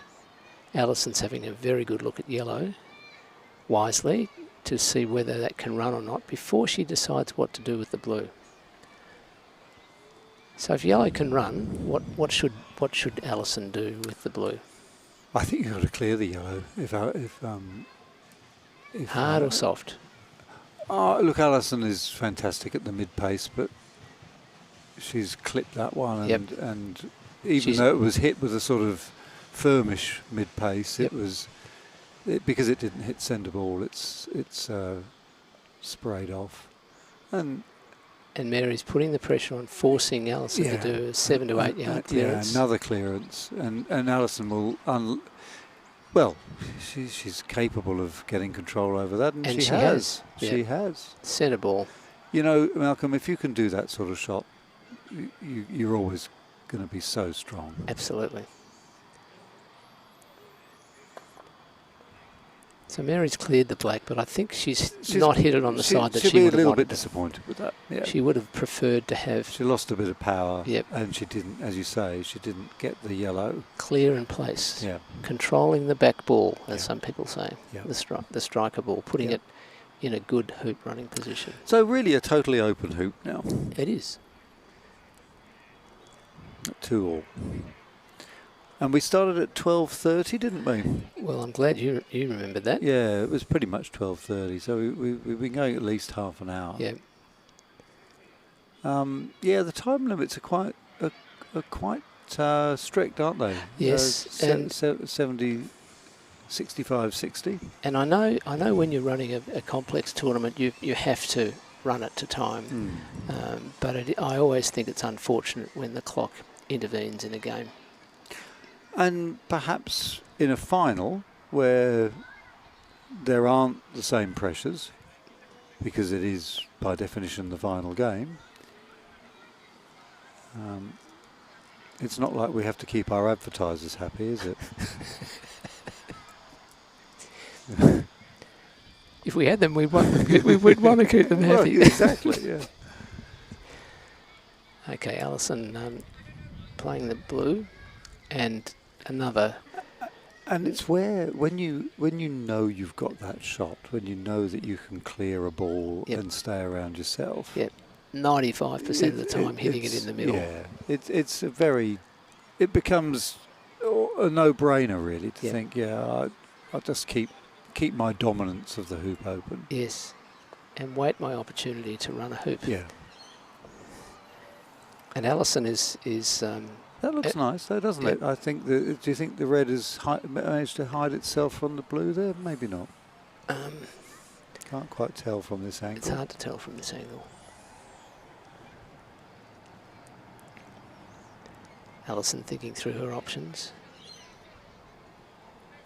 which she does very quickly. Doesn't mean that she's rushing. It just means that she's decisive.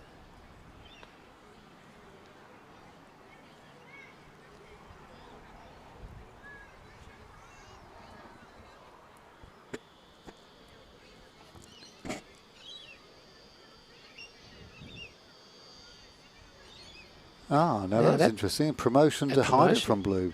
Quite possibly. And looking at the camera angle, I think it's succeeded. That's a very clever shot. Very. If she's succeeded in nudging the red up so that it's hidden from the blue, that's sensational. It's a great shot. It was still a good shot. It was still a good shot. But now, unfortunately, she's now in a position where she has to think about the black making the hoop. So, yeah. Yep, black can certainly didn't run need it. as much of a nudge. It's always, promotions are terribly difficult to get exactly right. Yep.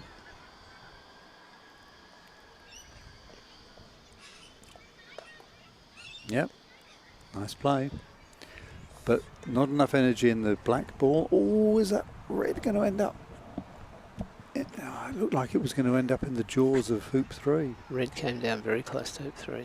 And look at that, Allison's clearance. I mean, not only centre ball, it's actually slightly right of centre. Slightly right, yeah. So that her ball... But look, this is a situation that's sort of indistinguishable from starting at hoop 4, isn't it? Yep, It's like we're starting the hoop again. Exactly.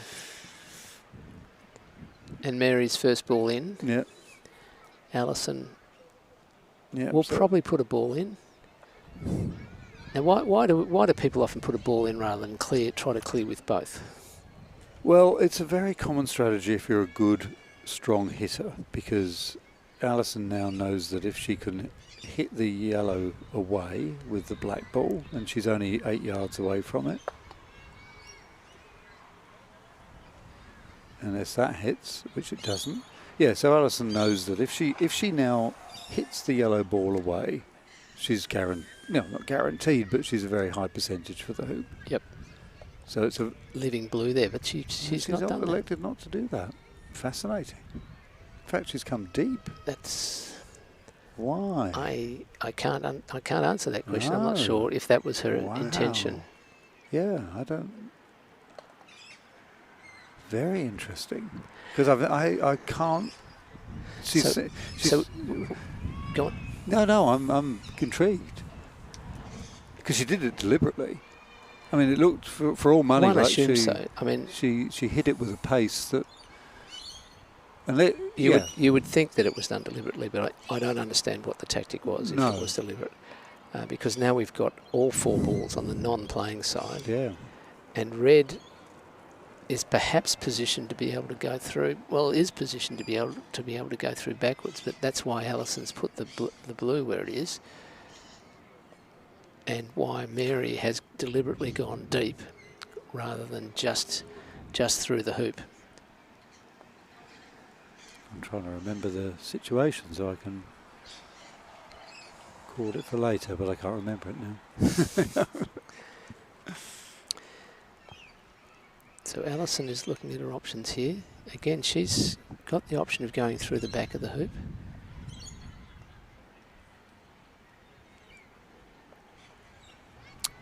She and just gently, beautifully, I think, looking to see whether it's through. It would appear that from her body language that it is. And the beauty of that is that it's blocking red's shot, and yellow's going to struggle to clear it. But look at yellow that. Doesn't struggle to clear it. Yellow had no trouble clearing it. I haven't. Mere mortals would have struggled to clear it. Did you see any big jump shots yesterday, Malcolm? No. No. I haven't seen any of more than the normal sort of like 1 to 2 yards. Yes. Yeah. So it'd be interesting to see if either of these players are faced with that, so we can see how they respond. This could be a promotion. It does look like a promotion. It's a promotion, yeah.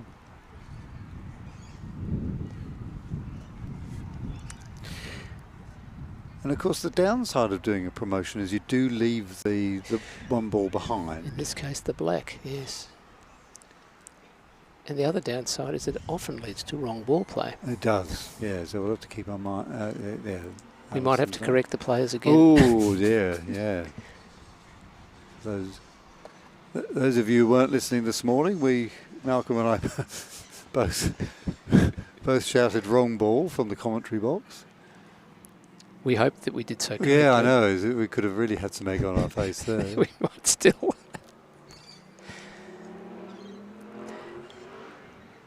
Now, this is going to be an interesting choice for Allison because Mary has 2 balls in front, and she has what you described before as a Levick double. She could. Yeah, there's the yellow and the hoop, isn't Yellow there? and the hoop. Here we go. Shooting, gets the yellow, Gets the clears yellow. it. That's. I'm getting the sense here that Mary's the one that's starting to dominate the space in front of this hoop. Mm. She's got a runner in red. Yep. Not an easy one by any means, but she's put the yellow in But to really a strong position. forcing blue to clear Yeah. or block Well, and red. it's going to be hard for blue to block, isn't it, to get that distance right. So she has to shoot for it. She does it really well, but the red will come back in. You know, every rotation. Yep. Yellow and red are slightly improving their position. That's right. And as we've said before, if you're only clearing, you're losing. Death by 1,000 clearances. So Alison, we presume, is going to clear the yellow. And she does beautifully. Great shot. Wow. And that might start to turn things around a little bit. It because could do. There's yellow's further away. Still the pesky red there, though, isn't It is. there? But that's what, a 10-yard clearance for blue? Yeah, from the boundary to there. So well within Alison's capability. Yep, perfect as well, because the blue has Right stayed middle. around, you know. Yep. So it's now starting to shift a bit more in Alison's favour on this hoop. Now, here's where we will have been. We've now had 45 minutes of this game. Very interesting, Gareth. There's only 25 minutes left. And they're not playing slowly. It's Oh, just no, the, no, it's no, just the style of play. Style of play, hitting away. Hitting away and being patient, not necessarily taking on long, risky hoops.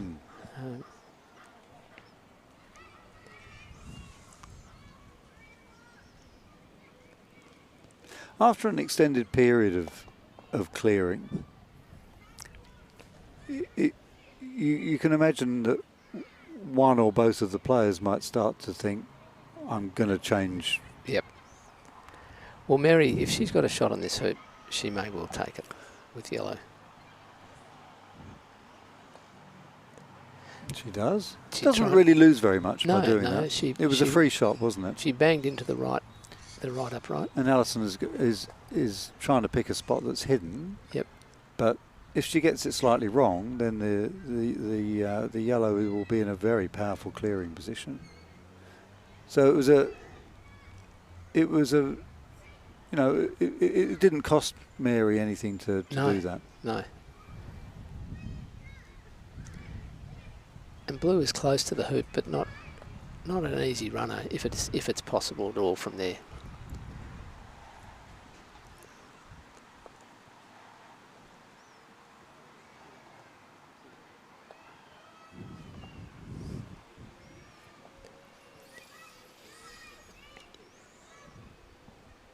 Well, the way Mary's looking at this, I feel she can see the blue. Oh no, she's just changing her stance. Yeah, she might clear the Oh, black. she's going to clear the black. Interesting. Yeah, because if she can... that's a good option, actually. She clears the black, stays around. Blue can't make the hoop. She's protecting the jaws. And she's looking... I mean, I like clearing she's the black. reading our minds.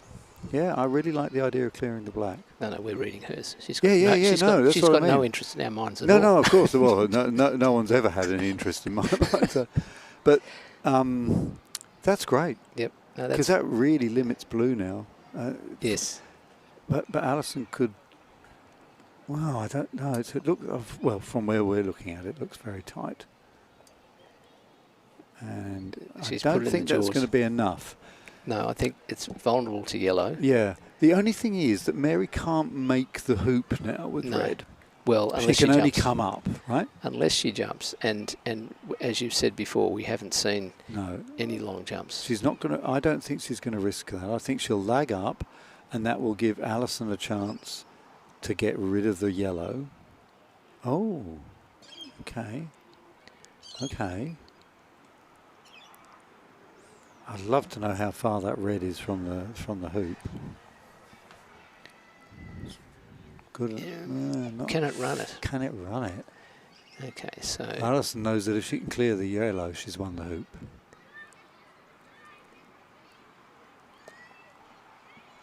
She can clear the yellow, but she doesn't clear it as a clearance. She clears it as a nudge. Well, she has cleared it a fair way, actually, but not to a position where it can't threaten. She cleared it across the line of blue, didn't she? And a lot of people don't give enough thought to where they want, when they decide to clear a ball, but they don't think about where they want that ball to be. Yeah, good point. That's a nice shot. So Mary's has cleared. Yeah, forces the clearance on red now. Yep. And this is why they're eating into their time, because they're very experienced and skilled players who are clearing. And clearing, keeping their balls around. Yes, yes. And so there's very few times that someone can put a ball into the easy hoop running zone. Yes. And not have a target on their head. Exactly. But we are now another 5 minutes has gone by. Yep, so we've got about 20 minutes remaining in the game. Yeah. So unless something changes, the clock is going to be a factor. Yep. Yep.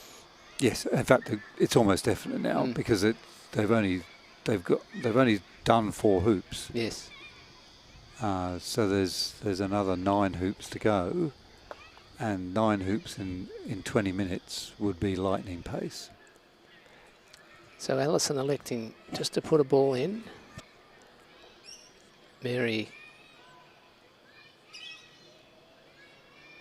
should be clearing black. Clearing black and staying around. Yep. So blue. Again, not in a hoop running position there. But patrolling. Yep.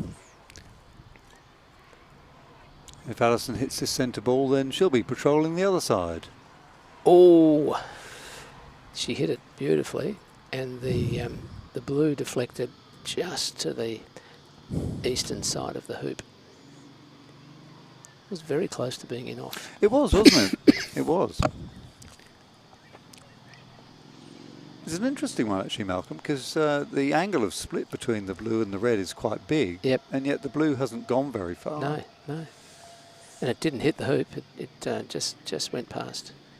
Nice shot. So Mary's now nice shot. In a dominant position again, particularly if blue can't see red. It sort of maybe can. Yeah, I think, yeah. But certainly there's enough leg in the way to make it a challenging shot. And that's exactly what Alison's come to look at. Yeah. And a player of her stature and experience will always do that. Look at the succeeding shots before deciding what to do with her black.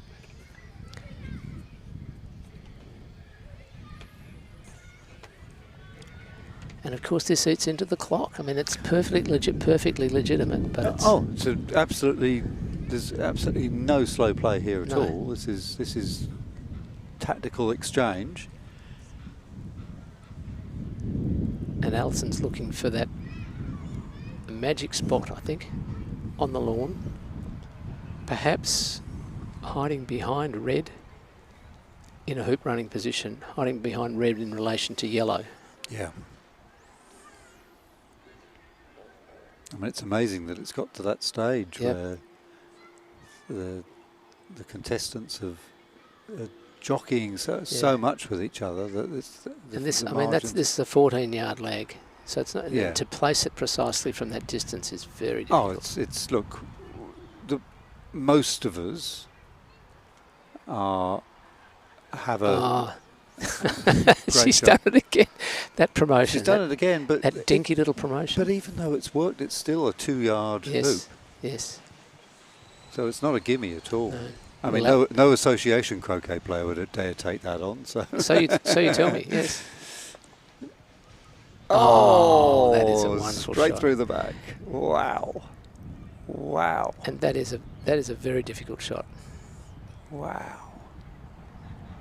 Okay. So Nice. forcing the clearance. Forcing the clearance, turning what was Mary's opportunity to take a hoop running shot into merely being able to clear. Yep. Now, If Alison can clear the yellow, if she can clear the yellow, but the thing is, would you go for a 14-yard clearance here?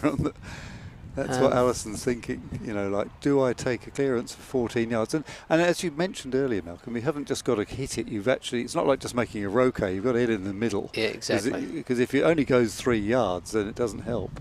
So she shoots. And misses. And she misses. Just to the south. But may not be disastrous. No, because blue is acting as a bit of a gatekeeper. Yellow has a shot. It does. But blue is putting on hooping pressure. Absolutely. Yeah, absolutely.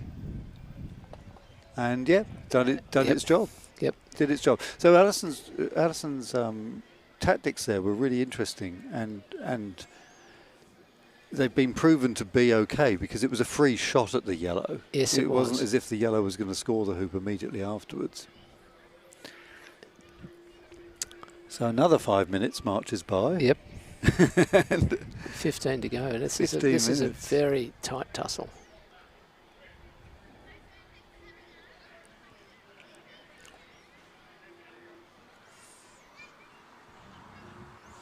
They must be exhausted. Yes. I mean, it psychologically it is exhausting to play the same hoop so many times. Well, this is Alison's third game for the day, and Mary's fourth. Yeah, Mary had. Well, she did have a straightforward final game, though. That's the only thing. That's true. Although she had to play best of three. All right, so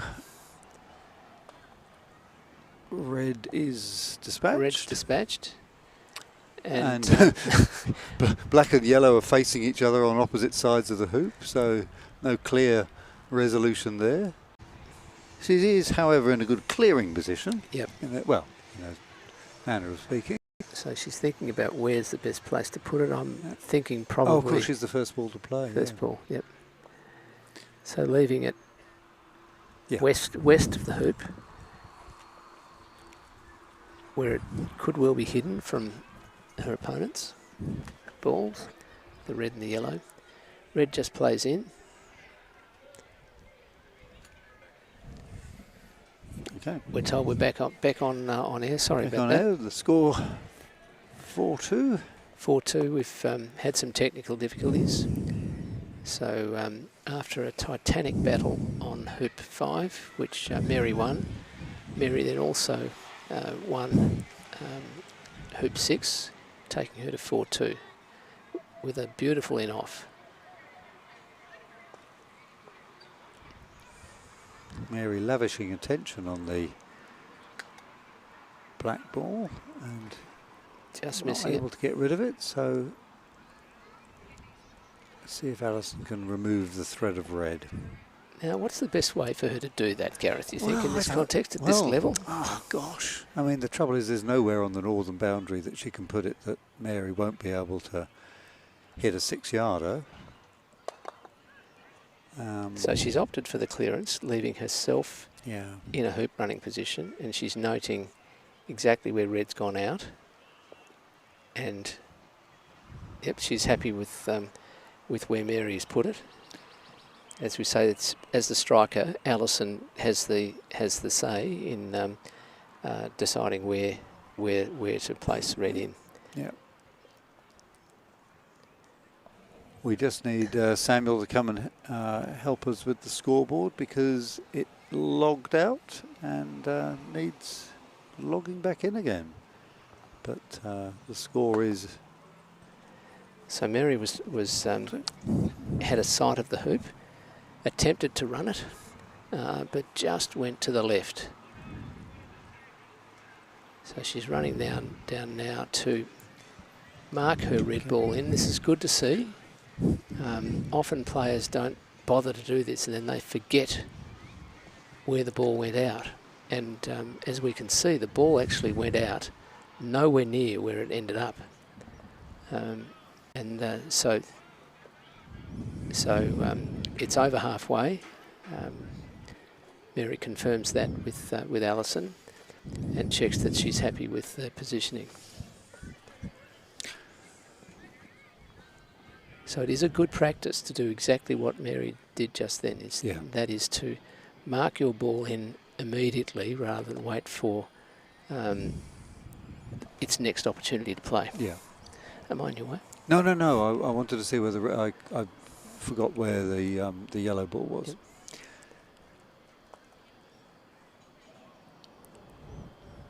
Okay, that's an interesting response, because it doesn't stop Alison from putting the black through. No. And it doesn't. And in a sense, the red's a long way away. And it gave Alison the opportunity to get the cut. From Alison's body language, I don't think that's what she was trying to do, but it's not a bad result. No. It all depends on whether Mary can unjaws the black. So watch for a big shot here. This is a big shot in the game, isn't it? Because it's currently Mary's 4-2 up. But if Alison gets this hoop and is first down at hoop 8, then it's probably equal odds. With blue in an onside position. With a blue in an onside position. And she misses it. Yep. So if Alison pumps the black down to hoop 8, blue's onside, it could be 4-all very quickly. Now it must be fairly evenly situated in the hoop, because Michael Chang, he took a look and then walked away. He didn't. He's not bothering to watch, and neither player is asking for it to be watched. Alison playing at a slight angle, though, isn't she? Yep. So Alison now takes the score to 3-4. Mm-hmm. Conventionally, you mention the score of the person who's just run the hoop first. So it's 3-4 rather than 4-3. I think now if Alison puts a really nice ball in front of the hoop, then she will clear that yellow ball. With the black, With yes. the black. So the position that she's trying to achieve with the blue is exactly what she's done. Yeah. Put it in front of the hoop She'd be very happy and with that. not block black's line on yellow. Mary lags down. Yeah. And just to the left of the hoop. Okay. So of course it all depends on how the player feels when they look at the situation, how they're feeling in the game and what the state of the game is, but I will be surprised if Alison doesn't just smack this yellow. Yep. And possibly deflect off to hoop 9. Exactly. Yeah. Now wasn't hard, was it? It wasn't hard. It was a difficult shot, but she didn't hit it hard. No, she didn't hit it hard. She was relying on a centre ball contact. And so she wasn't going for that flick that we thought that she might do. And so the problem now is that yellow's now got about a 13-yard clearance, you think, on blue, which and it misses. Just misses. So it works out well for Alison. It does. She gets a ball nearly halfway. She's got a good hoop running shot. And the very fact that she's got the black there nearly halfway gives her all the more reason to run this hoop. Oh yes, And she wouldn't want to jaws it anyway with the red there. With the red there. Through it goes. So after a half hour on one hoop, they've managed to churn through. Well, I think that now makes it 4 each. It does, with the bell about to go. The bell's about to go. Oh my word. So, do we want to discuss the end of on the bell procedure, just so that we've got it clear in our heads here? Yeah. So I'm reading from the conditions of play here.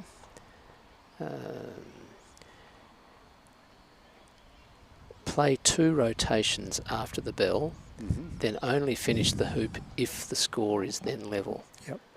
So Which it's not going to be, is it? Because as soon as this hoop's made, it's going to be 5-4 to somebody. Yep. Effectively, this is most likely the last hoop. Yep. But we have seen some strange things happen in that second game. Yeah. Between Mary and Sue Sellers. Also, I think it's important to appreciate that even if somebody makes this hoop, if there are shots remaining, Yes. it's not the end of it. No, someone could run. So it would be wrong to think that it's on this hoop. It's most likely going to be on this hoop. Yep. But if, say, red made the hoop, the bell goes, well, or the bell goes, red makes the hoop. That's not the end of it. There are still 7 other shots to be played. That's exactly right. So 7 or 8, depending on which is the first. Which is the ball. first ball after the bell goes. And a good thing I learnt yesterday was where referees were announcing this is the first. Yeah. This is the first ball to play in the rotation. Yeah. This is the last ball to play in the first rotation. The next ball is the first ball to play so that it's quite clear to everyone. I think that's fair enough. It's a good thing. It's an alien enough situation to not have the added cerebral impost of the players having to circumnavigate those chess moves. Now our referee Michael Chang is roving that southern. Yeah. But he has been roving for a bit. Has he got? I'm not sure. Has he got the clock? I don't know. I don't know where the clock is. So, it could just be sitting in that shelter over there, and so presumably we will hear the bell go, because we're just on 70 minutes now since we've started, which is the allocated time.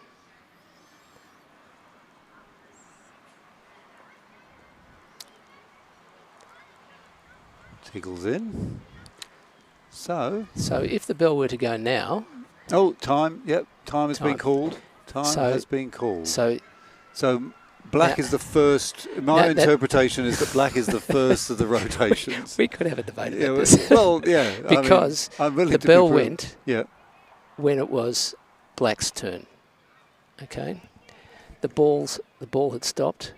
And I'll be interested to see. So we think that black. I'm convinced of that, but I'm totally up to be educated. This has been debated on and off in a number of tournaments.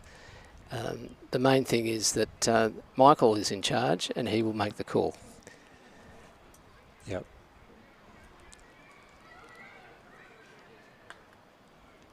So Great shot. So that's blues. Blue's first shot still. Yep. This is the first shot that red has had.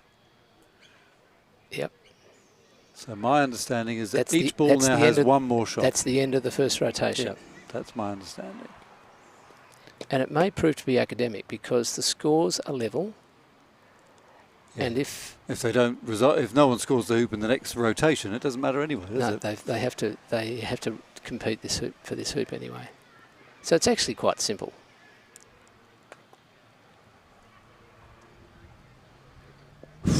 Gosh, it's nerve-wracking stuff. I tell you what, if you're Alison, every shot you're playing now is to stave off a loss, because red and yellow have been in front of the hoop every time. Yep. And Alison, I mean, she has to assume that she has to win this hoop to win the game. Okay, and it's the same for both players, isn't it? Because the scores are level. Yep. So they don't want to risk, ending up in Siberia, so to speak, by taking a long hoop shot when they don't have to. So it looks like red's in the sights. Yep. And tickles it enough, but not. Gosh, you really feel Mary piling on the pressure now.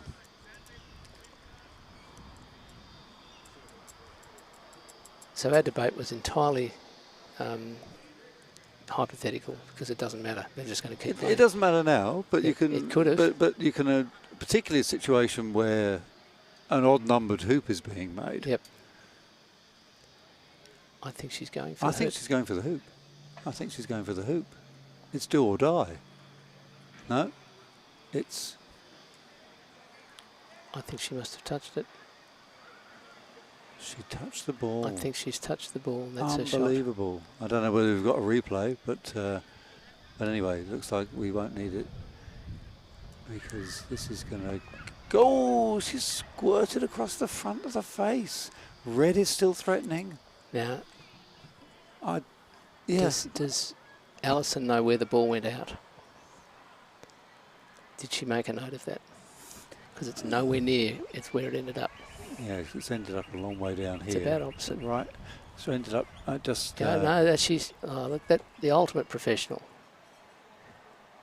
I had my referee hat on, and had made a note of that, and that's exactly where it went out. Good. In Egypt, they have people running around makes with so much easier. things, don't they, that plonk them down. I saw a situation earlier today where the player did a long shot like that, went out near the halfway line, ball ended up in the corner, and she marked it in at the corner. Yeah. That's missing. Right. Okay. All right. This for the victory then. In game one. Now, would she go for it, or would she just Yes. lag up? Given with the position of both blue. Yeah. Yep. She's going to go for it.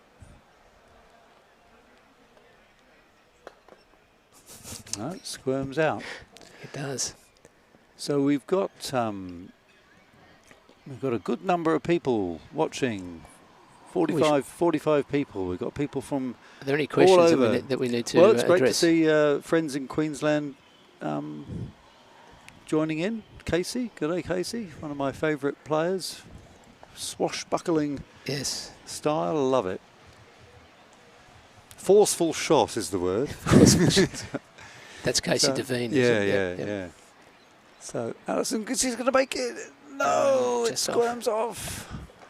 Oh, wow. And I mean, one of the things about going for a 7-yard shot from the boundary is that the ball will naturally develop a lot of topspin.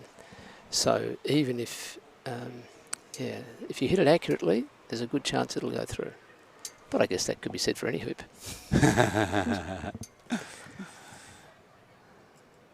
All right. So Alison going to have another go. I think she is, because where else would you put the blue? Yeah. There's nowhere else to put the blue. She's got to go for the shot. Oh, just again it squirts off the side. Just off that near upright. Wow. Okay. I don't know what the merits of that one are, Malcolm. I mean, I know that it pushes the black out, but the blue... she's forcing Alison to do longer well, clearances. okay, so you're saying that the yellow is a runner now. I'm saying saying that yellow could run it. Probably, I think from my perspective. Yeah. Okay, got you. No, I didn't fully. From my perspective, it looked like yellow was on the side of the hoop, but in fact, it is a bit deeper. It is a.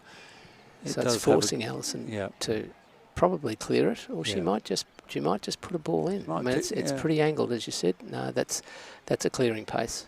And just missed it to the right. Corner 4. Okay. So here we go. Into the jaws. Is it through? It's through. It's through. Michael has called it. It's called it, and that is it. That is game 1. Surely it's 5-4 now. Why are they continuing? Come on. We're not sure. We're not sure. We probably shouldn't say anything. But I don't know why they're continuing, because that was time. And they've had way more than 2 rotations. I might just give Michael a ring and ask the question. I think, well, I mean, yeah, I don't know. Yeah. Should we say anything? I think I can ask Michael a question, sure. Okay. Well, I've got a very senior referee next to me. He knows what he's doing. Well, I read out the conditions. You did. You did. Okay, well, they're continuing. I haven't got his number. And David Stanton.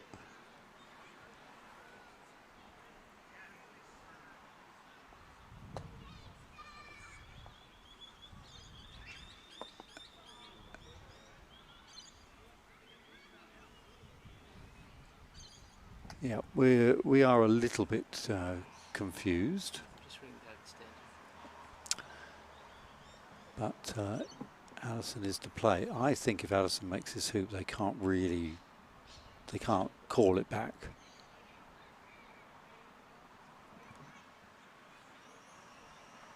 I'm just going to ask Michael a question.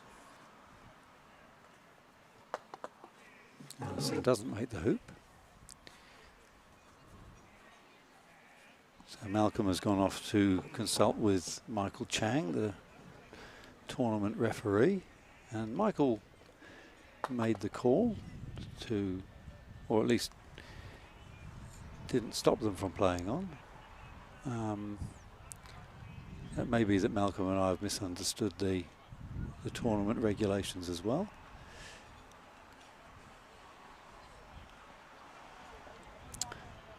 And Mary has asked for the balls to be marked anyway for this shot, so I'll have a chance to find out what Malcolm determined from Michael, who's out there watching this potential clearance.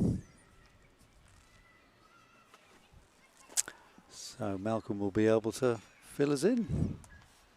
Okay, I've just conferred with the tournament referee, and as you suggested, Gareth, there are no time limits in the final. There are no time limits? There are no time limits. Oh, okay. So that's... But why did he call time earlier? I'm not sure. Okay. All right, then. We've got a 5-4 game, standard game. Yep. Here we go. All right. So that's good. That's good. We just weren't aware of that.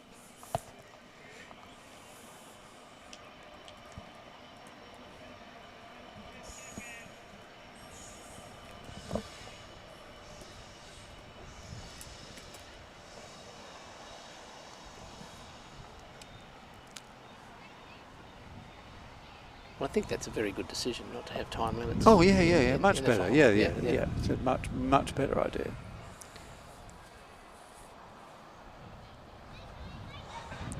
And I presume the players were informed, just that we weren't. Yes. The tournament manager may well have made that call, given that there was a lot of time available. Yep.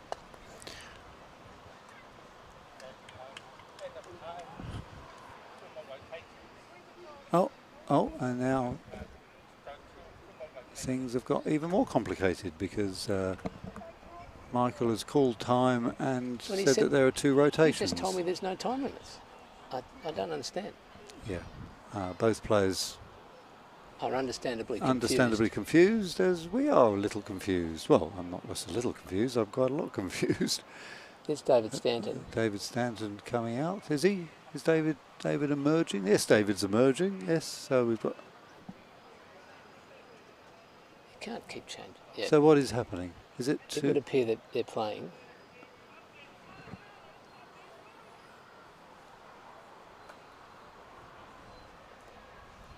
So this is quite a stressful situation for the players. Yeah, they need to maintain their focus. Yeah, it is. And do you know what's been decided? Is there 2 rotations? That was announced. Was that a rotation? Michael's going to tell us. I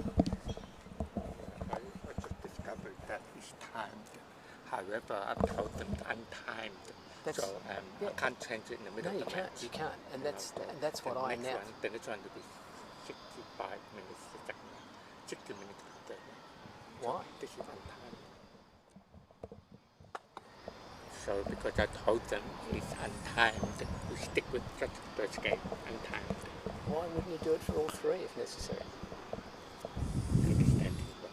Well, limited. So another little promotion from Mary. She's doing really well on those, and she's managed to get the yellow hidden from the black.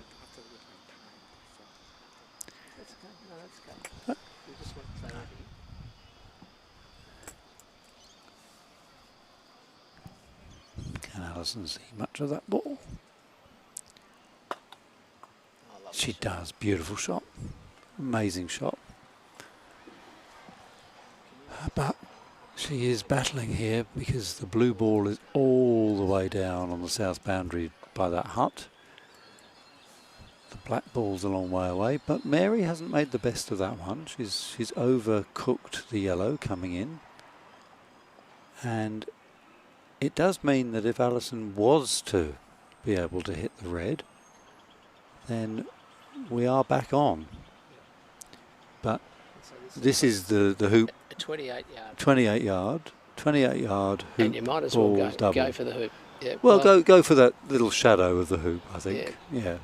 Chances of going between are... Oh, she's got the yellow? No, just got it. Okay.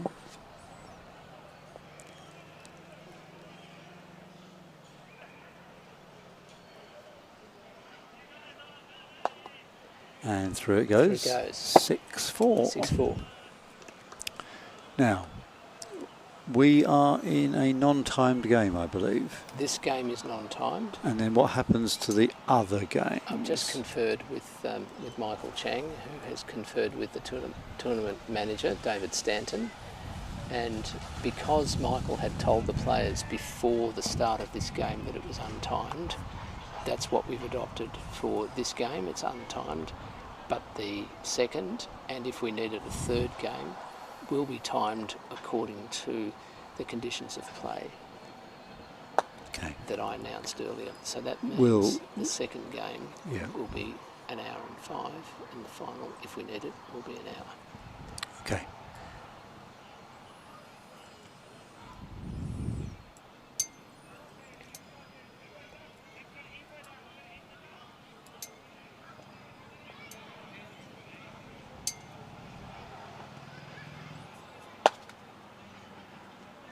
Oh, Yeah, great just shot. did enough. Great So shot. that's our latest advice.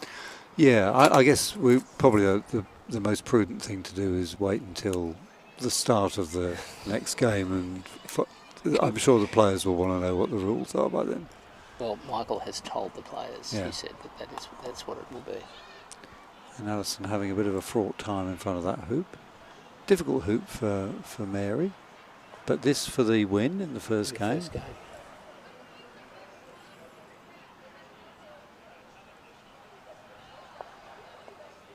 And it hasn't got there, so relatively easy now for Alison to put a runner in and then look for an opportunity to smack the yellow away. She'll only be able to hit it away 14 yards though. Yep. And the blue's not as well positioned as she would have liked, I would suggest. And there's some visibility maybe even of that red. A long way away. Yep, red's a long way away. 25? Yeah, yards. 25 yards or so, yeah. Firm hit. Oh, And brilliant shot. The blue's shifted. Brilliant. Brilliant, brilliant, brilliant. That's a wonderful shot from there. So Alison now looking to...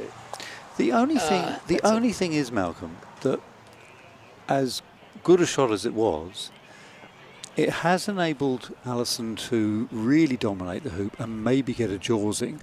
Yep. And if she gets a jawsing, if you're 6-4 down, you need that jawsing. Yes, you do. Yeah. Because you want to win.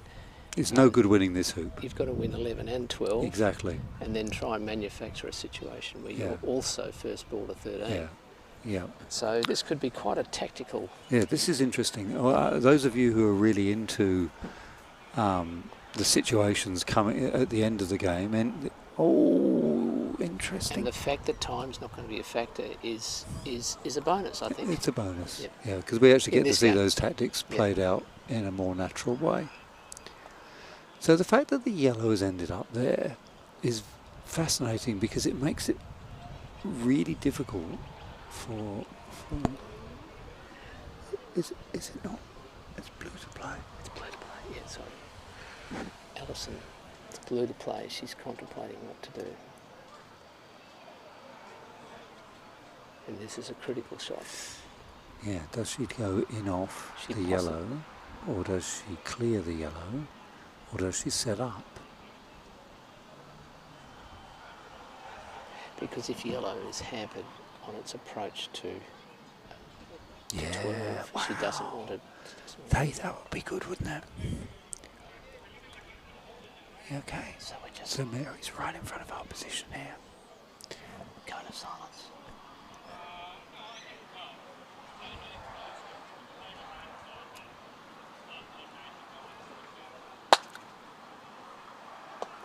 Oh, Oh my word. that was an extraordinary shot. So really interesting options for black here now.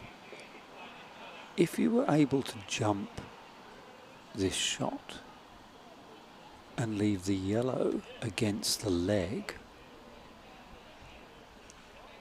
that'd be pretty juicy. Yep, assuming yellow doesn't have a clear run to 12. The other option would be simply to put it in the jaws, because Yeah, because no one can get that out. neither Yeah. yellow nor red Yeah. could extract it, I would think. And Alison is rightly taking her time. Yeah. And that's the beauty of non-timed games. Is She's not gonna jump it. Because the problem with the yellow being on the leg, you can't reliably clear it because you've got there's a bit more variability Yes. about where it's going to go. Yep. I think she can get a nice little tickle in on the right hand leg. Yeah, exactly as you called it, jawsing. I think that was a good option. Jawsing.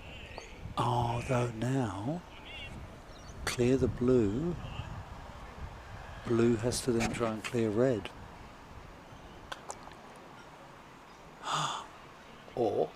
Or peel it. Peel it, or set up. Setting up isn't terrible. We spent out for lunch. We came back at 12:30. Yeah. I couldn't talk to him. No, that's so all right. I- That's I all right. thought No, that that's fine. That's fine. It's Yeah, your okay. call. Your call. Yeah, my So we here just want to be. comes We just want to be the blue. clear in terms of what was because I read And- the conditions of play to the audience, and then I'll say I'm not quite sure what they're playing. That will allow the red ball to clear the black, which it does beautifully. Except red's a long way away and black and blue are still in a dominant position. Alison's just drifted. Wide. Can you hear me okay in your mic? Yeah. Headmates? Yeah.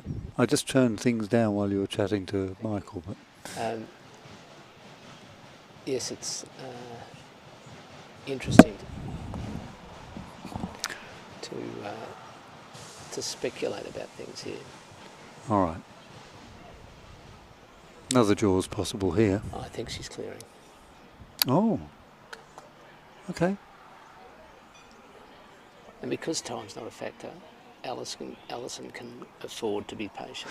She has to be patient She has to because be. she has to make 2 hoops. Yes. She can't. She's got to make 3 hoops. Well, no. What I mean is Yeah, to stay in I- the I- game, she has to make the yeah. Exactly. Oh, all right. Well, that's not a good shot by red. No, it's given That's black an easy clear, that's relatively easy clearance. that's the worst possible thing because you give your opponent the clearance, but you give a clearance that improves your position. Yes. So yeah. And Alison's Mary hit it will- beautifully. Ooh. Now, I don't know that there's a lot of value in clearing yellow. No. I think protecting the black is the thing to do here. And again, for beginning players, they get worried if they see an opponent don't ball they? near the hoop. I know. And it's not Yeah. necessarily a problem. Okay. Well, that's taken the steam off a bit. I tell you, I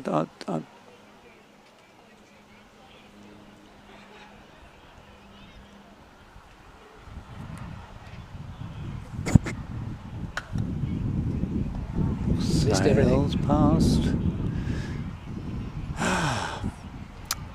Can Alison see the yellow? Can the yellow see the blue? I don't think so.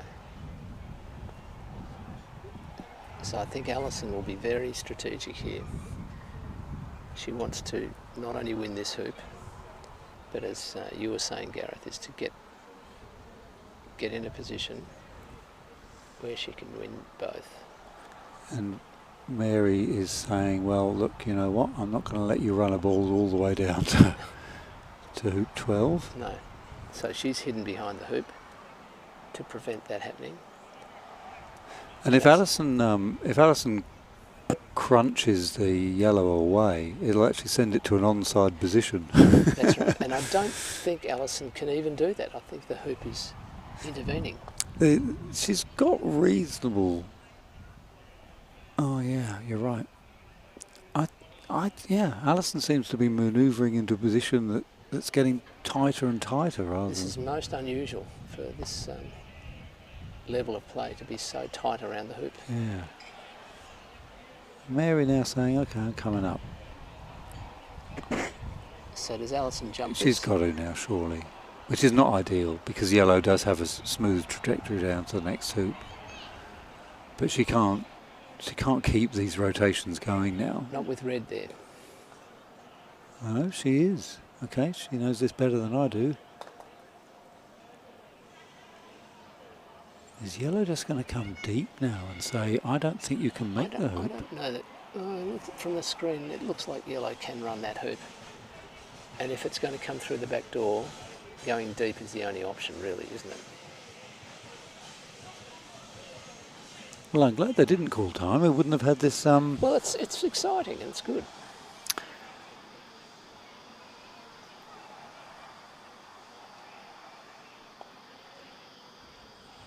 Okay. Into the jaws. Yep. And clear yellow. And then clear the yellow. If black is still there. And that's, and Yeah. again, good to Black see. is This still is there. Mary going to have a good look at blue. She may even fire at the blue. She might. She's got a choice, blue or black. Mary's in the box seat. She's only got to win one of the next 3 hoops. Yeah. So she could concede this hoop. Yeah, and if she figures that she can be first down at the next hoop, Yep. she'd be reasonably happy with that.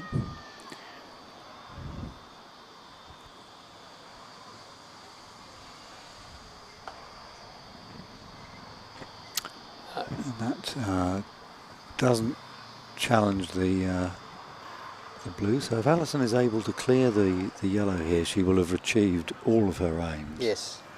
Because she will be the first ball down at hoop 12. In a position to run it. Yep. Now, going off there, Ooh. it would have been better the other way for her. Yeah, that's Because- given an angle now. But see, Mary, Instead she of- does not want to mishit this and put it through. So, So she's just going down. going down. Yeah. going down half, just short of halfway. Okay, so can Alison get some distance? A lot will depend on whether she can get down to 12. Oh, Ooh. good enough. Yep. Good enough. Okay, So that's 5-6. 5-6. Mary lags her red across to 12. Yeah, that can be cleared. Yes, but it's probably better than being directly in front of the hoop. Oh, where, yeah. Where blue could Of course, clear, yeah. clear and stay. Yeah, of course. Good shot. Yeah, that's very good. Good shot. Okay, Mary with some options here. Hoop, blue, black, they're all valid options. Indeed.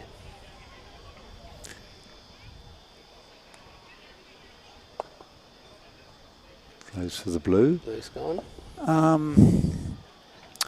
Yeah, what do you reckon, Malcolm? Given that red is not a threat on the hoop, you could just put another runner in, couldn't you? You could.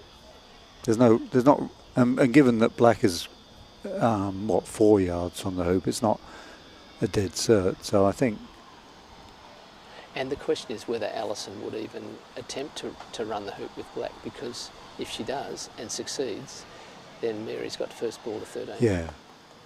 It is awfully difficult though, isn't it, to be the first up at 13 now, if you're what Alison's making... done here, she's come off Yes, the red. I know. She's over halfway, so Gosh, imagine if black was to make the hoop now. if Mary doesn't clear it and black runs Wow. it, then you know, this is probably the best opportunity Alison has to win. Yeah, To win 12 but if and have a ball at 13. it's true, but if she, I don't think she can take the risk, because if she, yeah, I think she had to do that. Yeah. I mean, you're 100% right. If she'd made the hoop with black, blue's in a great spot. But it's not in a running position. It still wouldn't be first ball up, would it? Yeah.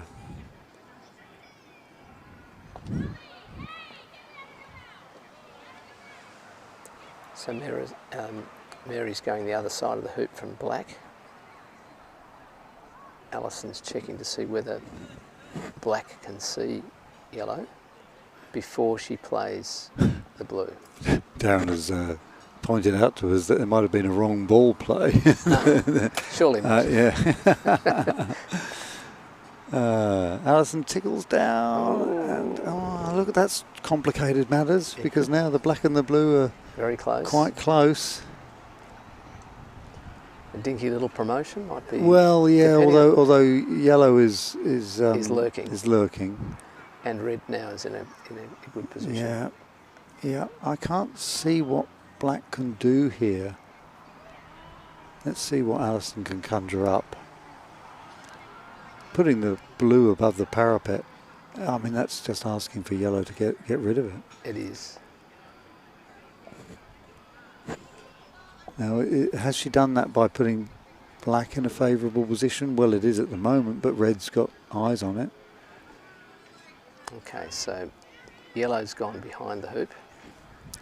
So is the idea, was Alison thinking there that really in that promotion I'm really just trying to put black into a good position? Perhaps, yes. And trying to block yellow's shot at the hoop. So coming in there. It's a good shot. It's a good shot. But it forces red to have a go at the hoop now, doesn't it? Yep. So this for the first game. Yes.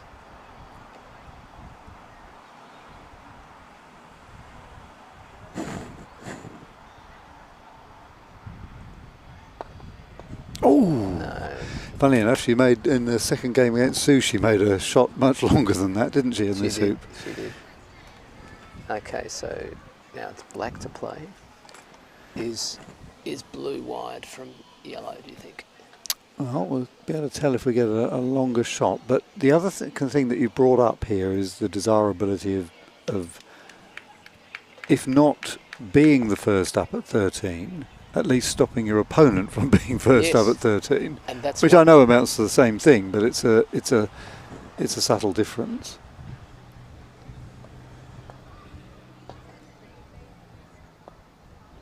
Because your opponent's always going to have the first shot at 13. Yep. The question is, do you make that shot horrible for them? Yes, that's right. So and look, it sort of is at the moment. Look, it's as bad. It's through. Oh, I was going to say, has she blocked?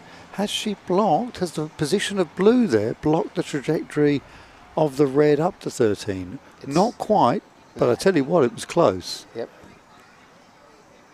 So we go to the 13th. We're going to 13, 6 all. And unfortunately, we're going to have to be quiet.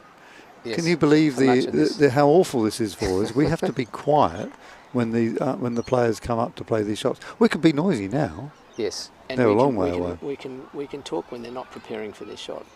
You know, when they're thinking about what they're doing, when they've played their shot. Yeah, that looks juicy. That's good. Yeah, angled but close to the hoop. A lot will depend on this one.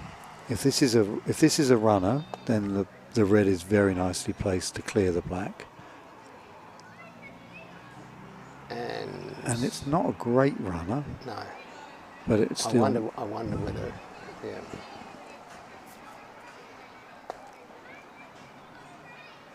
So the blue comes in, and both players have. And that's a good blue.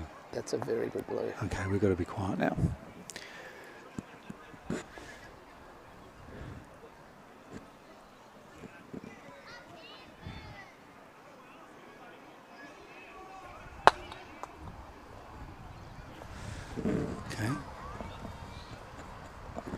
Okay, so Alison now playing black with a few options.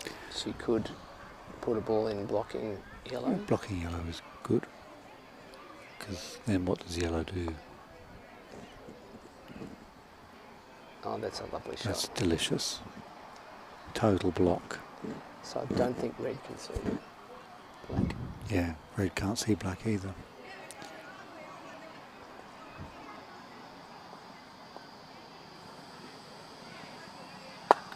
Yeah, and it opens the door for blue. Yep. So what a fantastic sequence Alison has played there. Yes. Well, she's got to run it yet.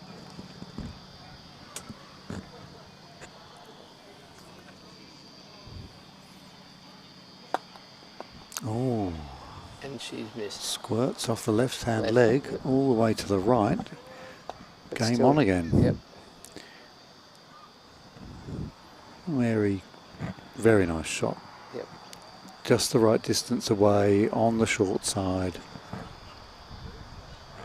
Nowhere for blue to clear it to. No.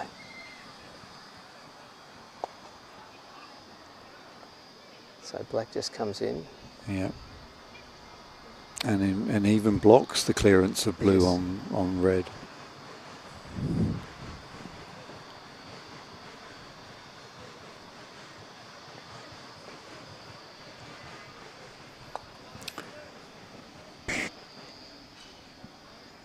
Yeah, Darren is adamant that the wrong ball was played in that sequence, so we missed that. Well, it all gets very tight, doesn't it? Mm.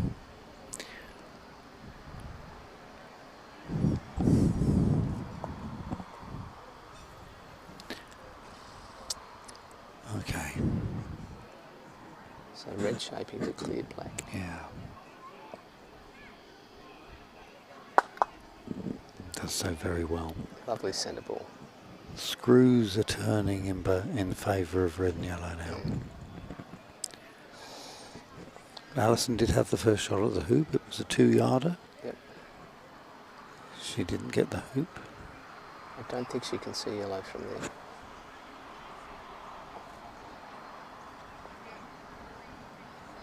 So she's probably going for red. Yeah, she is, and she hits the red And nicely. she gets yellow too, but not to great advantage because yellow now can clear the blue. Yeah, but it's not going to have any control, is it? It's only going to end up a couple of yards on that side. Maybe. Yep. Yep. Wow. But red What a battle. is in hooping position on the north boundary. So a 7-yard shot from the line. Oh, Oh, look at that. Oh, my word. so it's Wide it's not wide from it's the not a yellow. block. Yeah.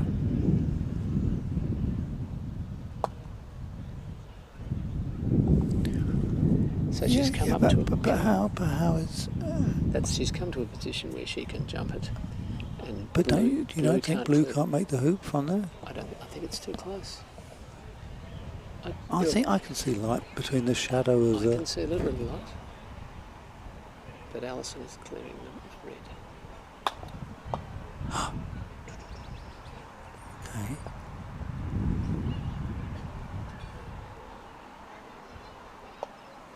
Mary doesn't think Alison can make the hoop. Well, Okay, this is an important decision for Michael if we get to there. so Alison is thinking. Well, I suppose the thing is there's no point in going in the jaws, is there? Because the red No. is just lurking there, so... And it's a hampered shot coming So- back. Wow. Mary's played this very nicely. I think she can clear it. So Alison's asking for it to be watched. It's a hampered shot. So what it means is that if it's a beveled edge, it's a fault.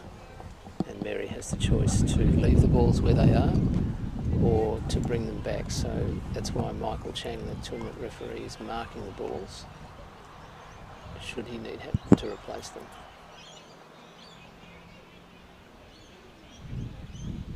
Yeah, it looks like she's got a clean face.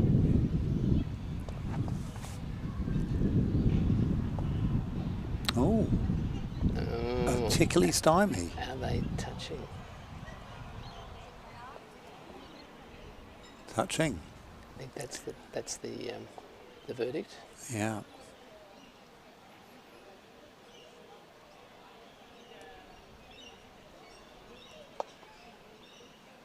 Well, it'll be fun if we see a little bit of croquet shot magic. Association croquet. Yeah, So, yeah. that's right.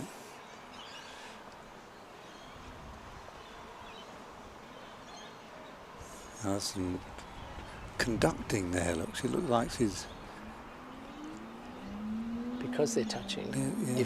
if she clears the yellow, the blue will move past the hoop, Yes, that's leaving correct. red with a shot. So Correct. That's Correct. Why, that's why. Correct. I think she was going for red. Now, this is where We determine whether I would be. Mary's an AC Yeah, player we or can not. determine whether Mary knows some AC. Here we go. 'Cause this should go through. This being the yellow. Yeah.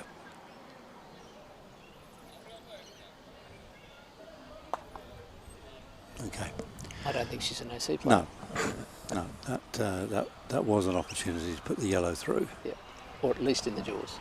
Yeah, sure. Yeah. But that's fine. It's good.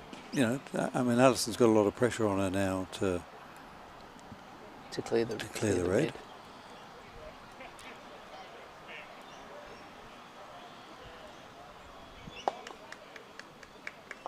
And I think, Oh, just does it. to be fair, Mary was more focused on getting the blue Yeah. further away Yeah, of course. rather than the position of the yellow. That's right. So she's now got a chance to run this hoop.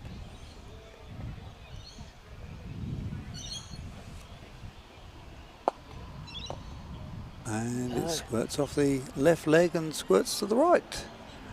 Wow. These hoops are very tight, very tight. You need to know that. Well, they could be as loose as anything if you hit the other leg. But I'm saying the leg would be a bit Yeah. further. Well, yes, okay. Well.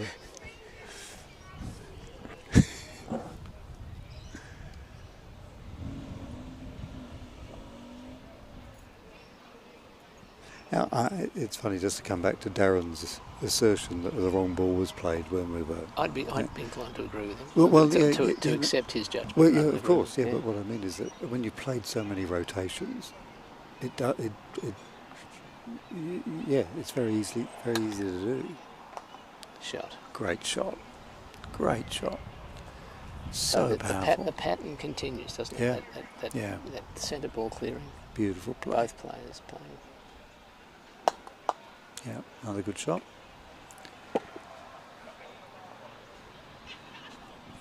So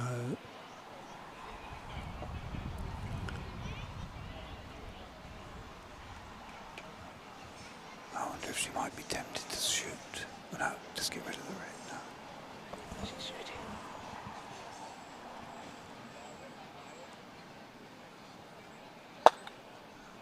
Oh yes.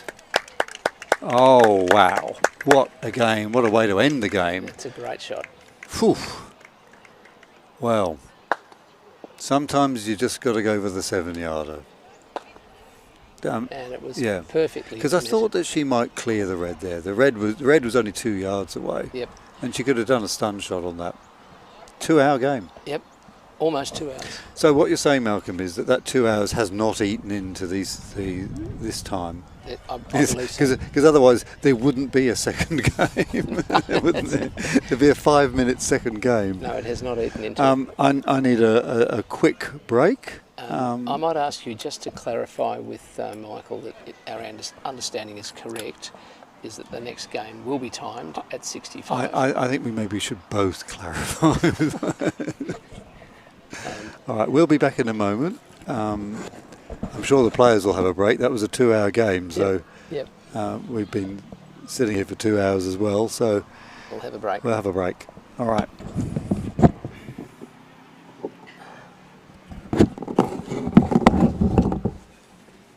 going to listen to this conversation with Alison.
You're good to go over there? Again.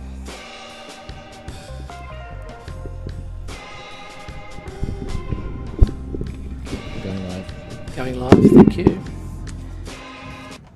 Well, welcome back to the final of the New South Wales Women's Open. We just had a marathon first round, which was won 7-6 by Alison Sharp over Mary McMahon. We apologise that there was some confusion about the conditions of play. The conditions of play are as I read them out, that the games were to be 70 minutes, 65 of a decider. That will be an hour. So the players are manoeuvring around hoop 3 at the moment. The scores are 1 each.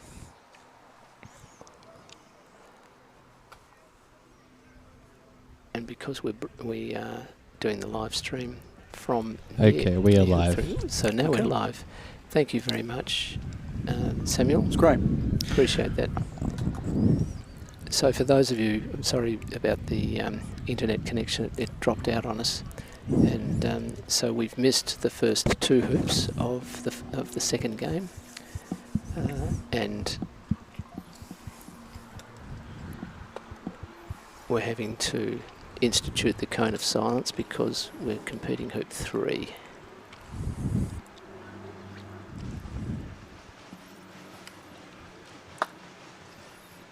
Oh, yeah, and having made hoop 13 in dramatic style from 7 yards in the first game, Alison fancied her chances again. Missed just to the right. So Mary is shaping to clear the blank, which she does very elegantly. Centre ball. Black has headed over. Oh, good 14 yards. And has about 20 yards to come back, and Alison has put it pin high.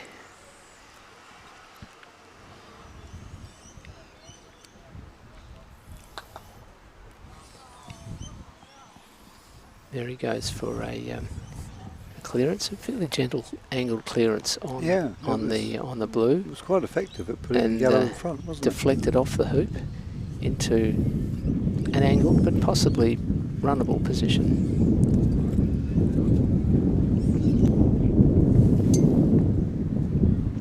The wind is coming up. Yeah, I was going to say, we're going to hear the wind whistling through the headsets. And it's not our hot air for once. No. It's a nice cool breeze. It is. The opposite of hot air. Mary plays from her own shadow. Very high quality game this, isn't it, Mike? Clears very effectively.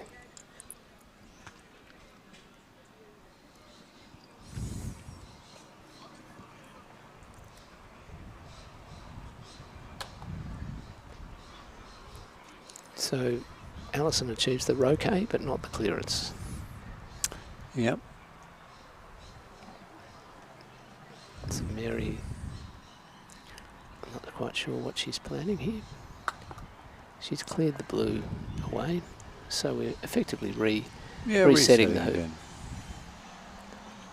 Mary has the advantage of the red ball on the short side. Yes. Which limits the options for Alison's blue. Well, strangely, it hasn't really affected Alison. No, she's put it there. Put it in. Okay. And exposed to red. Yeah, actually sort of saying, and come also on, yellow. And doubly interesting, Mary says, okay, I'm not going to clear you. I'm going to put a ball in front of the hoop and I'm going to rely on my yellow to do something nasty to your blue. But she's left the red a little short, I think. She has. Shorter than she would have liked. So it's certainly not blocking Blue's attempt at the hoop. Alison's having to come from a long way away, 21 yards away. And there's the black trundles in and ends up 2 yards short. So an important shot for Mary here. She's Yes. got to make contact with that blue, and she does so beautifully. Yep. And now a difficult shot for Alison in a sense, because she has to make a decision between the red and the hoop.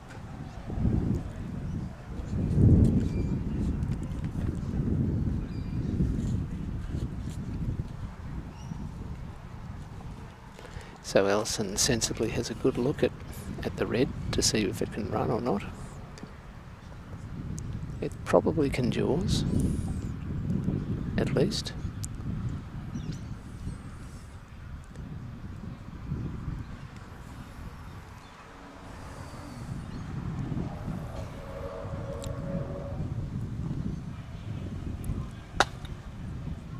Oh! Just touched it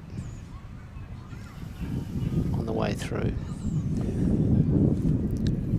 May have made the shot a bit more difficult.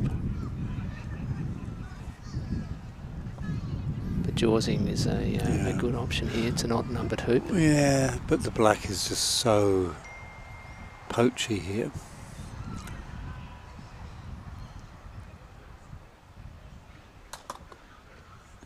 Gets it out. But Gets it out.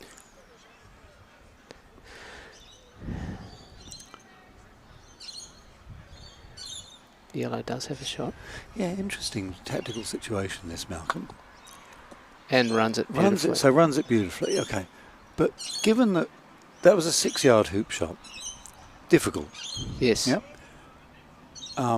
If she just put the yellow in front of the hoop and then fancied herself to hit a 5-yard shot of red on black, Yep.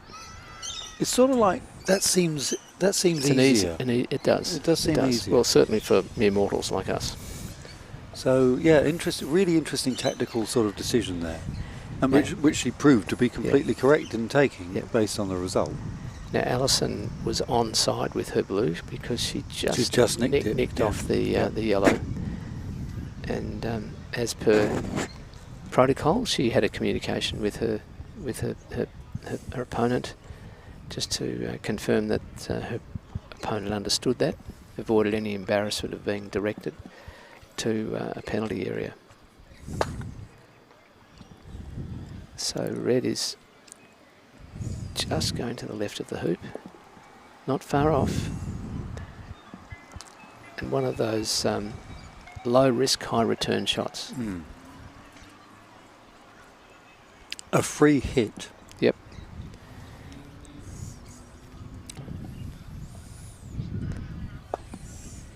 So Alison just lags up towards the hoop, and if she can block yellow from the hoop or clearing the blue, then that would be a good outcome for her. See what Mary's going to do. She's hitting it forcefully, and she's, Gets rid of the black.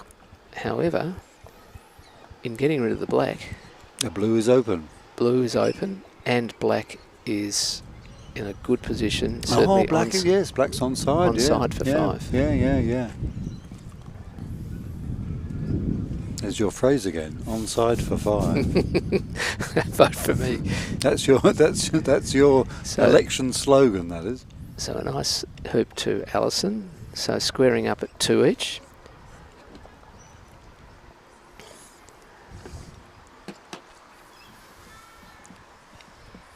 So they've only been going for 13 minutes, and they've done four hoops, which is Which is considerably quicker. better than they were. Considerably quicker. Well, Yeah. I think we didn't want to. It's No, I we- didn't we're not mean- I gonna didn't mean give the better in the give- sense give of, the appearance yes. of being critical. 'cause No, we're no, not. no. I don't mean better in the sense of anything other than in terms of dynamic progress. They need to play this game more quickly if it's going to someone's going to get 7.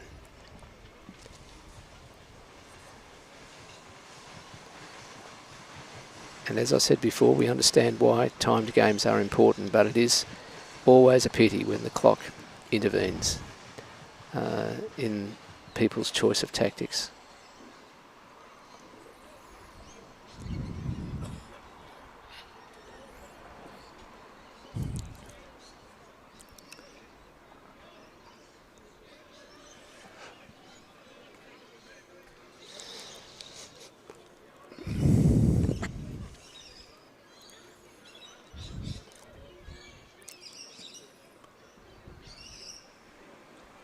Rob Elliott in the background there, the master of the greens. Indeed, indeed. Who has, as we said before, started today very early and then come back to help reset the hoops on this lawn at least for the afternoon.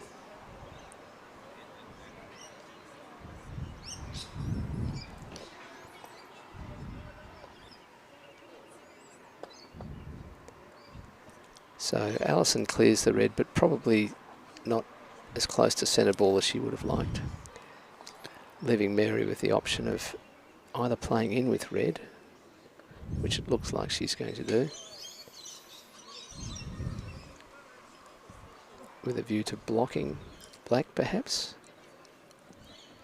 Oh, black will be able to clear that red with advantage. Yes. Or go for the hoop. Go for the hoop. Just with not so down. much advantage. No. So it leaves the hoop open to for yellow. It's a long shot though. It's 5 yards away, and she takes it and smacks into the left-hand stanchion.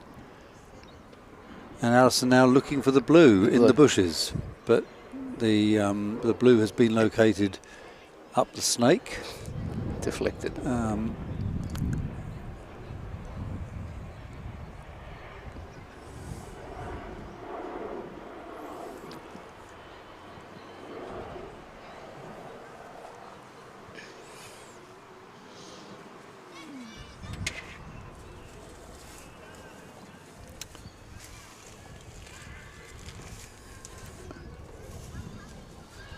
Very hard to tell from this position what the perspective actually is here. Well, that was another lovely centre ball clearance, dispatching blue to the south boundary. So Alison looking to block red's shot and potentially hide from yellow. Yeah, I think the yellow has visibility of it. I would agree. Mary was very quick to take her stance and aim at the black. Oh, no. The hoop intervened.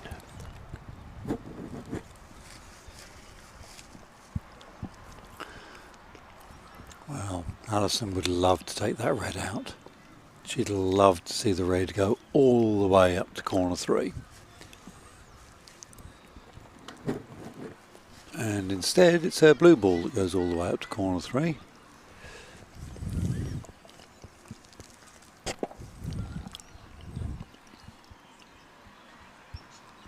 Now, I don't think that red has a clear shot at this hoop, but could certainly clear the black.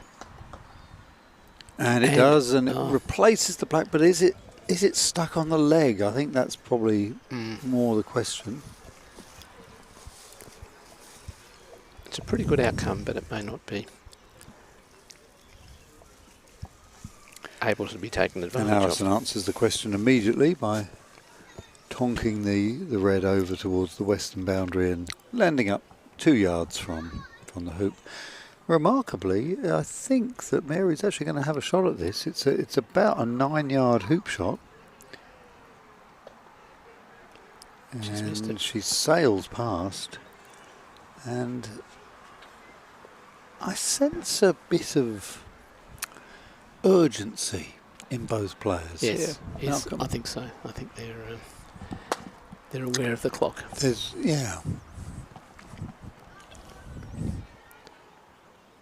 Which you'd expect them to be.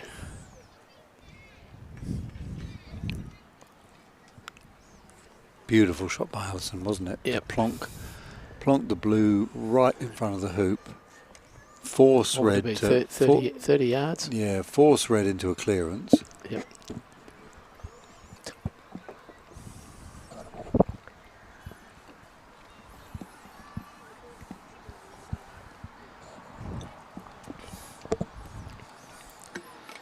Which red did not succeed to do.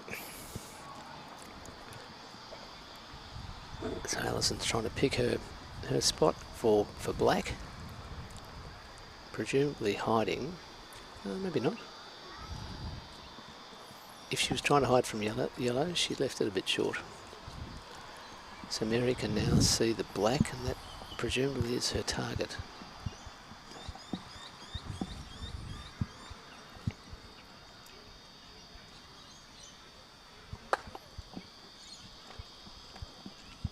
And she ran through the back of the hoop. That's always the way, isn't it? Mm. You run the hoop cleanly in the most strange of circumstances. Now this is an odd numbered hoop, and Into the jaws. into the jaws. Alison has done that to increase her chances of winning 2 in a row. Because yellow's not in a strong position to run the hoop without a very long jump. And so black has... both players deciding this hoop is out of contest. Yep. and just going halfway. I've got some players at my club who would have a go at the blue there. Just on the off chance. Oh that they my might, word! Oh, they would. on the off chance you might hit it out. Well, you might, yes. Something, you know, you might hit a snail crawling across the lawn, and the ball might launch out and go over the blue. Yep. So that's 3-2 to Alison. 3-2. Yep. And the pace of play continues. That's a nice lag from Yeah. Red. Beautiful Right, shot. right in front. Right in front. Now here, black to play. What do Alison's options look like? She's still just going to play in.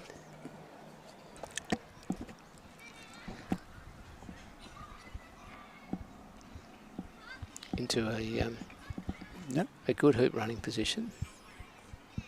However, Getting rid of the black would be good, wouldn't it? However, if Mary can clear the blue... Sorry, the blue, yeah. Getting rid of the blue would be amazing for Mary. Yeah.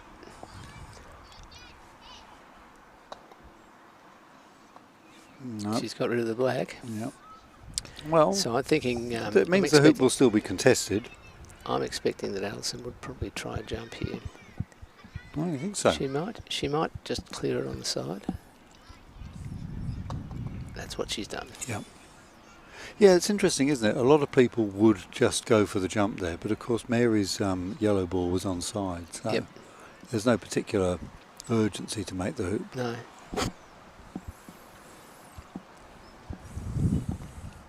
Although you need to be accurate with the clearance because the ball was so close to the Yeah, hoop, it that's could right. easily put it in the Very jaws easy to or put it through. in the jaws. So Alison's looking for a position hiding from yellow with the hoop in the way, and I don't think she's achieved that.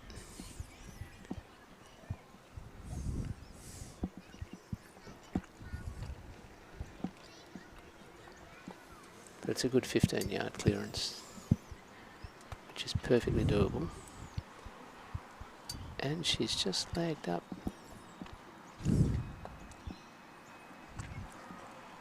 Well, Alison will be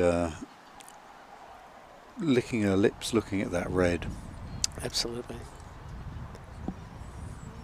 But she can only hit it 14 yards. Yep, that's true. And lovely centre ball. Yep.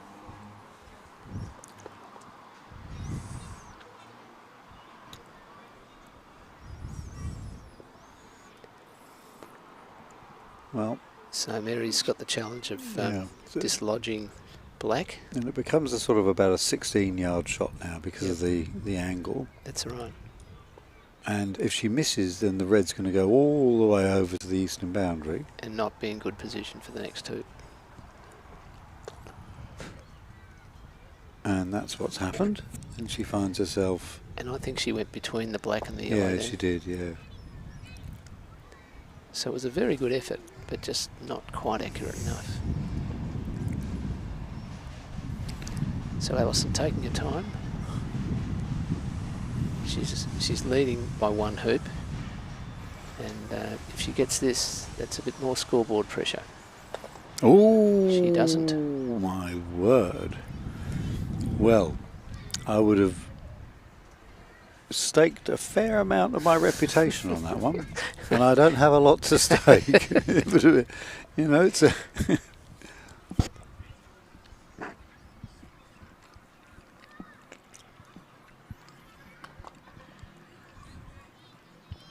Oh, now that's quite fun, leaving the black on the peg. I don't think that was intended, but it's a good outcome for Mary.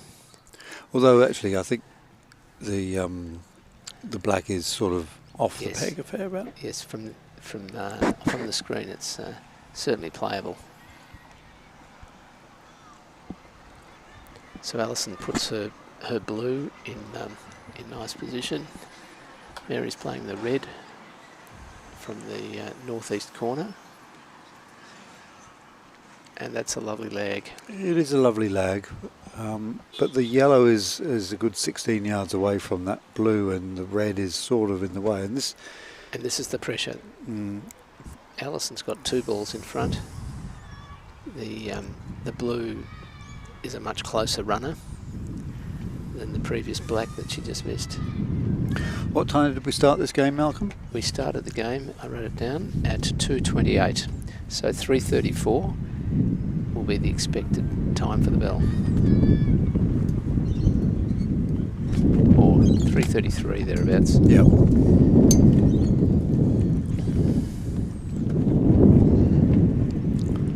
And wind getting up. Yep. Mary's winding up for a big shot, and she's cleared the blue beautifully. Beautiful clearance. Beautiful shot. Wow. Yeah. And now that leaves Alison with the 10-yarder. Yes.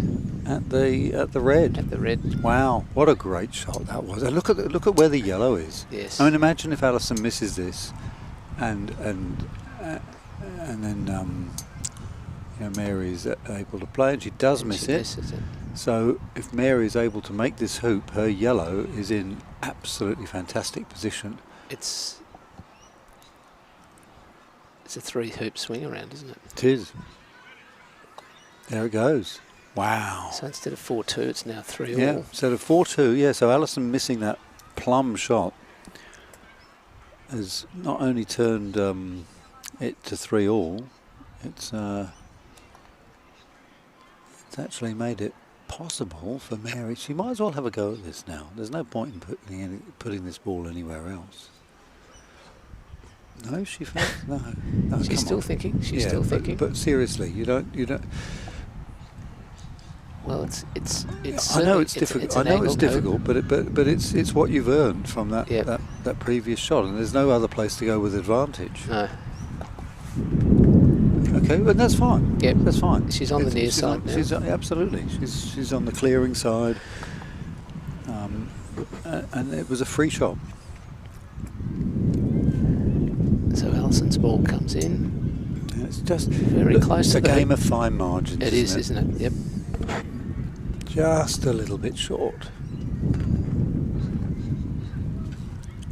Or the aim a little bit tight. If you aimed out a little bit, would have had greater margin for error.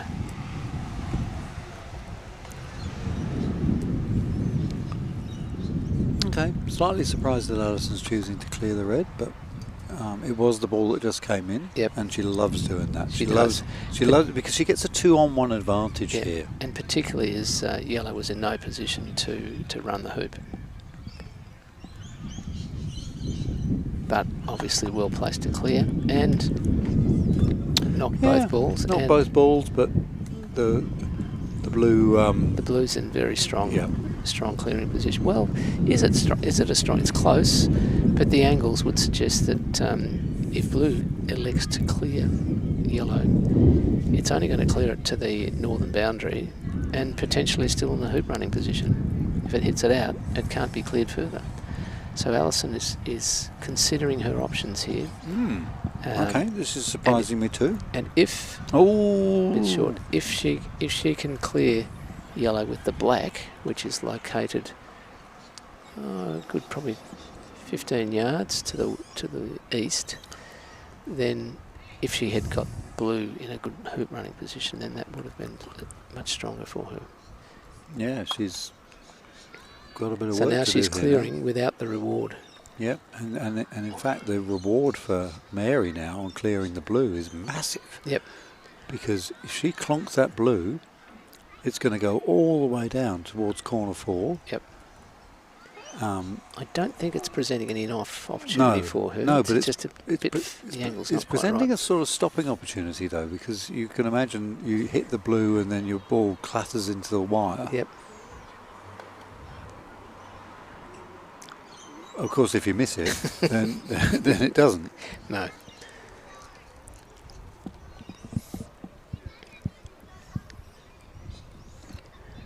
And this is where mental fatigue starts to become an issue for players. It's a long. They've had a long day. It's surprising, isn't it? I mean, we're what, at 3 o'clock in the afternoon. Yep. We're going to have another jump. This is only the second jump we've seen played in this final. Yep. In fact, I don't think we saw any in the semi-finals, did we? Did we see any jumps? Can't recall.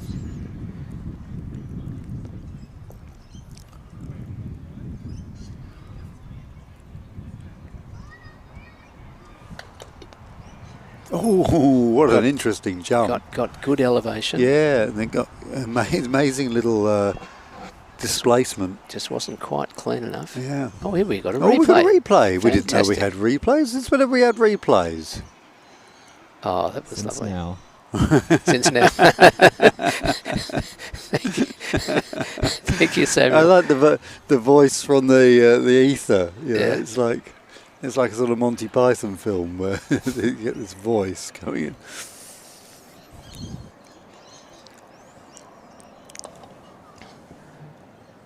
No cigar. It was a tough, getting rid of that tough lamp. one. Now I So think blue is in a position to jump. I think Alison so, can definitely jump from there. Yeah. It's Mary- about 18 inches away. Mary is looking to shift it, I would think. Yeah, there's no question that. But of course, in shifting it, she's going to push blue into a position where it can shift the red. Oh, she shifts everything. She hit the blue. She hit the red, and then the yellow hit the blue. Yep. Yeah. So blue. So I think a bit of Jaws action here is what Alison will be looking for. Yep.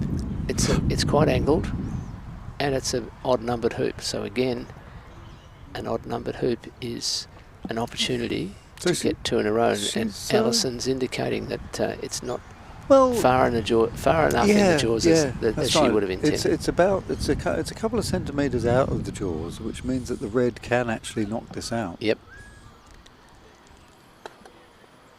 And doesn't. I suspect Alison will go halfway here. I don't think she'll be. Well, I don't know. It's a bit proud, isn't it? The blue. She might be thinking, oh, if yellow got some sort of side contact on that blue, it would. Yeah. Okay. Yeah. This is interesting that Alison's done this because I think it's sometimes statistically. Well, I think strategically, it's not a bad thing to jump. She's going to jump. To give your opponent a hard shot. We're getting a jump here, a 7-yard jump. It's going to be a bouncing bomb type jump. Mallet, very, very angled. And off it goes down to the south boundary. And it didn't have sufficient elevation at the point when it passed. It didn't have any. It stopped having elevation. Yep. Even on the first bounce, it didn't really do. But a tough shot. Yeah. And through Alison goes for a 4-3 lead. And she gives the direction. At this level, players assume, in fact, they'll often fess up if they're offside. Yeah. And the assumption is that that Alison will give a direction, and it will be to the eastern boundary. So Mary wasn't even looking when the direction was given, but the direction was given. So it's like they read each other's minds, isn't it? Really? Of course. Yep.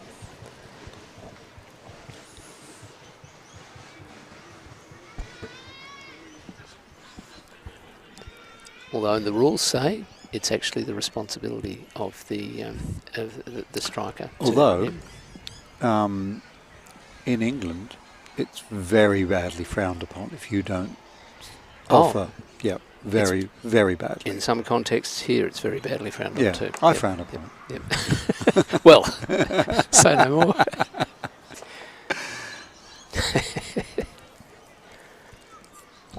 There's much frowning from the commentary booth. But I know many of our listeners would not frown. There's a legitimate debate to be had, that it's part of the rules, and that, you know, if you don't know the rules and you disadvantage yourself, then so be it. Yep. Yep. I think it's particularly poor form when a more experienced player doesn't fess up when a less experienced player who may not know the rules as well No, that's yep. takes advantage of their lack of knowledge.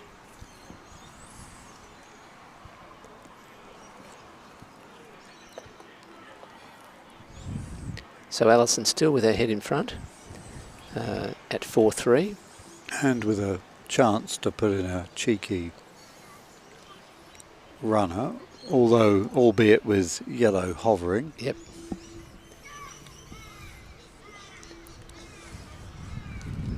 And hoop 8 is often a critical hoop.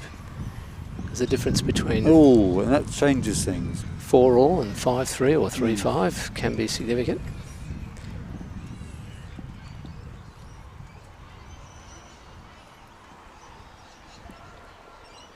Some children in the tree behind there giving it a good workout. This is a typical Sunday afternoon at the Concordia Club. Mm-hmm. Lots of families enjoying the That was facilities. unfortunate for yellow there, wasn't it? Because all it's done is release blue from the jail around red. Yes. And it's given blue an opportunity to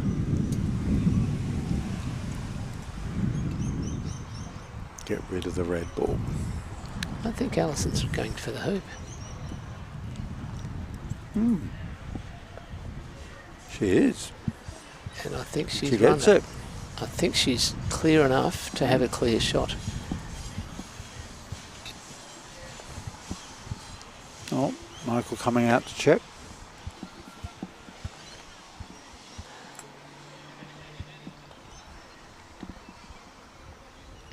Yep. So The walking VAR has decided the ball did cross the line. yeah, so it would be a hampered shot for Alison to play the blue. Will she promote it with the black? Yeah, it's an opportunity, isn't it? Well, it avoids that hampered shot, Mm. doesn't it? Yeah. On the other hand, given that red is not a threatening ball, No. I don't think there's any point. Maybe if red needed to be got rid of, Yep. then maybe. But Yes. yes, that's a perfectly reasonable response. That's Yes. going to buy enough time to get back anyway. But if blue now is hampered, and Alison is calling for Michael Chang, the referee, to come and watch it, as she should, because this is a hampered shot. It could be a crush, it could be a beveled edge. It could be one of the 11 faults. I'm only mentioning the most likely ones.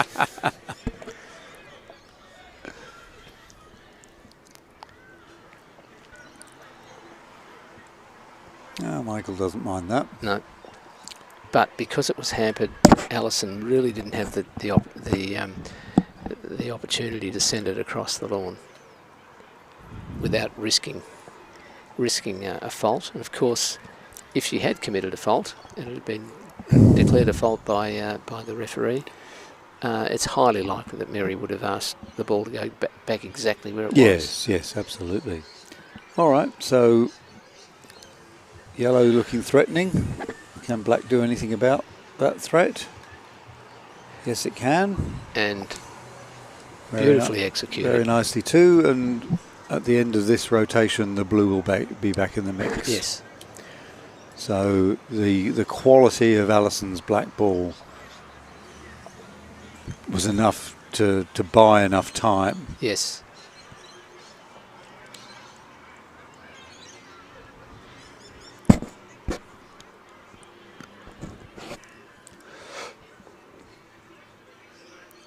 So that's a good ball. It's you know, an angled runner, but not too close to either the red or the yellow.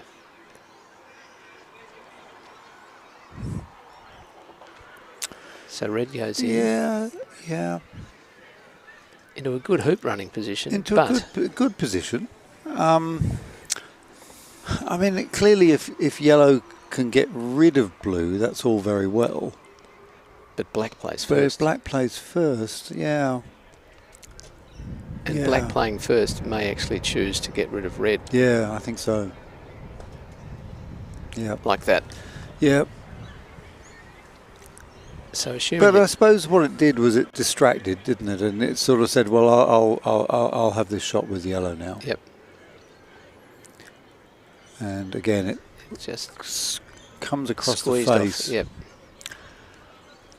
Always very annoying when that happens, isn't it? When you hit the near leg. Yep. And so a big hoop in the game. Because there's going to be a big difference between 5-4 and 6-3. Absolutely. There's a gulf between them.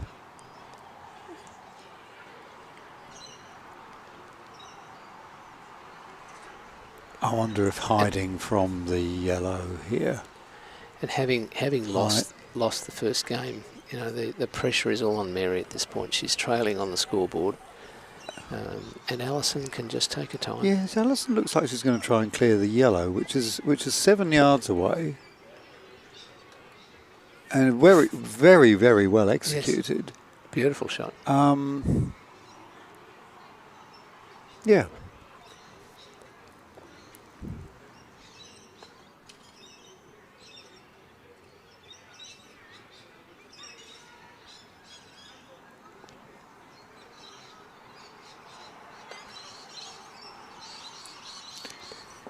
Looks like it just missed the blue. It did, yeah. So I can tell you that that ball is actually in front of the hoop. I know it doesn't look like it from this angle very well. The blue. The blue, yes. yeah. So it's a runner. It's a runner. Yep. It's at least a jawser. Likewise, the red is a potential jumper, and we've seen Mary play certainly not shy away from the jumps. No, but that ball has gone through. So and it's 6-3. 6-3. So Alison one hoop away from the championship. The championship, yeah. Looks like a very, very good lag. Yep. Landing about 4 to 5 feet short of hoop 10. And Alison matches that. Ooh, but just goes slips past. Yeah, yeah. It looked as if it was slowing down.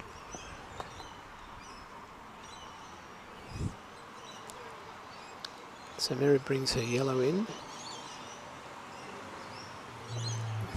Now, it may not be relevant, but it appears that black may have a restricted shot in clearing yellow. But we'll wait to see what happens with red first. Got to make this Mary.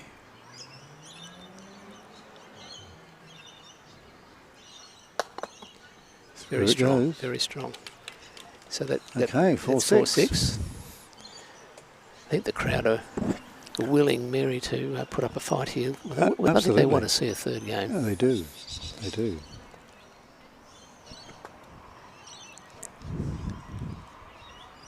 Oh, look at that. Exquisite first ball in. So we saw Alison come back from 4-6 down. We did. And it was very interesting the way that unfolded as well. Was. The really important thing was getting the jaws. Yep. At hoop 11. At hoop 11.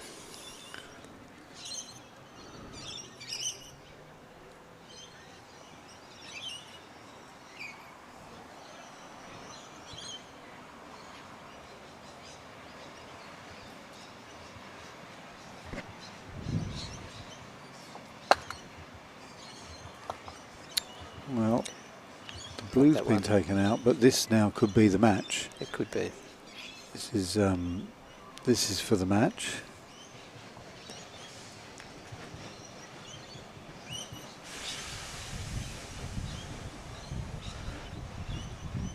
Yeah, so Alison's first game, she lost to an 8 handicap player, but she looks as if she might be finishing with straight sets wins to take the championship. Yep, in the semi-finals and finals. And there it is. That's the victory. Well, an excellent excellent display A of wonderful shooting. display. There were some display. incredible hoops, weren't there, in that first game? Oh, they With were. They were. Really, They were. really incredibly contested. Very clever tactical play. And a very, very great experience to be able to sit with Malcolm and call this game. Thank you, Gareth. Yeah. Well, we should thank a lot of people at this stage. Yeah, that's right. So David Santon, obviously, who, as you've already mentioned, organises all of this. As the tournament manager. Yep. And then there were fantastic greens, which are laid on. By Rob Elliott and his crew. Yep. And we got the tournament referees, Michael Chambers and Michael Chang. Yes, that's right. Yep. And then all the referees, all the other referees that came and contributed vast portions of their weekends and so on. Yes, we have to remember it's all volunteer labour. Yeah. And people do it for the love of the game, and supporting other players. And we still have games happening here because we have playoffs for third and fourth happening between Sue Sellers and Karen Bisley, and that could go to best of three. So there could be play here for another hour or so. Yeah. And the final of the plate as well Yes. over there. So, Yes. And of course we need to thank Samuel for providing all of the wherewithal here. We've got Absolutely. very sophisticated cameras and awnings and microphones and everything, and he even trusts us to press the buttons on here to make the scores work. Yes. So that's all great too. Yes. But yeah, thank you very much for everybody for watching. Hope you enjoyed that, and I'm not sure what the next Croquet New South Wales live streaming extravaganza will be. I think it might be the men's singles. Oh, men's singles that next week. Next Sunday. Yeah, this Next time Sunday. next week. Yeah. Yep. Okay. And are you playing in that, Malcolm? I am playing in that. Yeah. Yes. Okay. Yes, Well, I'll be watching then. not commentating. Look, if I know you're in the final, I'll be popping up to have a to give some constructive opinion. Very good. Very good. Excellent. Well, thank you, Gareth. It's always a pleasure to share the mic with you. And we say goodbye and thank you very much, everyone, for watching. Yep. Cheerio.